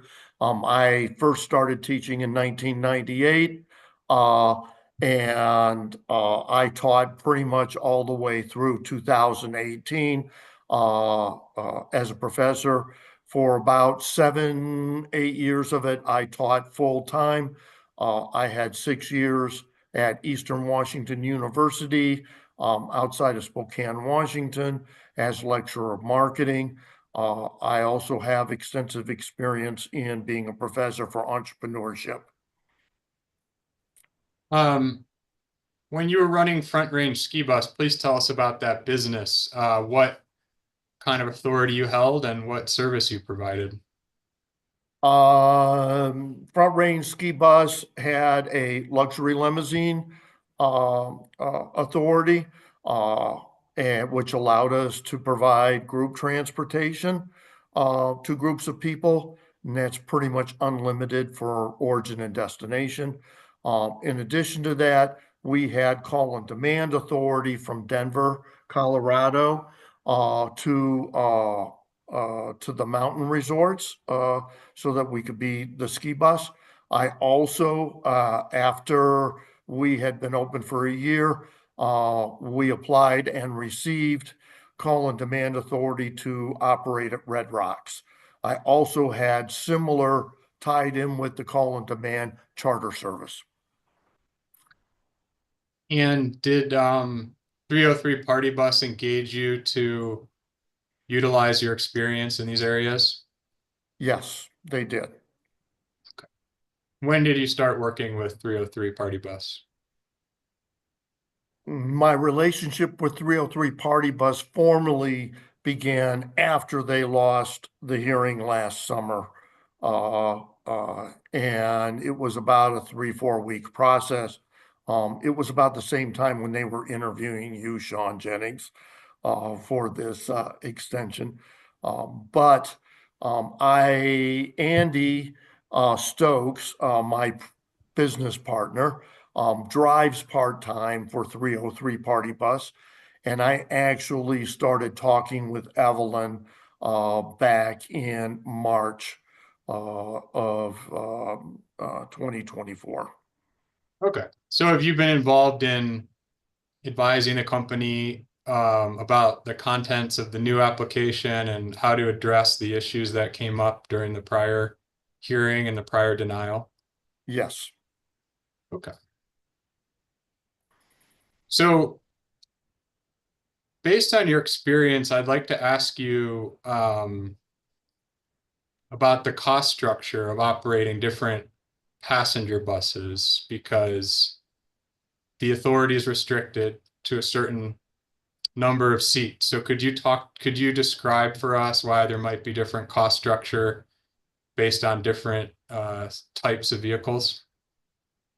If you recall, when I talked about the start of Front Range Ski Bus, I said that I started working with Andy in 2010, but that we didn't get the authority until 2011.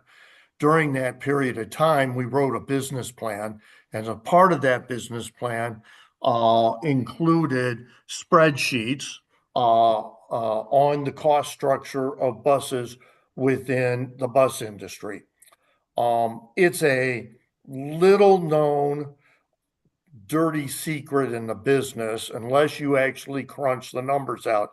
But the lowest cost overhead within it is actually seat structures of between about 25 to 40 seats. Buses that are 16 seats or less, because of the lack of spreading the overhead among passengers, are more expensive than that sweet spot. Also, motor coaches are more expensive. Motor coaches being over, say, 45 seats. And so, yeah, that's what I discovered during it. Thus, Front Range Ski Bus focused on buses of around 30 to 35 seats. And in connection with 303 Party Bus, have you been advising them about the cost structure and the overhead for the types of vehicles that they want to run? I wouldn't say advising them, but I've made them aware that their bus structure, they only have one small 16 passenger van. The rest of them, the buses are on a sweet spot, and they represent that lowest cost overhead spot for running buses and getting passengers to a destination. And I take it you're familiar with the hearing exhibit 100, which lists out the proposed new authority and where they want to serve. Is that right? That is correct. I am familiar with it. Okay. Do you think that their cost structure is appropriate and would be adequate to serve the proposed expanded territory? Absolutely. Those buses, with the size that 303 Party Bus has, you're dealing with a congested urban environment. They're going to be easier to move around. They are also going to be easier to load and unload because they use less spots where they pull over. Are you familiar with the pricing for the common carrier call and demand service that 303 Party Bus uses? Are you talking about for what they're proposing for their Red Rock service? Yeah. Yes, Nick has indicated to me that he wants to charge $55 per rider. Are you familiar with, or do you know what Mr. Lysenko's company charges for the same service? Now, hold up just a second and let me just look this up real quick. The answer is yes. Mr. Lysenko is charging $70 per person. And where did you obtain that information? Nick provided that with me. Okay. So you gathered that in the course of preparing for today's hearing? Yes. Do you think that $55 versus $70 is does that amount of money make a difference in the customer market? We didn't get into it. My other background includes being a professional salesperson.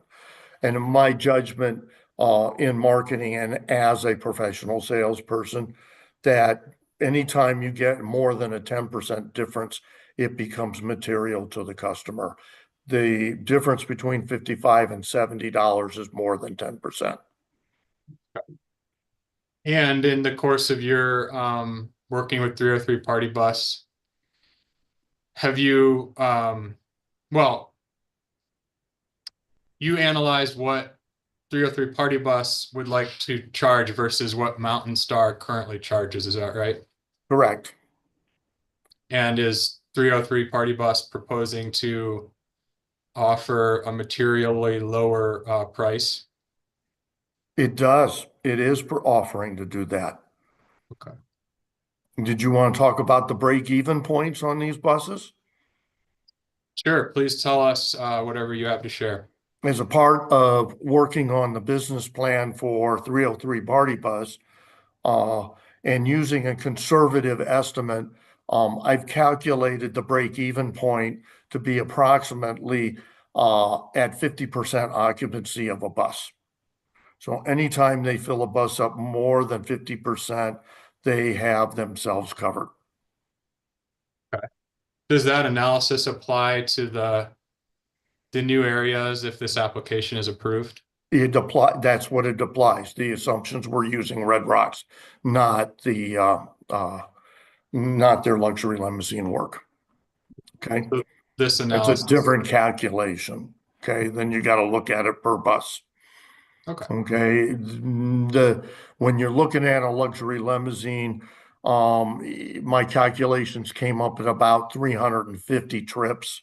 Uh, your unit of analysis has to change. That is less than half the trips that 303 Party Bus does in a year.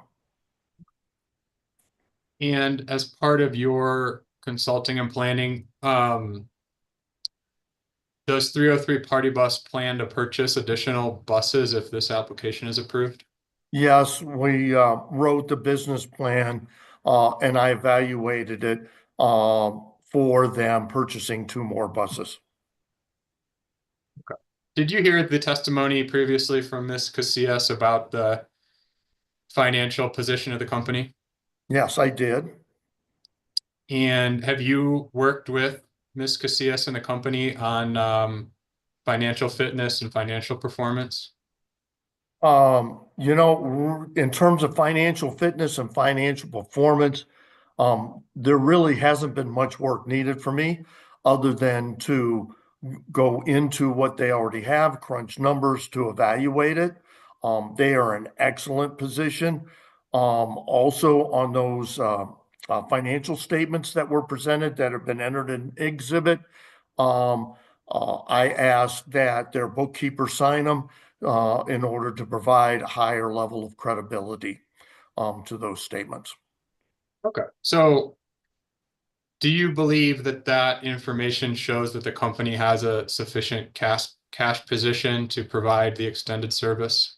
Way more than they have way more than needed for that. 303 Party Bus currently has about $200,000 in liquid assets, cash, so to speak, more than enough to purchase the buses that they need, and also to maintain the necessary cash flow until they build up the volume for Red Rocks. Red Rocks is a very popular site. It will not take very long with today's marketing techniques and aspects to build volume up in that area. Okay. And the 50% capacity as far as profitability, is that for all of the proposed, the new proposed extended areas? Yes, that's correct. That would apply to all of them. In fact, because some of the distances are shorter, the number may actually be just slightly lower for some of the other places. But I feel that in general, using 50% is a very reflective figure of their operations. You may have heard more folks earlier talk about Red Rocks. Do you have any firsthand knowledge about what the customer demand may be up at Red Rocks for transportation? I do. Let me start with, I was very surprised that 303 Party Bus lost their hearing last summer. And you know, that the demand for safe public transportation up to Red Rocks is huge. While we have been talking about it, and according to some of the other drivers and what they've testified, I can safely estimate that the percentage of public transportation trips being provided to Red Rocks are around 6 to 7% of the people. That is way understated and way under what the demand is in this marketplace. Okay. I'm going to ask Ms. Frederico to please pull up Exhibit 106.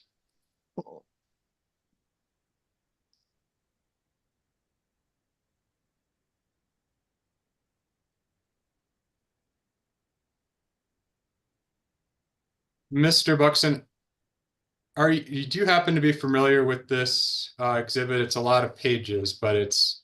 I am. It's a list of all the concerts that are being offered at Red Rocks. Okay. So you are familiar with this document? Yes. And we could scroll through it, Your Honor, but Mr. Buxton, if there's 49 pages, could you describe for us what we'd be looking at?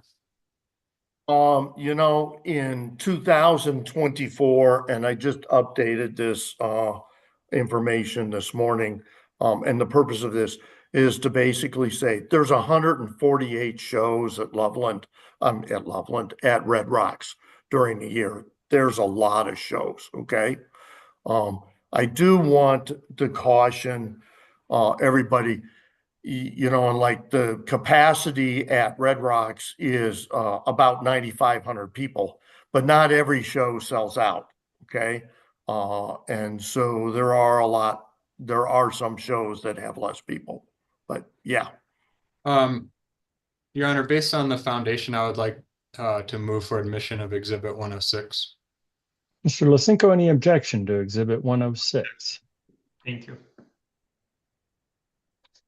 I'm sorry, I didn't hear you. Sorry about that. No objection, Your Honor. Thank you. Okay. Hearing Exhibit 106 is admitted. And then Ms. Frederico, Exhibit 107, please.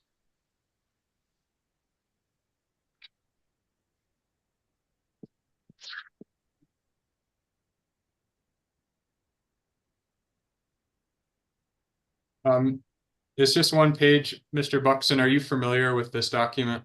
I am familiar. Can you tell us what it is? The reason it's documentation from Red Rocks, their own site, and what the purpose is to show that in 2024 there were 1.7 million people that attended Red Rocks shows. Okay. When you say it's their own site, is that Denver Arts and Venues? Correct. Red Rocks venue? That's correct. You mentioned a figure. Could you point us just where you were looking? It's a little hard to tell. I need to have I need to have it lowered a little bit so I can see it. But it's yeah, let's see, it would be just above the 3 hash marks. I'm sorry, I said 1.7 million. This says 1.6 million. Okay. I stand corrected. 1.6. No, just below it, it says 1.7 million ticketed patrons. Billboard reported 1.6 million. Your Honor, we would ask for admission of Exhibit 107. Any objection to the admission of a hearing Exhibit 107? Your Honor, I just have a question. Did the witness prepare this document? I think the testimony is it was printed from the domain arts and venuesdenver.com. Okay, but witness did that. Am I correct? Did he printed it? That's a proper foundation question. Did you personally print this information from the website? I did. Got it. And it's never been added, am I correct? And it's never been what? Edited. No, I did not touch this doc. Sean, after he put it in, put some of the below dark black information on there for data accessed and actually detailing the URL. So URL been edited after you downloaded it, right? At the bottom. Okay, hold on. I'm hard of hearing, Lisenko, so just give me a second. Can you repeat your question, please? Yes, so the URL at the bottom of the page was edited by Mr. Jennings later on than you. Correct, before it was submitted as formal evidence in the hearing. Can you recall, is it the same URL? Yes. From where you've been downloaded it? Okay, yes. No objections, Your Honor. The hearing Exhibit 107 is admitted. And just one more question on this one, Mr. Buxton. So was it your testimony that you think 6 to 7% of the total visitors are traveling via public transportation? Yes, and I calculated that based on the testimony of the drivers this morning. And we had Amanda testify that there were approximately 20 buses, and we had Don Van Gilder testify 25 buses. So I did an adverse, picking the higher numbers of 25. I'm presuming an average passenger load of 35 per bus. It was testified that only a few motor coaches were there. Most of them are more of the shuttle bus size.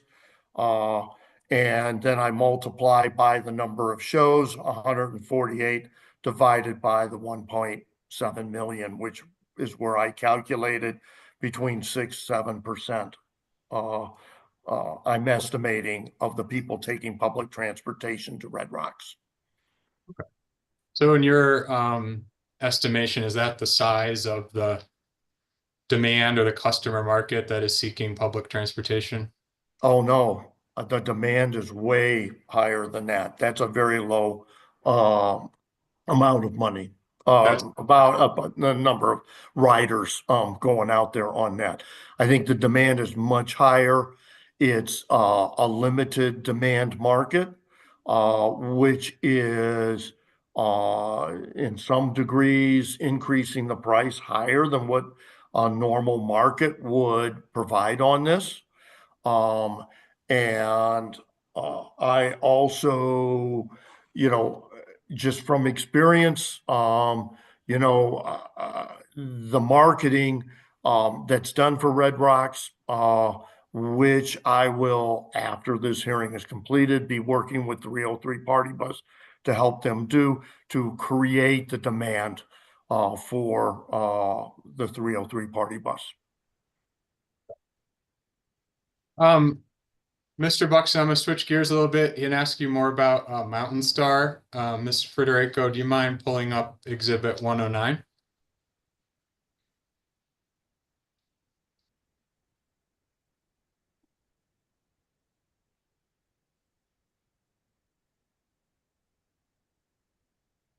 So, Mr. Buxton, in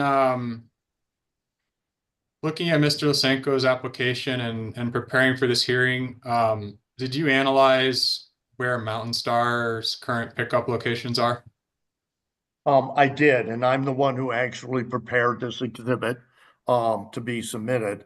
In marketing, one of our sub areas is retail marketing. And so I presented this exhibit because in retail marketing, we talk about a trade area for a retail location.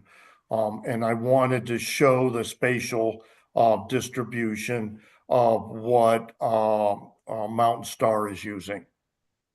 Okay. And you're obviously familiar with what 303 has applied for. Are those locations primarily in the city of Denver? Those locations are all within the city of Denver. Two of them are within what I consider to be the downtown area. The other two would be near north. Okay.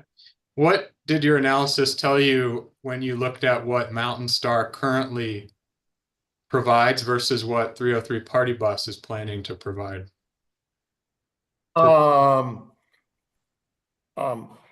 Number one, that everybody's definition of Denver is all very close to downtown and central Denver, that it's a broad area, okay?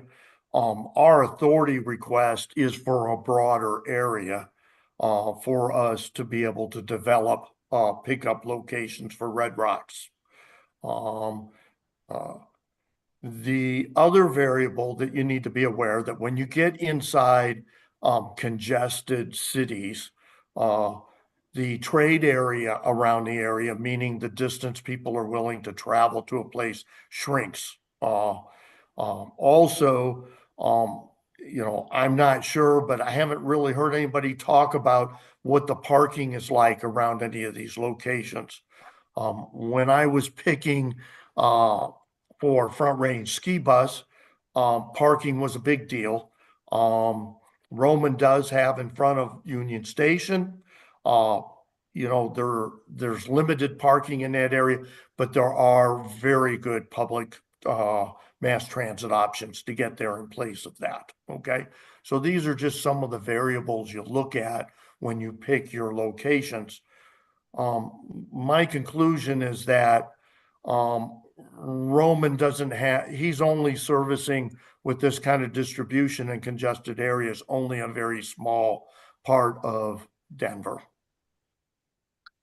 So do you believe that the current pickup locations that we see here are adequate? Are they adequately serving the broader area that 303 is applied for? No, because 303 includes I can't remember the last zip code. Can you pull up that exhibit that you had for the authority areas? I Yeah, think it's 802, 802.116 or something like that. Miss Frederico, that would be 112. Thank you. Okay, so 802.16 includes the broad area throughout North Denver. Okay, 802.14 is basically the Berkeley neighborhood. 802.11 is Sunnyside, and then the 802 to 805 are the areas including downtown and to the near north side.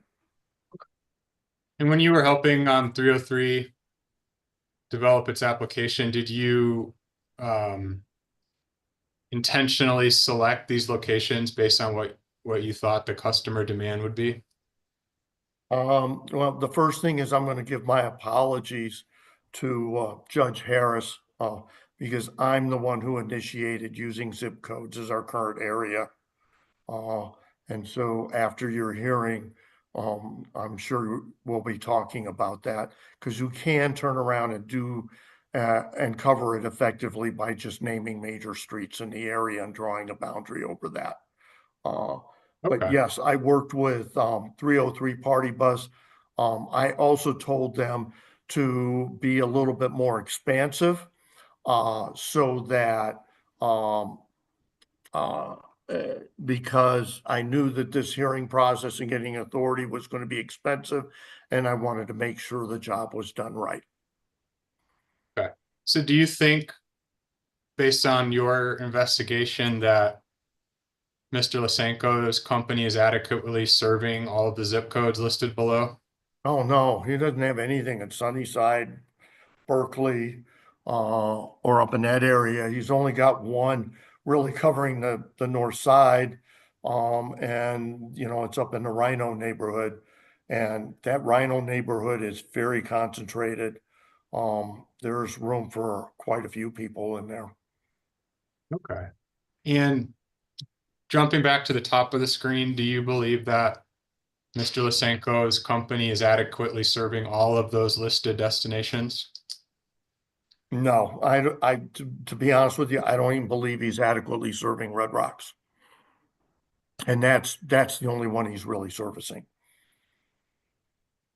Do you believe that there is a public need for 303 Party Bus to offer service to all of the locations on the screen? I do. Okay. All of them, there is a public need for, you know, and I mean, we have to remember that the buses are a public transportation option to get inebriated or drivers under the influence off the roads in this area. And I believe it also represents a public safety issue. Do you believe that there's a specific need for the submarket of perimeter seating vehicles to serve this market? You know, I've been listening to the testimony, but I'm going to focus on the testimony that Roman previously given. And Roman himself has, in my mind, basically admitted that perimeter seating buses are completely separated and different from forward seating buses, okay? And that he talked about how he's had no people ask for that type of thing, which tells me he's not appealing to that customer at all. So do you believe that there is an unmet public demand for perimeter seating vehicles to serve these locations? I believe that offering perimeter seating buses are not just an unmet demand, but that a market can be substantially created in order to help increase the percentage of people taking public transportation to these concert sites. Did I answer your question, Sean? I believe so. And do you think Okay. that that based on what you know about the financials and the operation of 303 Party Bus, that they could step in and serve the market if the application is granted? Oh, absolutely. And, in dealing with, I mean, when you look at their equity position, it shows profitability. We haven't even talked about 2024. It's improved even more. It's just not finalized and ready. To me, I mean, Nick and Evelyn have been involved with this business since 2014. This is a long period of time. And to be profitable and to have grown this to an 11 bus operation, I'm very impressed. Okay, thank you. I've got no further questions, but please remain available. Okay. Okay. Ms. Judge Harris, Filicinko. I'm sorry, I yes. wouldn't mind a short break. Would it be Let's okay? do that. We are definitely midway through the Thank afternoon you. here. We will come back at 10 minutes to the hour. So take about a 15-minute break. 10 minutes to the hour. We'll be in recess. Thank you.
Okay. Harriet, are you back with me? All righty. And we can pick back up. Mr. Lisenko, your cross-examination with Mr. Buxton. Thank you so much, Your Honor. Mr. Buxton, I've got a couple of questions for you. Okay, and I understand you got to start, but I need to premise this. Roman, you have a very heavy accent for me. I have a hearing disability and then I'm deaf on the left side. So I'm going to ask if you could speak a little closer to your microphone and hopefully I'll be able to understand it. Okay? Sure. Yes, definitely. And I will speak slowly as well. Thank Mr. you. Buxton, are you here as an expert witness? Am I correct? You know, that term has been used, yeah, but my formal title is I'm a consultant to 303 Party Bus. Consultant. What do you consult with? Is it PUC consultant or a market and financial consultant? I am basically at this point consulting on PUC stuff at this point. It will probably transition into marketing and other stuff. Yes. Makes sense. And why did you close your company, a transportation company? I retired. Retired. Got it. And you had both authorities, common carrier and luxury limousine permit. Am I correct? No, I had three authorities. The first one, I had the luxury limousine you mentioned. I had call and demand, as you mentioned. I also had charter. Charter. Got it. And as a PUC advisor, I just want to quick check for a level of expertise real quick. Do you know by chance how many type of customers PUC recognize? Like what's the different types? There are different groups of customers. How many of those types that PUC recognizes?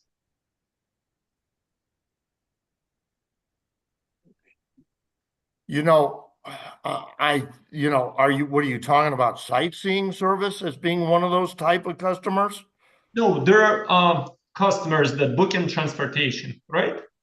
And PUC gather them, let's say in two types: affiliated customers and unaffiliated customers. And as you called it, I've never heard it referred that way before, but you've called it private bus versus a public bus. Okay. Exactly.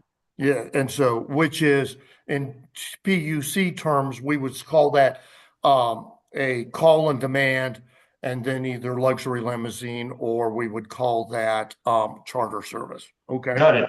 Are you agree that there are two types of customers that PUC recognize: chartering group and unrelated individuals? I would agree with that. You would agree with that.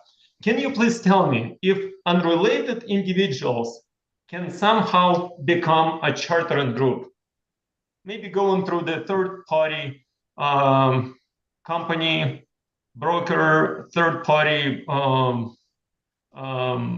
different shuttle company or different service provider. Can the unrelated individuals at some point become chartering party? And what that would be? Well, from what you're talking about, the critical difference on this, Mr. Lisenko, is hold on, I'm older.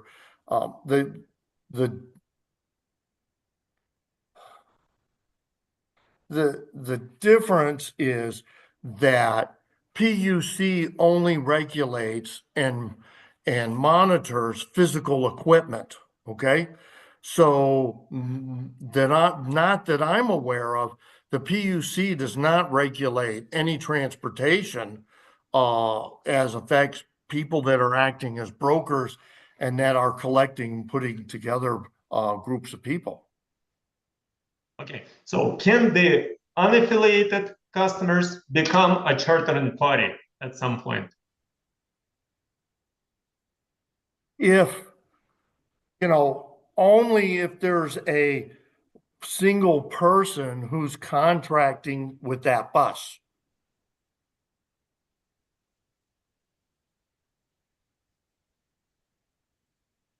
So the answer is yes, right? Or yeah, answer is no. Well, you make it sound like this group of people changes just because of who's there, but actually the way it operates and being executed in the marketplace is somebody decides they're going to put together a group of people that makes a Red Rocks trip, okay? And then they put it together. So there's really no transformation of that. They have collected that group of people. They collect all the money in order to pay for the charter or the luxury limousine service from that transportation company. So am I correct? You're saying yes, the unaffiliated individuals can become a chartering party at some point. Correct. Correct. Got it. Let's move on. Can you please tell me a few more things? You mentioned about you calculated 6 or 8% of all people going to Red Rocks, which is 10,000 people. 6 or 7% actually they would like to use shuttle service. Can you please tell me a little bit more? How many companies you calculated? What's that number? Can you just give me a little more numbers? You did roughly mention that with Mr. Jennings when he asked his questions direct examination. Can you please tell me a little more? How did you specify that 6 or 7%? Well, number one, you've kind of flipped in your question, Roman, you flipped your your measurement service from being the riders individually on a bus versus bus companies. And those are two different entities when I'm there. To be honest with you, I have no idea how many bus companies are needed in order to service Red Rocks. What I do know, and the number that I calculated, I said 6-7%. Hold on, I got to look at my notes here. Okay, I said 6 or 7%. What I did was I took the number of buses, and I used Don Van Gild's number, where he said he saw 25 buses down there. Okay. And then I use 35 seats, which is a high estimate on the average number of seats, because there's a lot of smaller buses in there too. But Donnie and Amanda said there's only a few motor coaches. Motor coaches carry typically 55, 60 people. So then it's just a multiplication out for the number of seats, and I'm assuming that those buses are full, and that's not a correct assumption, but I did an adverse selection on that. And then I know that there's 148 shows, and that was evidenced by that exhibit that Sean showed with all the shows at Red Rocks. To determine, and then I also know that Red Rock's capacity is at about 9,500, and that's public information that I got, and I just multiplied it out to determine that it was about between 6-7%, and that's an adverse estimate, not necessarily what I would consider to be real. So you're saying this estimate would not be considered real? What I'm saying is that because of the purpose of this hearing, I did an adverse number, so it's higher than what it really is. It's probably, I'm going to guess as a consultant and an expert, that our public transportation service through buses, okay, total buses, now this would include charters, okay, and call and demand, both are in there. Probably more like 4 to 5%, to be honest with you. Got it. 4 or 5%. Do you know how many shuttle companies are there? How many buses they have? I know that if I think I you asked how many shuttle companies. I don't know how many companies. What I deal with is the number of buses that I see. Got it. And do you know what's the capacity for those companies that out there, the shuttle companies? When I did this estimate, I used an average of 35, which was probably also a little bit on the high side. Okay. Do you know if that your number is probably more like between 25 and 30, to be honest with you, but I wanted to do a conservative estimate. Got it. And you testified that you are hired by 303 Party Bus to create a demand. That's exactly the sentence that's exactly the term you used, to create the demand. How do you create the demand? Well, you use marketing to create the demand, okay? And so there's one approach to marketing. You build it and then people will come, okay? And quite frankly, I think most companies are doing that. 303 Party Bus is a little different because it's perimeter seating bus. And as you've already noted, that, you know, that customer is unique and different. So 303 Party Bus is creating that marketplace for that perimeter seating bus that's in there.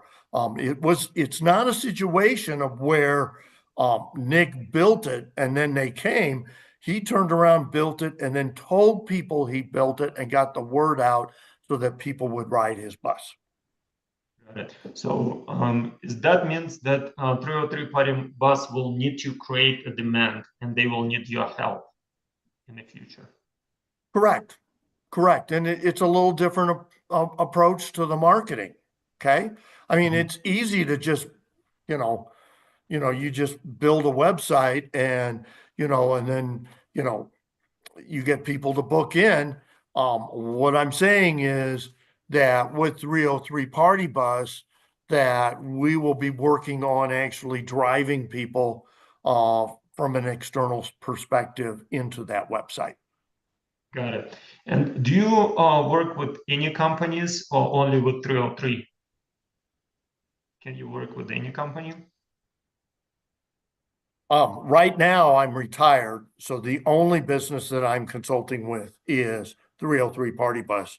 Okay. But I have consulted with hundreds of firms in the past. Can we, as a Red Rock Shuttle, hire you to create a demand for our service? No. Why not? Absolutely not. And I wouldn't work for Red Rock Shuttle. Is there a reason? Red Rock Shuttle, with all due respect to you, Sean, is the conversion of the old CID operation. Oh, I'm sorry. You know what? I'm confused. I'm talking about RX shuttles. I'm sorry. I would not have a problem with working with your firm, Lushenko. Okay. All right. Okay. And why would you not work with RRX Shuttle? Because they were CID. They're an extension of what used to be CID, and they were a very stiff competitor of mine when I ran front range ski bus. Got it. Makes sense. Thank you so much. Thank you, Your Honor. I have no further questions. Okay.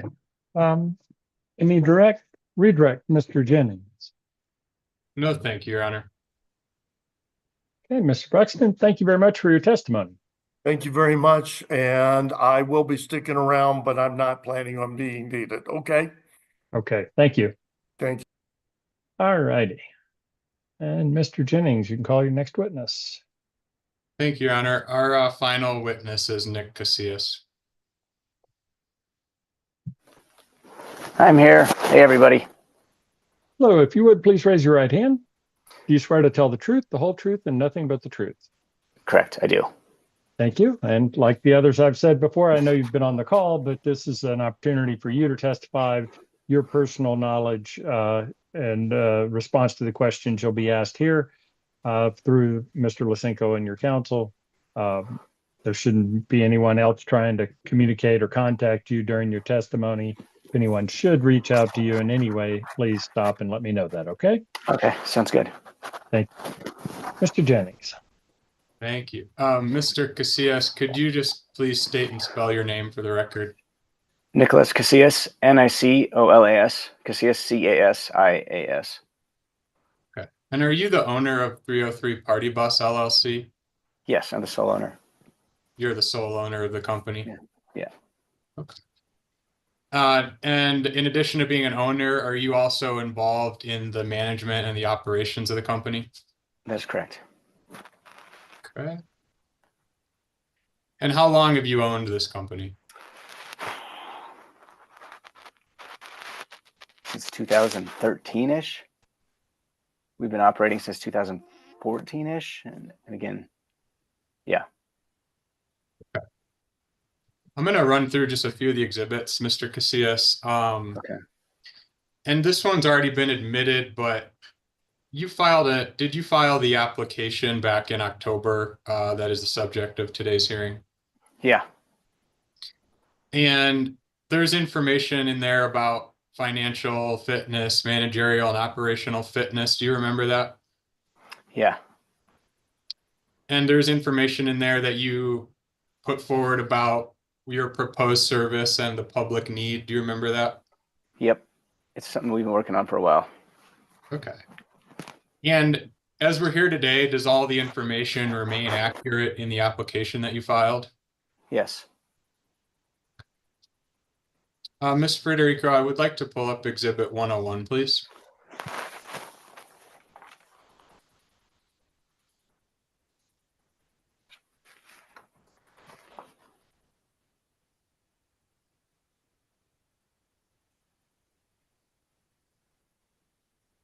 Thank you. Mr. Casillas, does this look like a copy of your existing PUC authority for call and demand service? It looks like it. It's a little hard to see, but I do think it is. Okay. Oh, perfect. Does this look like a true and accurate copy of your current certificate? Yeah, it does. Okay. Do you remember, did you attach this to your application that you filed last fall as well? I believe we did, but I don't remember. Your Honor, I would ask for admission of Exhibit 101. Any objection to the admission of Exhibit 101? No objection. Thank you, Honor. Exhibit 101 is admitted. Mr. Casillas, the type on here is kind of small, but I'm going to ask you a few things about your current authority. Sure. So, do you currently have authority to provide service to Red Rocks Amphitheater? We do. We just need the address changed on the authority. Do you currently have authority to serve Empower Field, which was called Sports Authority at Mile High Stadium? Yeah, it says so right here in this document. Okay. And what about Ball Arena? It used to be called the Pepsi Center. I'm going to jump in here real quick because this is a long list, Mr. Jennings. The authority speaks for itself. It's admitted in evidence. If you got a question about it for the witness, let's go to it, but he doesn't need to read it for us basically there. Okay, sorry, Your Honor. So moving along, Ms. Federico, could we pull up Exhibit 112?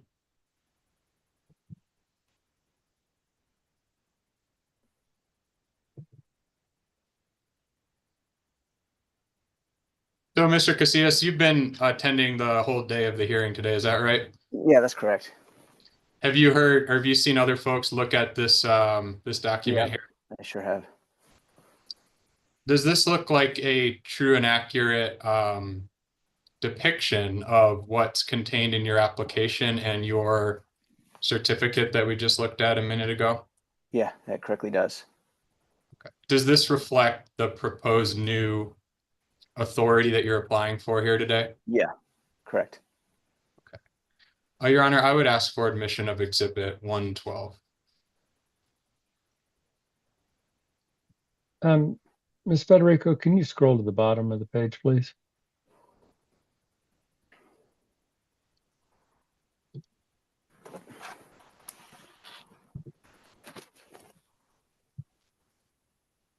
Any objection to the admission of Exhibit 112, Mr. Lysenko?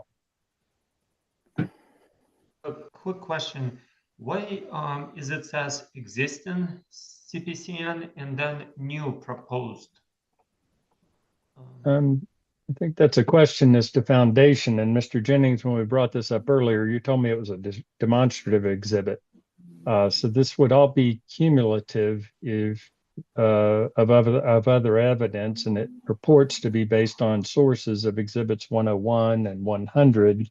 101 we just admitted, and I believe, and 100 was admitted earlier. So is this not a cumulative evidence exhibit? Yes, it is, Your Honor. No objections. No, Mr. Sickle, that question was to Mr. Jennings. Your Honor, I do think it's a little different. It's not a demonstrative evidence, is what I'm hearing at 4:12 in the afternoon. No, it is a demonstrative, Your Honor, but we don't need to admit it again if you feel like the two other exhibits already cover the material.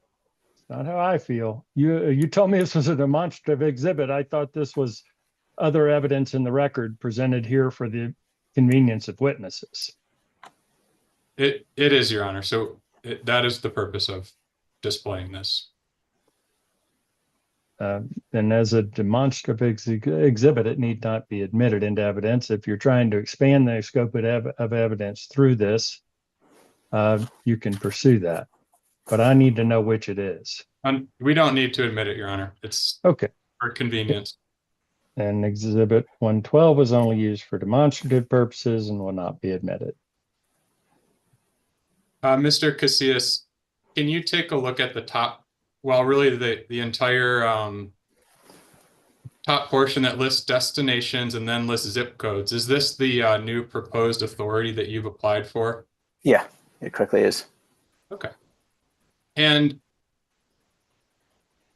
you just testified about your current certificate. So what you're proposing to apply for, does it already include certain areas that are part of your existing authority? Yes, correct. Okay.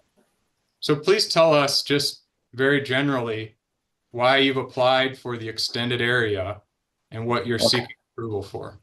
So we've already had the common carrier, and we didn't find out until it was too late that that we wanted to change locations. So we basically just want to update it to a new address so we can continue our service. We've found a place we really like. We found a place that really fits our neighborhood and serves our demographic. And we want to be able to continue to go from there now. I mean, our authority is 10 years old, and it's time to update it. And that's what we've sought to do here, and add a few destinations along the way that weren't on there previously. So with the zip codes, are these all in the city of Denver, or primarily all in the city of Denver? Yeah. If there are any outside the city of Denver, are they adjacent to the city of Denver? Yeah, they're pretty close. They're places that we would definitely want to be involved in. Okay.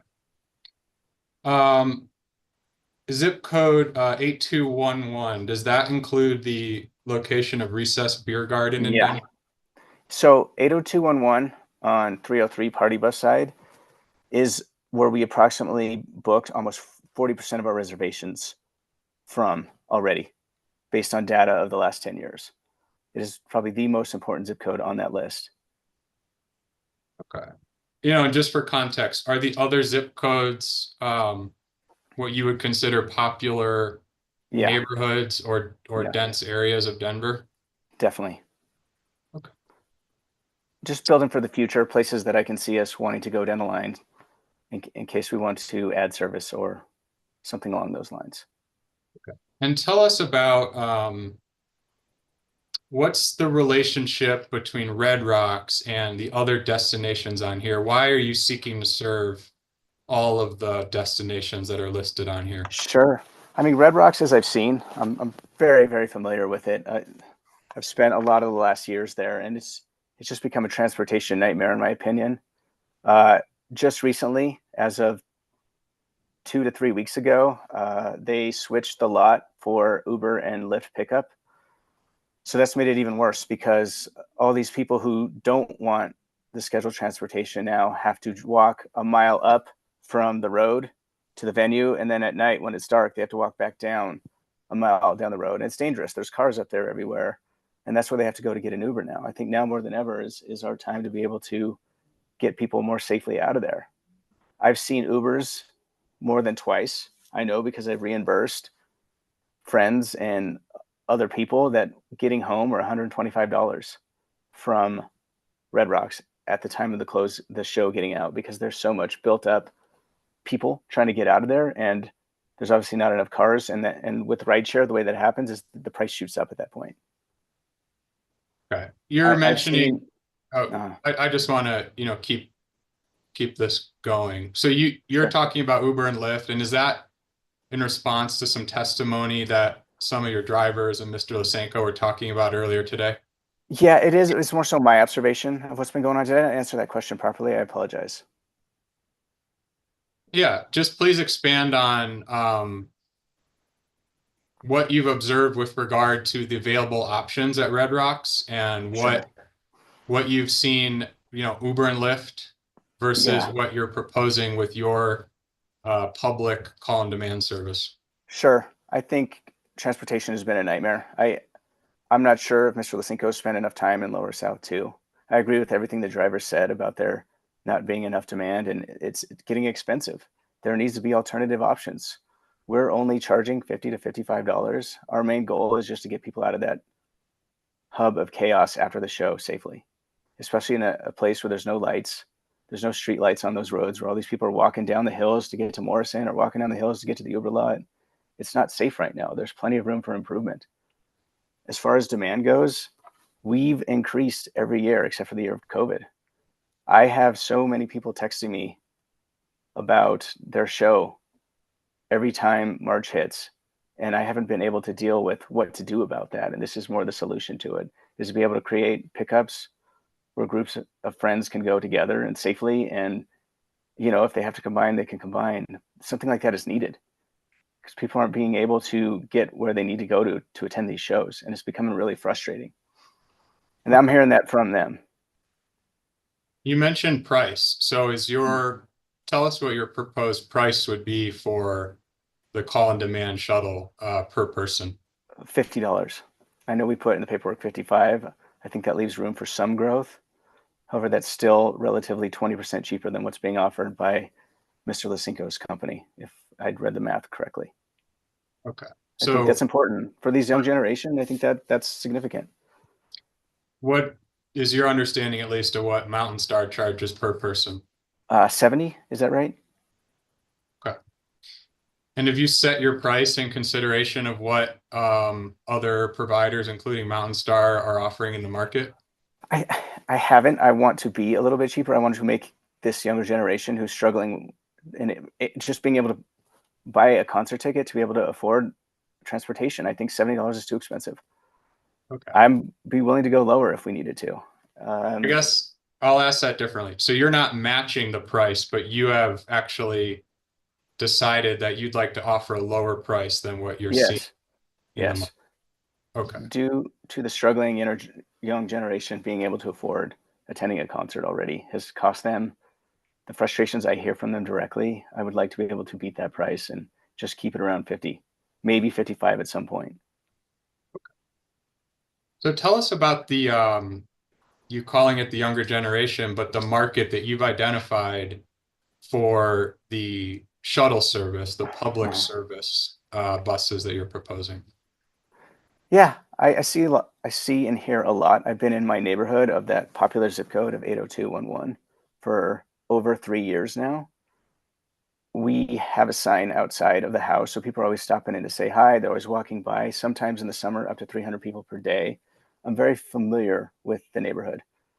I'm in the heart of it all. I attend Recess as a regular bar-going patron all the time. There's tons of people in there. Every weekend, there's a line out the door to get into that bar.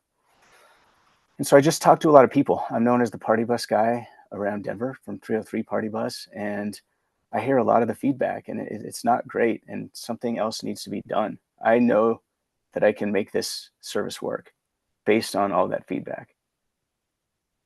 So tell us a little bit more about Recess and tell us Recess Beer Garden and tell us what has happened, what's been the distinction between the luxury limousine service and any call and demand service from that location. Just tell us what's been happening. It's just, in my opinion, probably the most popular bar in Denver, mainly because it's in the 80211 zip code. And as well, it's got cheaper drinks than every other bar in the neighborhood. I think that has something significant to do with it. In a time where we're struggling with inflation, it's the only place that you can go to get a drink in the $7 to $8 range. A lot of the fancier places in this zip code tend to be in the $10 to $15 range, plus tax, plus tip, plus the iPad where it says give 20% off one drink. And it's got a line outside of it every single Friday and Saturday night during the warm season. Okay. And then it's just ideal. It's where you can go and only pay for yourself, and you can meet up with friends, and it's got an outdoor garden. Everybody just loves it, and it continues to grow in popularity. It's a place that I want to be associated with because I feel like it best represents our crowd. So you've been providing luxury limousine private group service from Recess Beer Garden? Yes. Okay. Was there a time where you were also providing per ticket or public service from Recess Beer Garden? So not since last season, but at one point, yes. Okay. So tell us sort of what happened. Okay. Tell us the time frame of how we got here today. Okay. So it started actually 3 summers ago. I was having too many people contact me who need buses. And what I started noticing is, again, to speak of the younger generation, is what I understood is they don't want to be on the hook for paying for anybody else's ticket. If you're a group organizer, life's getting too expensive where, for example, if I was the person organizing, I cannot be on the hook if I can't find 20 people to fill that bus. Then I'm going to suffer financially. I don't want to be in charge of that. I would rather just be able to take 5 friends and maybe meet up with another group of 5 friends. And that way I'm only responsible for buying my ticket. Life is just getting too expensive. And that pretty much started 3 years ago. And we went to Recess and asked if we could combine with them. And they were very happy with the idea. And it took a while to grow, but we did see growth month after month until we were able to start selling the thing out. It's really amazing to watch how many people, now there's other party bus companies that go there all the time. It's become the place in our neighborhood, but also one of the places in all of Denver that people just want to go hang out before the show because all their friends are going there now. I remember last year, I believe it was June 30th for a concert. There was probably 4 different bus companies hanging out at Recess, and we couldn't explain it. It felt very good because we know we'd started that culture of this is the place where people want to hang out before they go to concerts. It's cheap. All your friends are there. It's outdoors, so you feel like you're not trapped inside. It can hold a lot of people. It's just become a mecca. Okay. And your luxury limousine permit allows you to pick up from Recess Beer Garden currently. Is that right? Yeah, it does. Okay. Back to the call and demand shuttle side of the business. Sure. Did you stop providing call and demand shuttle service from Recess? Yes. So after we lost our case last year, we stopped providing it. I can answer a lot of those questions that you'd asked my mother earlier because I'm the one responsible for that, not 303 Party Bus. Okay. Yeah. Tell us, Mr. Lysenko mentioned a complaint that he filed. So tell us what's happened since Okay. So we found out that we lost the case at a very tough time. It was the end of the season. It was the end of August before Labor Day weekend. And I was actually headed out to Lake Powell without any reception for about 5 or 6 days. And during that time, I didn't have time to shut it off all the time. And I didn't know what to do to get through the season. And during that 5 days away, more and more people started booking for shows in September.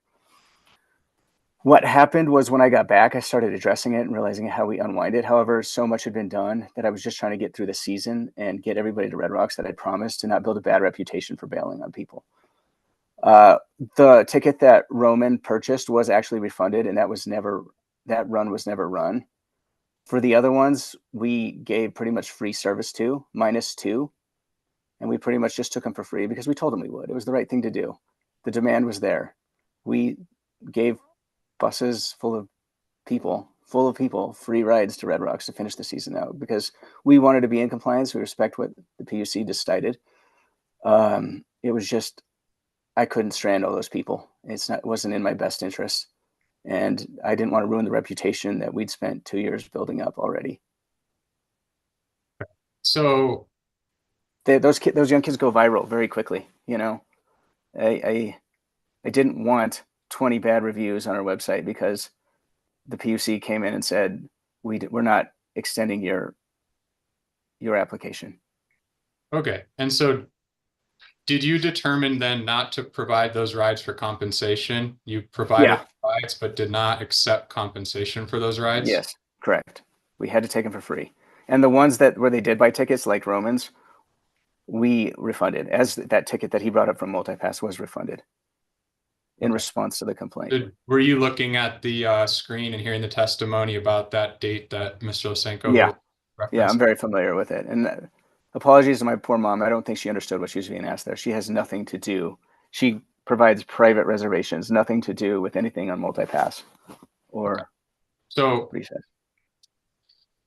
Was that specific ride and that sort of copy of a ticket that we saw, was that ride canceled?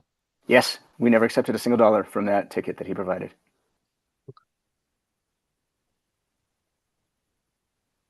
And are you aware that you cannot provide call-on-demand shuttle service from Recess unless Yep, I am very aware.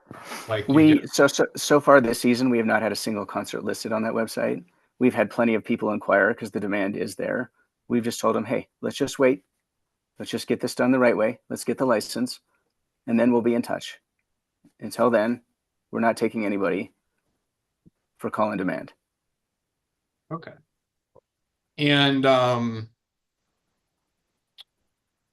you probably saw a map. I think you heard Mr. Lysenko testify about Avanti. Are you familiar with that pickup location? Yeah, I'm very confused by it because that one says they have party buses too, and it's also a separate company.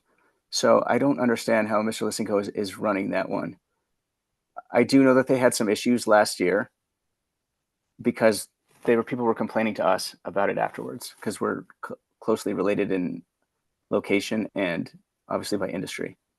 Okay. So that is on a map, at least that's nearby to Recess. Yeah. Can you tell us why it may be a different, or just so we were in the neighborhood first before that one. It's probably about 4 blocks away. It is a little bit of a different culture because it's right near the highway and drinks are more expensive. From what I see, it's a lot more corporate people hanging out there after a day of work. They close earlier. They often don't have lines anymore. They're across the street from probably the other most popular bar in Denver, being Happy Camper. And they've just suffered, in my opinion, since because everybody that goes to that block seems to now go to Happy Camper instead. So going back a bit high level and looking at all the destinations that you've applied for, are you considering purchasing new buses to meet or to serve this territory if your application is approved? Yeah, I'd love to actually. It seems like a really good time to buy because nobody else is, and I really like that aspect of it. We've had other party bus owners contact us about, hey, if you're looking to buy this, I'll give you a deal, and that feels great because the last 3 years during inflation, there was no deals, and now it seems like a good time to get a good one or two or up to 4 because people are a little scared about where we're headed economically right now, that things naturally become cheaper. And it's a bad time to borrow money because interest rates are high. So your company's in a position to purchase new buses if this is approved?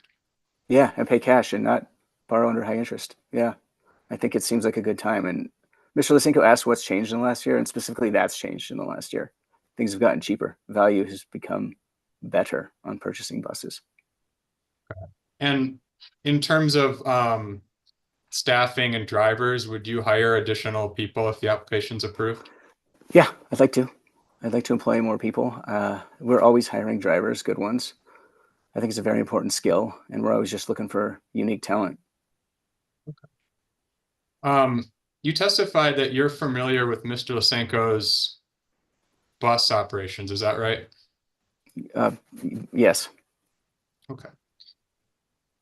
Based on your experience, is Mr. Lysenko adequately serving Red Rocks with all of the customer demand that exists to go to Red Rocks? Definitely not. Like what's already been established, it's a completely demographic who's riding those buses versus who's riding ours. I also not sure about the buses and the passenger count being able to serve. We sell out all the time to Red Rocks. I'm not sure how he's not selling out, if he's not doing enough marketing like the marketing girl said, or what the case is, but his specific examples of what he's experiencing is not true for us. We continue to grow in demand. Okay. And do you believe that is Mr. Lysenko's company adequately serving the other locations on here besides Red Rocks? Well, it sounds like they're not serving any of them. So I would say no on that. Do you think that there's an unmet public demand for the number of riders that would be seeking a ride for the other locations on the list? So I really do. And specifically looking at Empower Field, there was 2 cases there I saw in June of 2024, where Ubers just getting out of the neighborhood were $120. That was during a Zach Bryan 2-night run in June of 2024. Nobody could get out of that pocket of that parking lot because there just wasn't enough rides. I would love to explore the other example and possibly someday even charge way less than $50 just to get people out of that neighborhood into somewhere where it's less population dense of one part, because that's what happens when it's too population dense, is when the price drives up to get rides out of there. And it's become a mess in this town. As I've seen, I would like to explore the other venues and see what's possible, other neighborhoods that are listed on our application as well, and just to see what's possible to provide safe transportation with perimeter seating to get in and out of there, because it's not working right now.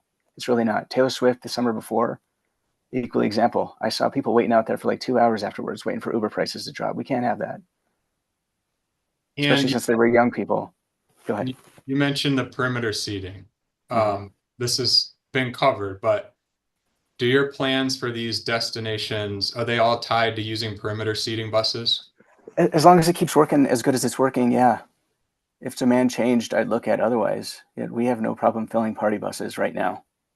It seems to be that Mr. Lysenko and I are operating with completely different people, because he says he doesn't know a single call that wants to call for perimeter seating. I don't know a single person that has called for forward-facing seats. So there's just got to be a disconnect there on his end of who we're talking about here and who we're serving.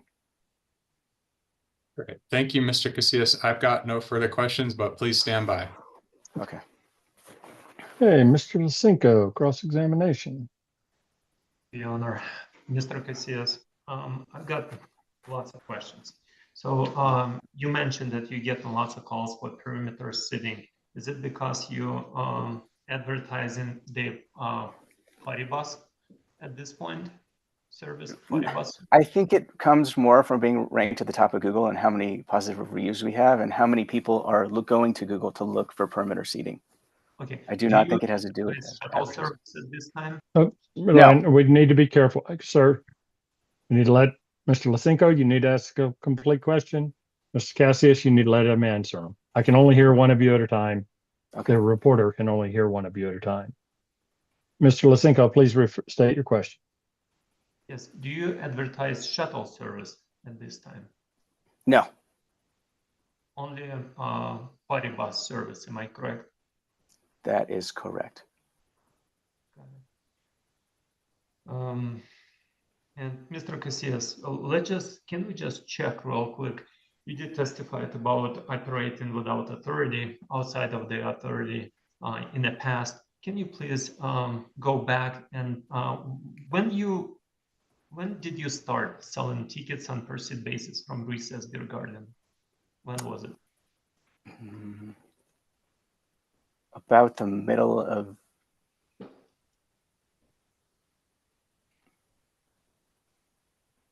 summer 2023.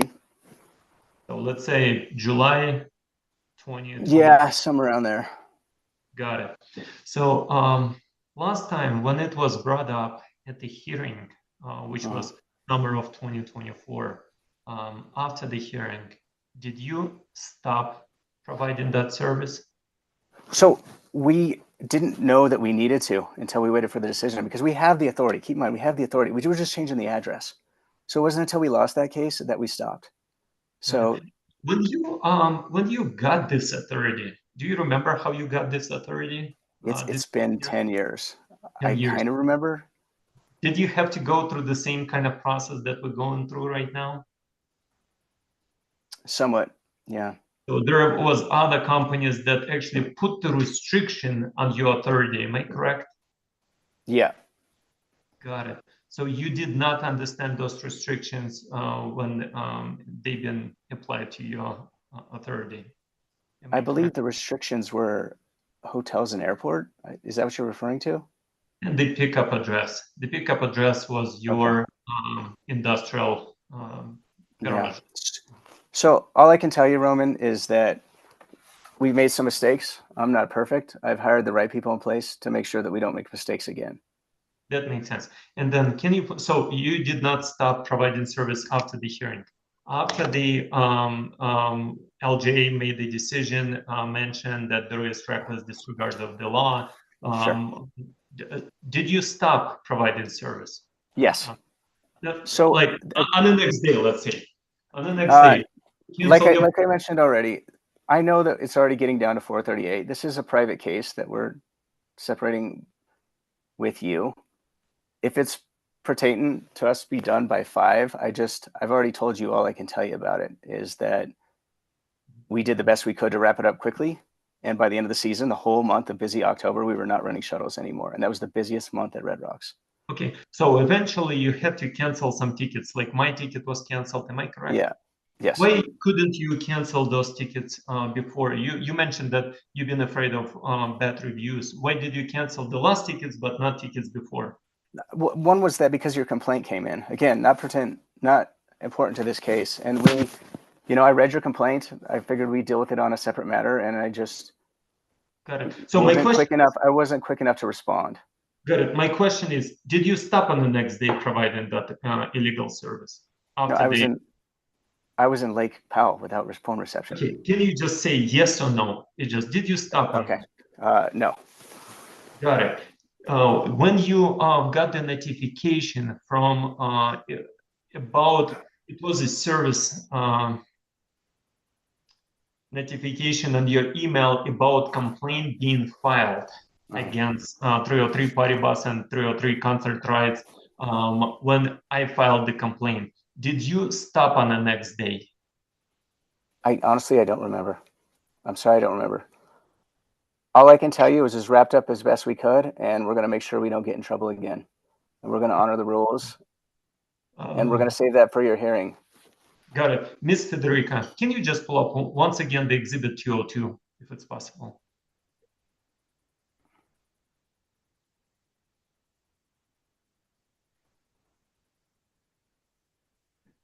And can you just scroll down, please, to page number, just scroll down slowly, please. If I may, I'll tell you when to stop. Keep going, keep going. Keep going. Keep going, please. Stop. Thank you so much. So this ticket, that was my ticket that I purchased on September 24th. Okay. It was September 27th show. So on September 24th, you've been still advertising tickets on per seat basis from your website. Am I correct? I think we'd done the best at that point to take it down. Again, it wasn't very long afterwards, and we just forgot probably yours. However, we were already unwinding everything we could at that point. We were just a little bit behind, but this was dealt with in time for the show, so we didn't take you for your paid money. So after you got notification from about the complaint proceeding, you did later on, within a couple days or 3 or 5 days, wherever, you did finally stop providing the service and eventually cancel the tickets. Am I correct? We still took people for free after that, without pay, because we told them to get them there. You still drove them, but at no cost. Yes.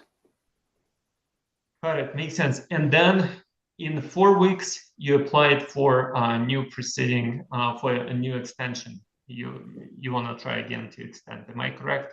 Because your application. It sounds about right. It was a long time ago. It sounds somewhat similar on timeline. So it's on the record. It's in your application. It's been dated October 30th, which is a little over 4 weeks, almost 5 weeks from selling this ticket. Let's see. You know, it was a mistake. I should have wrapped it up quicker. I did the best I could. It won't happen again. We're ready to get this license properly, and you won't have that complaint again, Mr. Lisinko. I hope so. Let's see, a few other questions.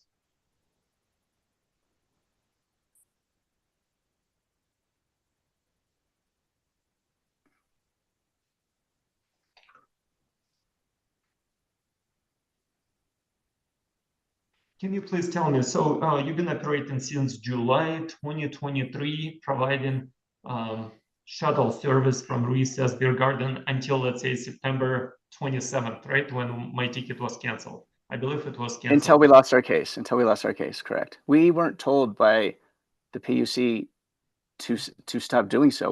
We were unaware that we were just changing our address.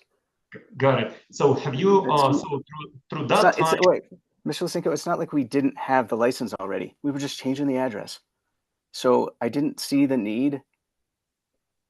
And I could have been wrong to, you know, it would be different if we were applying for a license that we didn't have. We had the license for 10 years.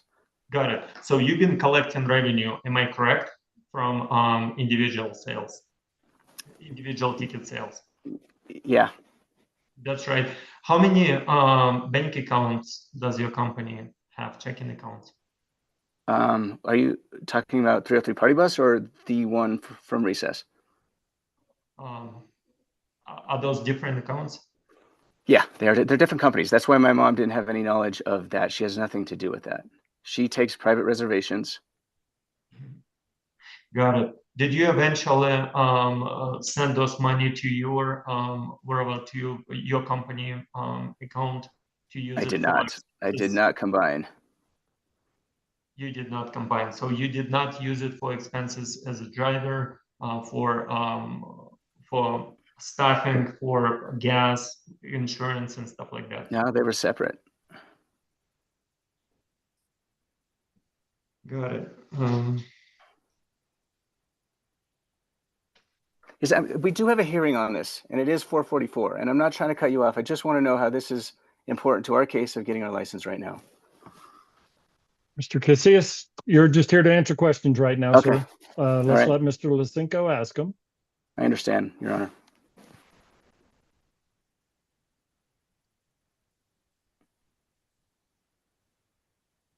Your Honor, do we have a time cutoff today or just keep going until we're finished? I haven't determined that yet. Okay. I guess I was getting a little worried about that, so thank you for clarifying.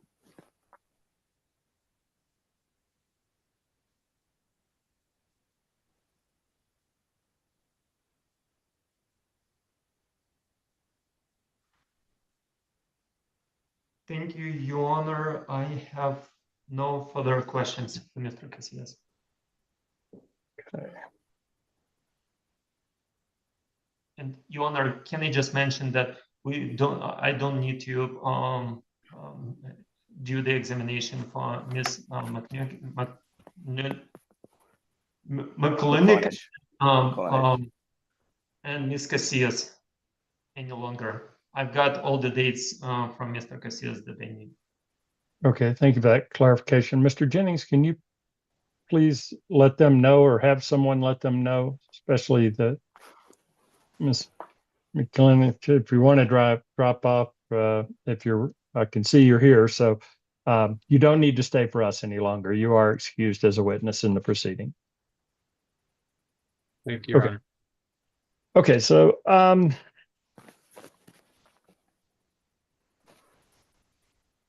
Your Honor, I'm happy to wrap it up and be as quick as possible. So with yeah,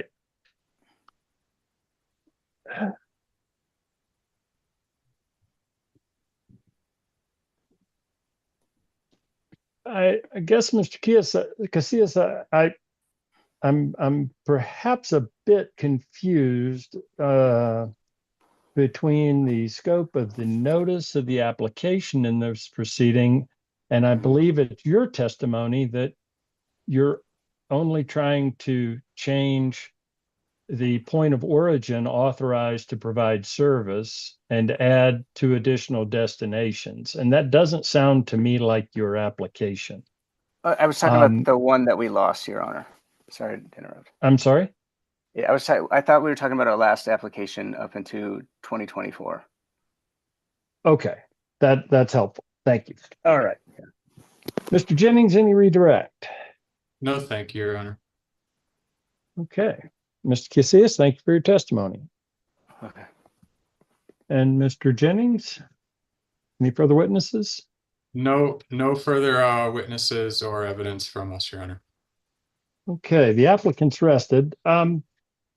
Then, Mr. Lisenko, this is your opportunity to provide evidence. I think we will pause for a moment here just to see you filed a fairly substantial list of exhibits, witnesses and exhibits, as I recall, but just a ballpark estimation, if you can, of how much time you might anticipate.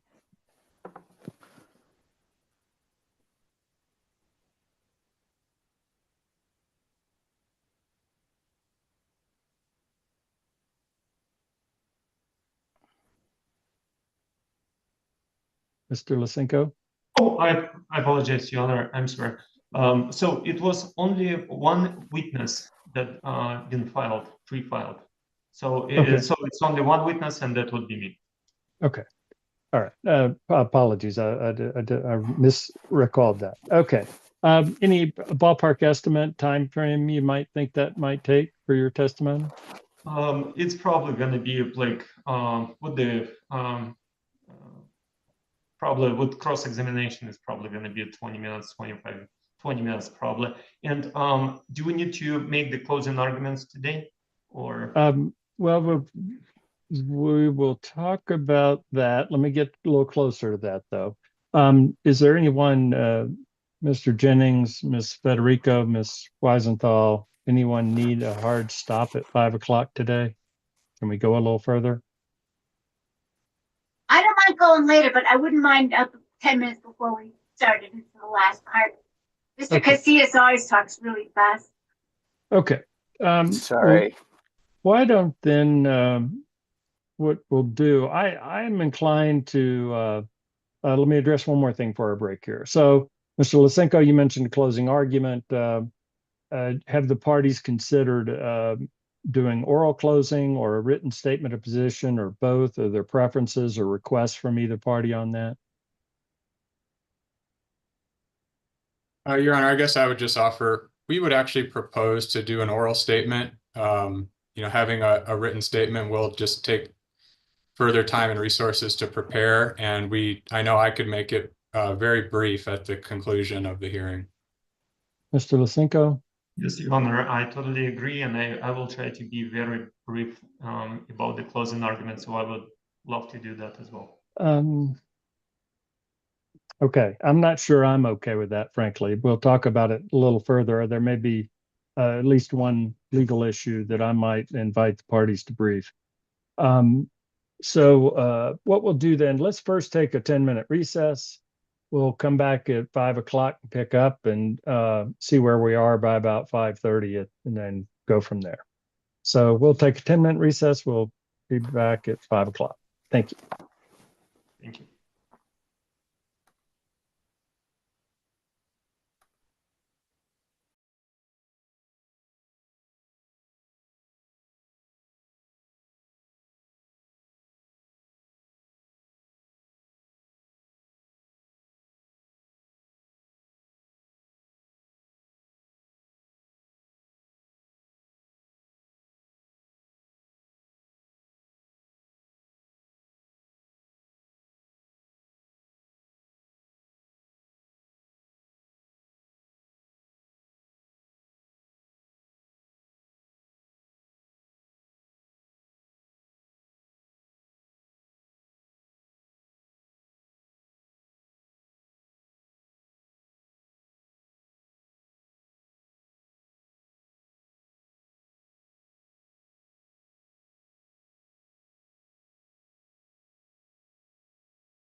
I'm ready.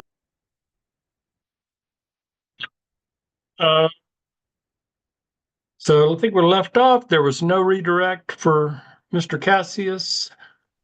We rested our case. We're to Mr. Lisenko's case. And Mr. Lisenko, you're now going back into that role as witness. I put you under oath earlier. I'll just remind you, you remain under oath as you testify as a witness. So with that, I'll remind you of that, and you can present your testimony. Thank you, Honor. My name is Roman Lysenko, and I'm the owner of Mountain Star Transportation. So we've been operating under a luxury limousine authority. Mr. Lisenko, I'm going to ask you to try not to speak too quickly. We got a court reporter trying to take it down, and I'm trying to hear. So just try to slow up a little bit, please. Ms. Weisenthal. So we've been operating under 14 under luxury limousine license for over 14 years.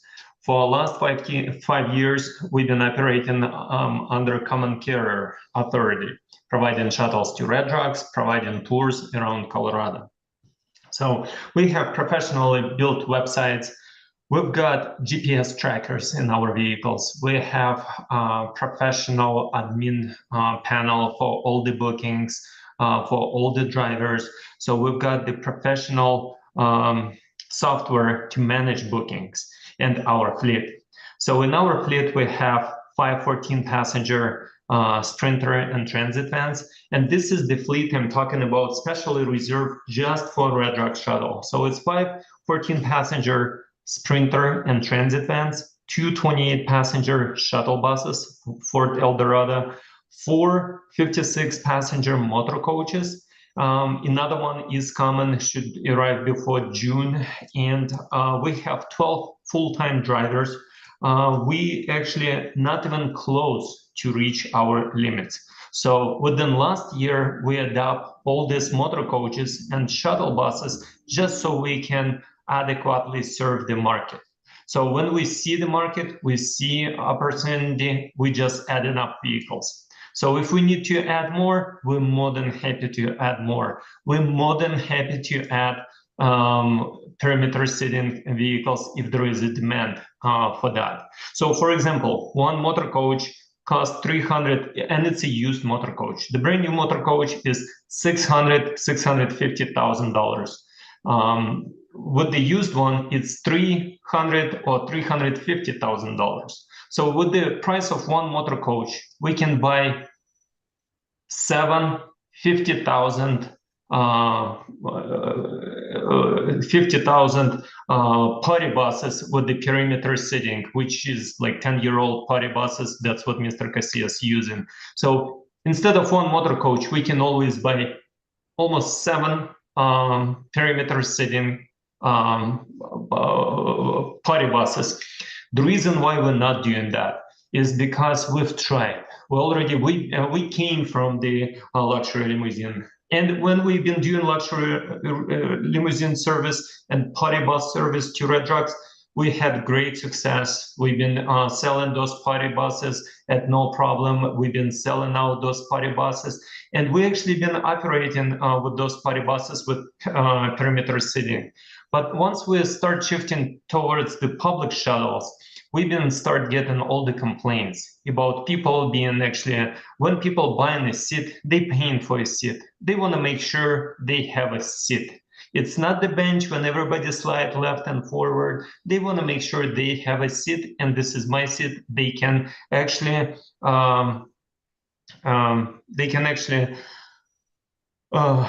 demand, and they can actually ask for that seat to be available for that person.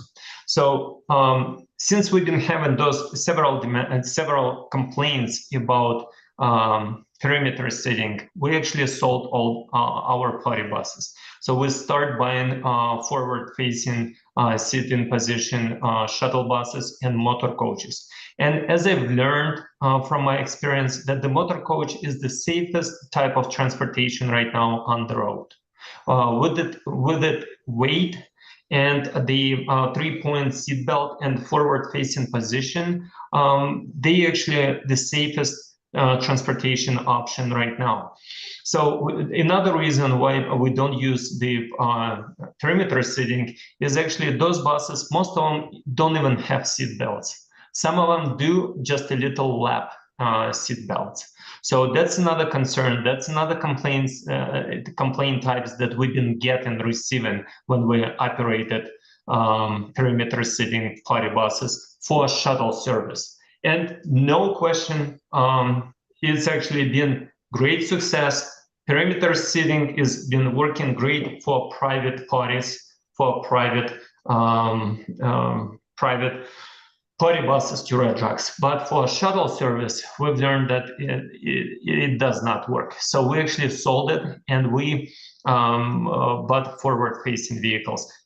Again, we are more than happy to switch back. If there would be witnesses today testifying that it's a deal breaker, and I would love to, I don't use shuttle service only because you have forward-facing position, and I would book so many rides in the future with you, we would be more than happy to buy more buses. We would be more than happy to adapt to our fleet. We didn't take much. We just took the Denver County and we serve Red Rocks back and forth. But we have such a small geographic pickup locations for Red Rocks concert, but we want to do it the way it should be done. So cheaper is not always better.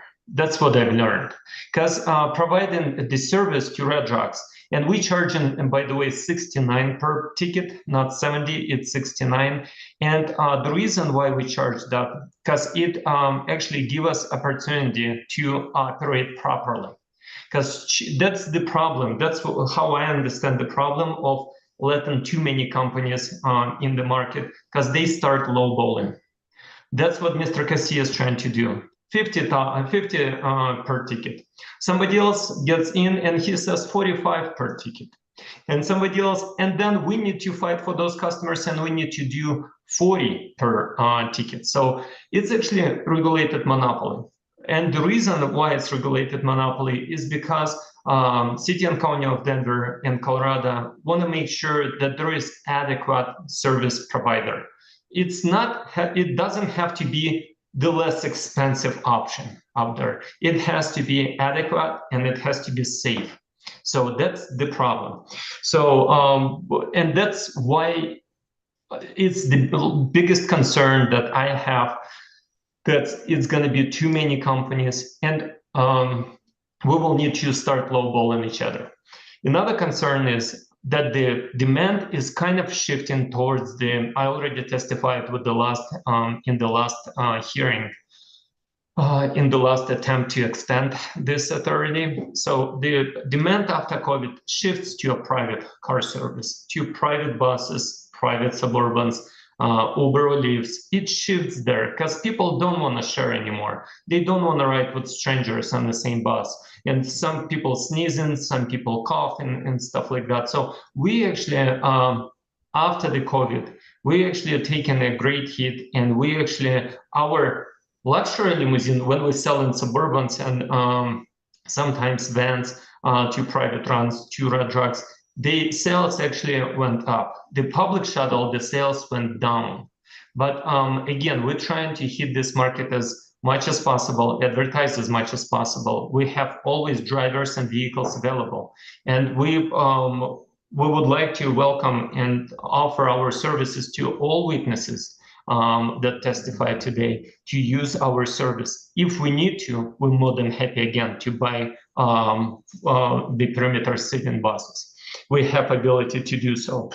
So, and by the way, most of the whole fleet except one transit van is paid off.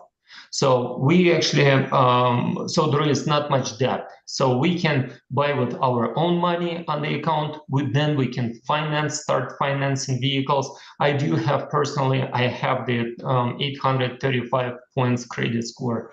We've been in business since 2011. So we can get a lease if we need to. We can get and obtain auto loan if we need to adapt to our fleet.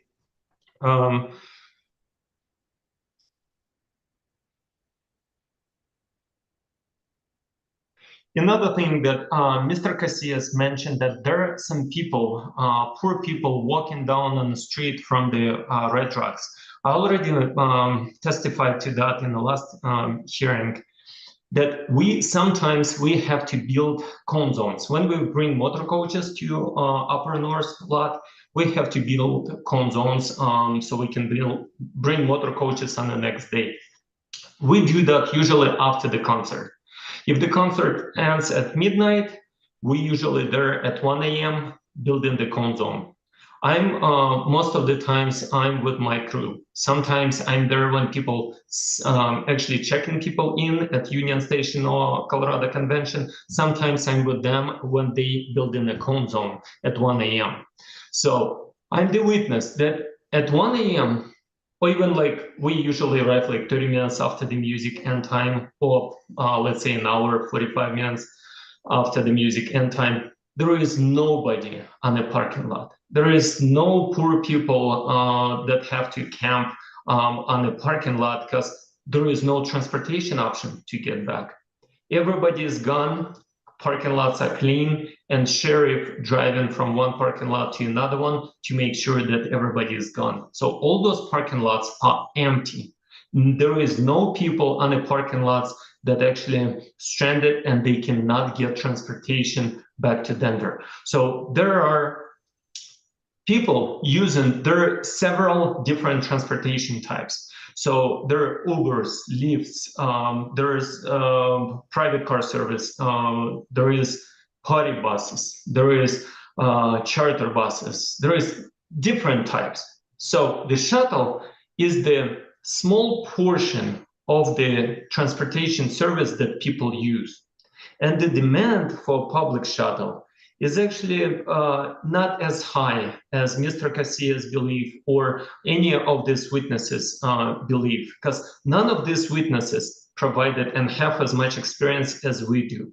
Mr. Casillas does not have experience in the public shuttle. So all the witnesses and Mr. Casillas, they assume that there are lots of people out there and there should be a transportation, there should be a demand for their service.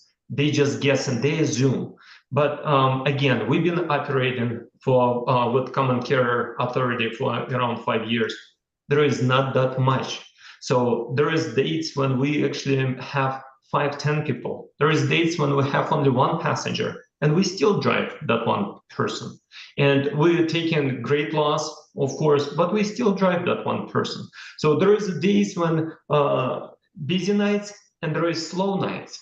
So we try to serve every night, and we treat every customer the way the customer should be treated. So few things. I did contact in the past Recess Beer Garden to provide an offer to set up the pickup location, and I was rejected. So we did set up pickup location 2 blocks away at the Avanti right now, and that pickup location actually available to all customers that actually visit Recess Beer Garden. Since it's a walking distance, I believe it's only like 2 or 3 blocks. I'm not sure. Last time I've checked on Google Maps, I believe it was the walk of like 4 minutes from one bar to another bar, and they can just jump on a shuttle. So it is available to you guys from Recess Beer Garden. Let's see. Few things.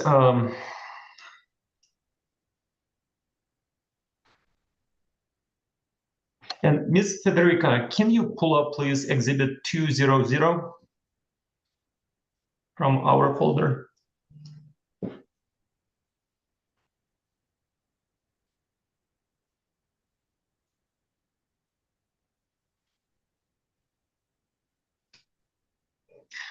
Thank you so much. And Your Honor, this is our authority. It's updated authority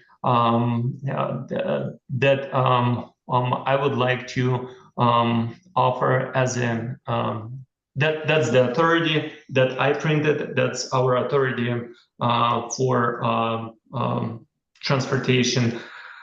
call and demand shuttle service to and from Red Rocks, and I would like to offer this exhibit into evidence. With the admission of Exhibit 200. No objection, Your Honor. Exhibit 200 is admitted. And Ms. Federica, could you please pull up Exhibit 202?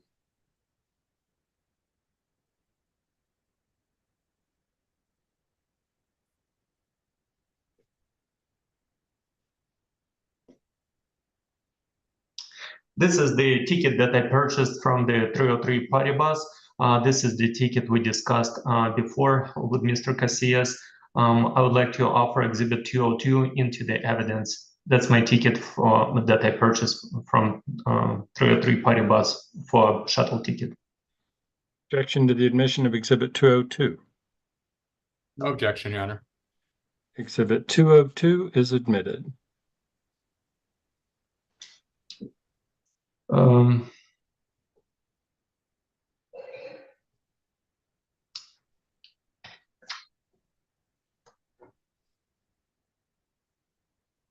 This is it, Your Honor. Thank you so much. That's all I got. Mr. Jennings, any cross-examination?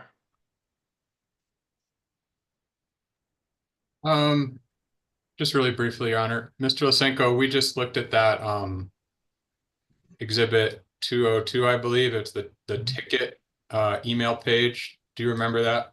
Yeah, I do. You didn't actually go on this ride that's reflected here on this date, did you? No, I believe the day prior, it was actually canceled by Amanda McNucken. She texted me that the trip is canceled. Your ticket is canceled and we will issue a full refund. That was after I filed the complaint, including this ticket as an exhibit in my complaint. And 2 days, I believe, later, they did cancel this ticket.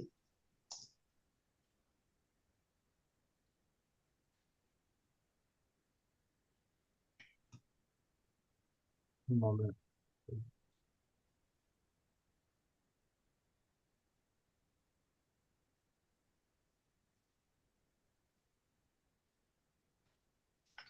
No further questions, Your Honor. Thank you. Mr. Lysenko, do you know the proceeding number offhand for the complaint you referenced that you filed? Yes, definitely. Just 1 second. I have it right here.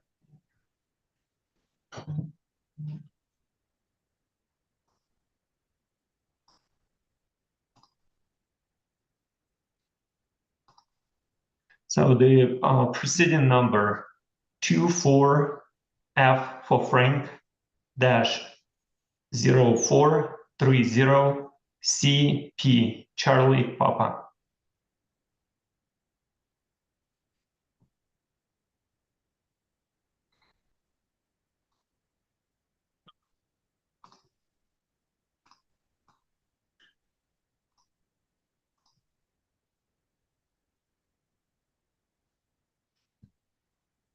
I'd like to take administrative notice of the fact that a formal complaint was filed in proceeding number 24F0430CP on October 2nd of 2024. Is there any objection to my taking administrative notice of that fact? No, Your Honor. No, Your Honor.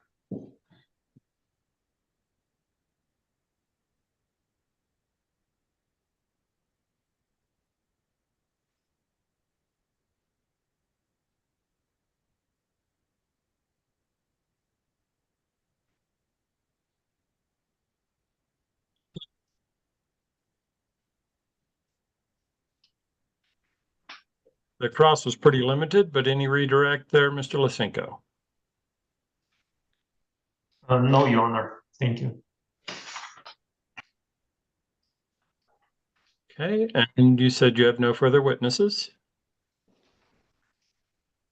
No, Your Honor. Okay. Mr. Jennings, any rebuttal? No, Your Honor.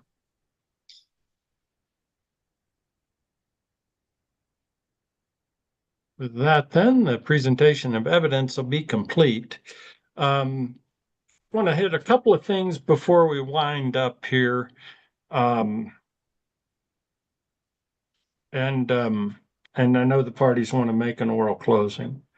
There are two things I would like to address. I just said ending the presentation of evidence, which isn't quite true. I want to hold open a late filed exhibit.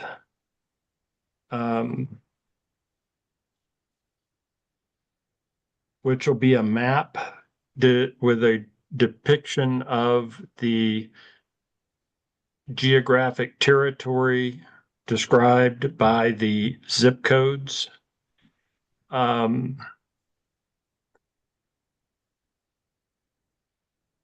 hopefully that will be at a level of detail sufficient so I can read it.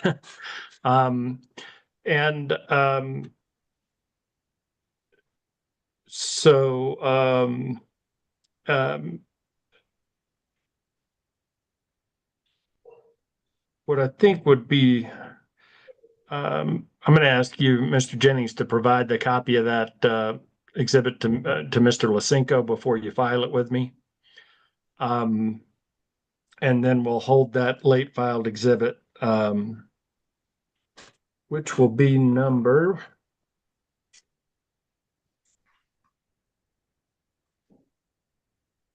I believe the highest we have in your series was 112. Referenced so far. So if you would mark that as a hearing exhibit 113.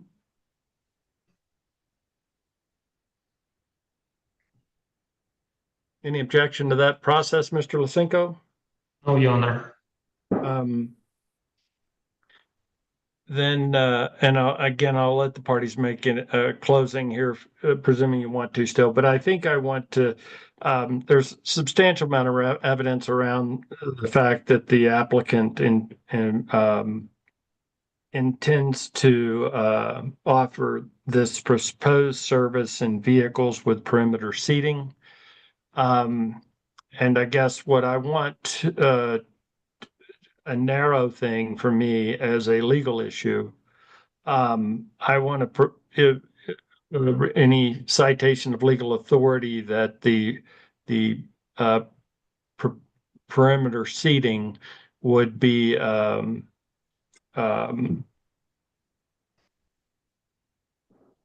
legal significance in the provision of transportation, or if it's been established that that is substantially an inadequate service of an incumbent provider for failure to have a seating arrangement, or if you're unable to find that, other equipment restrictions as a basis to show substantially inadequate service or equipment requirements. So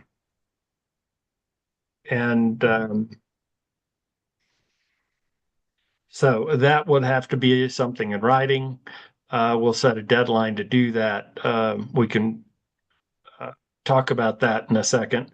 But if the parties want to make an oral closing, we'll proceed with that next. If based on the fact that I'm writing or requesting an issue be briefed, if you'd rather put the closing argument in writing, then we could do the whole thing in writing, and I'll leave that up to each of you. So as far as first, Mr. Jennings, would you like to make an oral close or or put the combined written statement together?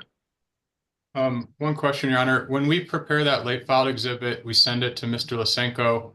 After that, do we file it into the proceeding? Yes, please e-file it in the proceeding, like you did in your disclosure exhibits, with the marking it as hearing exhibit 113. Okay. Thank you, Your Honor. As far as the closing statement, we would still, and it depends on what Mr. Lysenko wants to do. We would still be prepared to just make one here to wrap up this proceeding and then address the limited issue in writing. Okay, Mr. Lysenko, that sound favorable to you as well? Yes, it is. Okay. And then the last thing I want to do, the timeline to get that exhibit and the legal issue around the perimeter seating. 2 weeks appropriate time? Do you need more? 2 weeks would work for us, Your Honor. Mr. Lysenko? Yes, it will work. Thank you, Your Honor. I'll watch for that 2 weeks after we conclude. And then, Mr. Jennings, you can do your closing statement.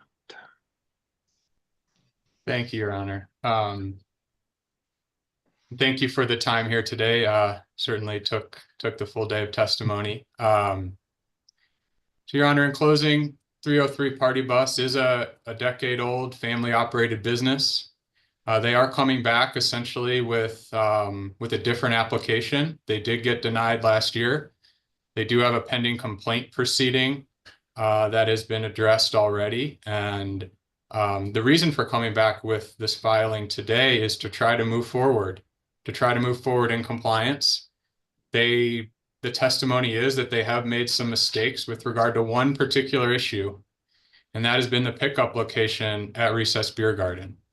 And when you look at the totality of this company operating for a decade and what they're proposing to do, and the fact that they've admitted that they could have done things differently and they will do things differently, we would submit that that one mistake should not define the company and should not indefinitely limit its ability to expand its operations.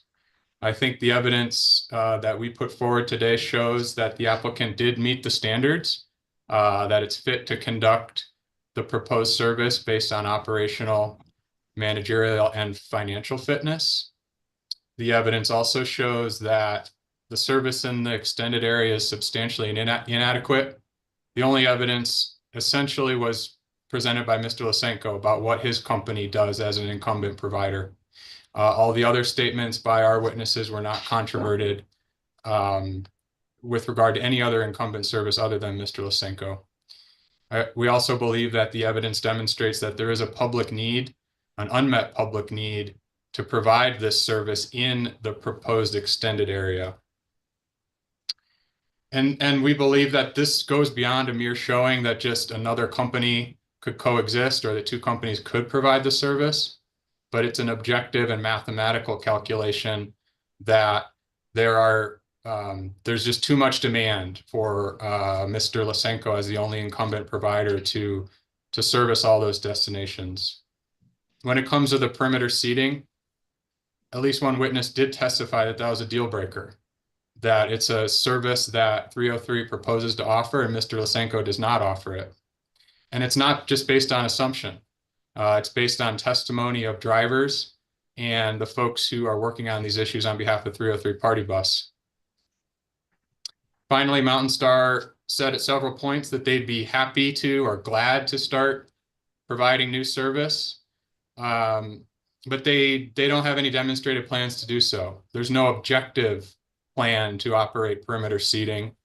Mr. Lysenko testified that he didn't look into the cost of vehicles, staffing, additional insurance, all of which would be relevant if he could credibly say that he wanted to serve the same territory. The evidence shows that the proposed pricing is significant. 303 has a significantly lower price point, and that is attractive, at least according to Mr. Casillas, in a younger customer segment who is cost conscious and still wants to attend these locations. So in summary, we understand the applicant has the burden of proof. It is burdened by preponderance of evidence. So it's not perfect evidence or a heightened standard of beyond a reasonable doubt. It's whether the evidence shows that it's more reasonable than not, that it's more than 50% that 303 proved its case, and we believe that the application should be granted over Mountain Star's objection. Thank you. Thank you. Mr. Lysenko. Thank you, Your Honor. I'll try to make it brief and I'll try to speak slowly. applicant has the burden of proof. That's the rule of 723-1-1500. Applicant must provide managerial, financial, operational fitness in the proposed authority in the public interest. There has to be a demand. There has to be evidentiary evidence in the record for demand. So this application suffers that it's actually applicant failed to prove that there is a demand for applicant service. Their drivers of the applicant testified that they assume that there is a demand. There is other people that drive, or so the people testified that they assume that there is a demand, and assume facts not in evidence. So there is nobody testified today that they will be using 303 party bus for so many bookings per year, and they cannot use Red Rock Shuttle for these reasons, and Red Rock Shuttle cannot actually fix those problems, and Red Rock Shuttle cannot serve them in the future. So first of all, I just want to mention that there is no demand that being showed today. Secondary, if there is a demand, it has to be unmet demand from the existing service provider. Not only unmet demand at this point, but it has to be shown that the existing service provider is not willing or able to provide that service in the future as well. So few things. So that's the problem about the demand and about the service, that the existing service provider cannot provide that service in the future. So the intervener testified today about the intervener willing and able to provide this service. If he needs to, he will buy as many shuttles with the perimeter seating as we need. The intervener testified today that if we need to set up another pickup locations, we will be more than happy to set up new pickup locations, of course, within the scope of our authority.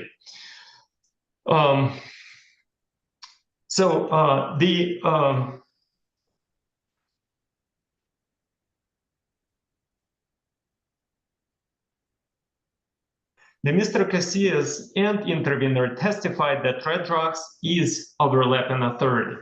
So when there is overlapping authority, the applicant must prove that the demand is unmet and the intervener is not willing and able to meet that demand in the future as well.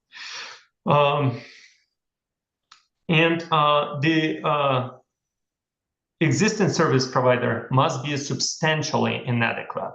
It's not just the one person, that one witness that testified, and by the way, the witness that never booked the shuttle service in the past testified that it would be a deal breaker.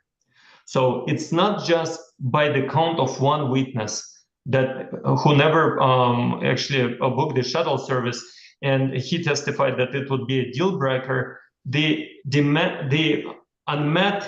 substantial inadequacy of existing service provider should be a substantial. So it's not just the one bad review on Google Maps. It's not just the one unhappy customer. It has to be substantial. Few other things, few other problems with this application. The applicant also failed to prove managerial fitness. Main managerial fitness, the main point of that is to show that the company can operate actually under the rules and regulations, and the company actually follow the rules and regulations. As we've seen today, the mechanics that been doing the inspections for 303 party bus, they not ASE certified. And this is the rule 723-6-6103. That's the mechanics that perform the annual and initial inspections. They must be ASE certified. And this is the problem that we've been talking about before, that issuing too many licenses, it's lowballing prices, it's cutting on, it's going to be a cut from the quality of the service, and we are heading the direction to unsafe public transportation, where the company start using uncertified mechanics to work and inspect the vehicles. When companies start doing the shortcuts on the insurance and maintenance and stuff like that. So again, cheaper, not always better. So it has to be reasonable, it has to be safe. The transportation must be safe. So few things, managerial fitness. Another thing is Mr. Casillas did operate shuttle service and provided shuttle service outside of scope of his authority in the past. So he did provide it since July 2023. He did not stop when that issue been brought up at the previous hearing. He did not stop after the LJ made the decision about reckless disregard of the law. He stopped only after complaint was filed against his company. So, and that was in the last, at the end of September, Mr. Casillas testified that he provided last shuttle to unrelated individuals. Then 4 weeks later, he did reapply for a new extension. So within that experience and with that past history of the illegal operations, the company simply cannot just within 4 weeks, without addressing the issue and the active outstanding complaint, which is in that complaint, one of the remedies is actually to actually cease and desist and actually revoke those licenses that Mr. Casillas is trying to extend right now. So without actually addressing those issues, and then simply since the Mr. Casillas has been providing illegal service only 4 weeks before he reapplied for this extension, it just the intervener actually asked the PUC to deny this application and actually deny this application with prejudice, because Mr. Casillas just keep reapplying for this extension and just wastefully just wasting the the PUC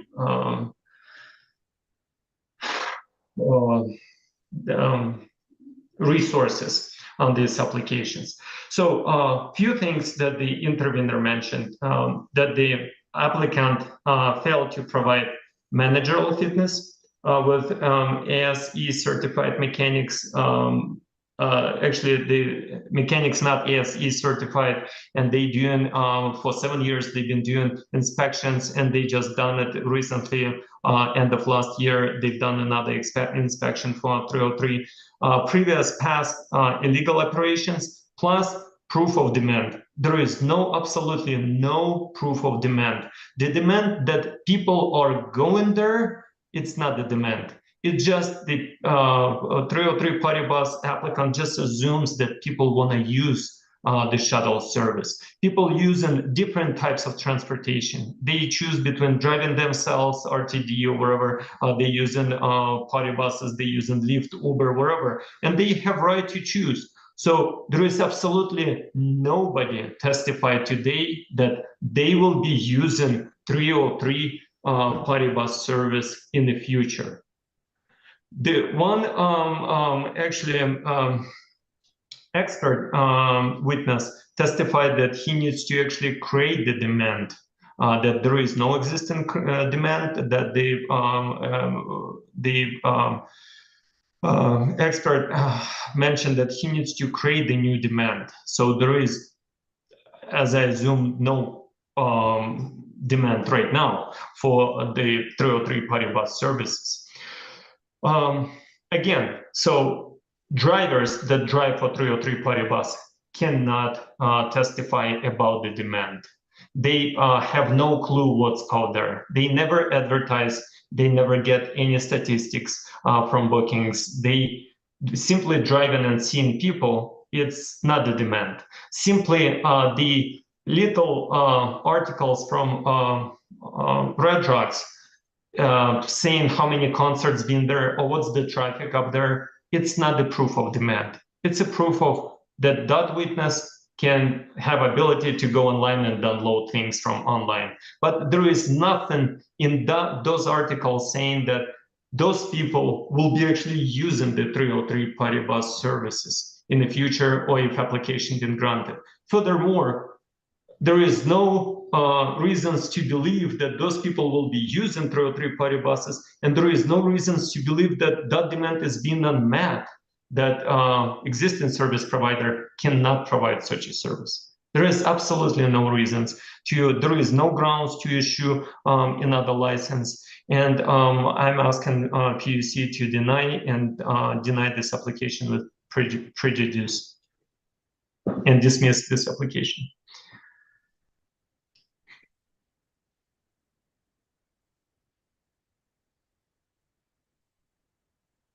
Thank the parties for the presentation of the case. It was a big day. I appreciate the testimony of the witnesses. We'll, of course, take the matter under advisement. I'll look for the parties to address the legal issue I identified before around the perimeter seating or perhaps analogously other equipment requirements or restrictions. And I will look for that and exhibit 113 within 2 weeks from today. Is there anything further we need to address today from either party? Mr. Jennings? No, not from us, Your Honor. Thank you. And Mr. Lysenko? No, Your Honor. Thank you. All right. With that, I thank you all. Wish you a good evening. Thank you. Bye-bye. Thank you.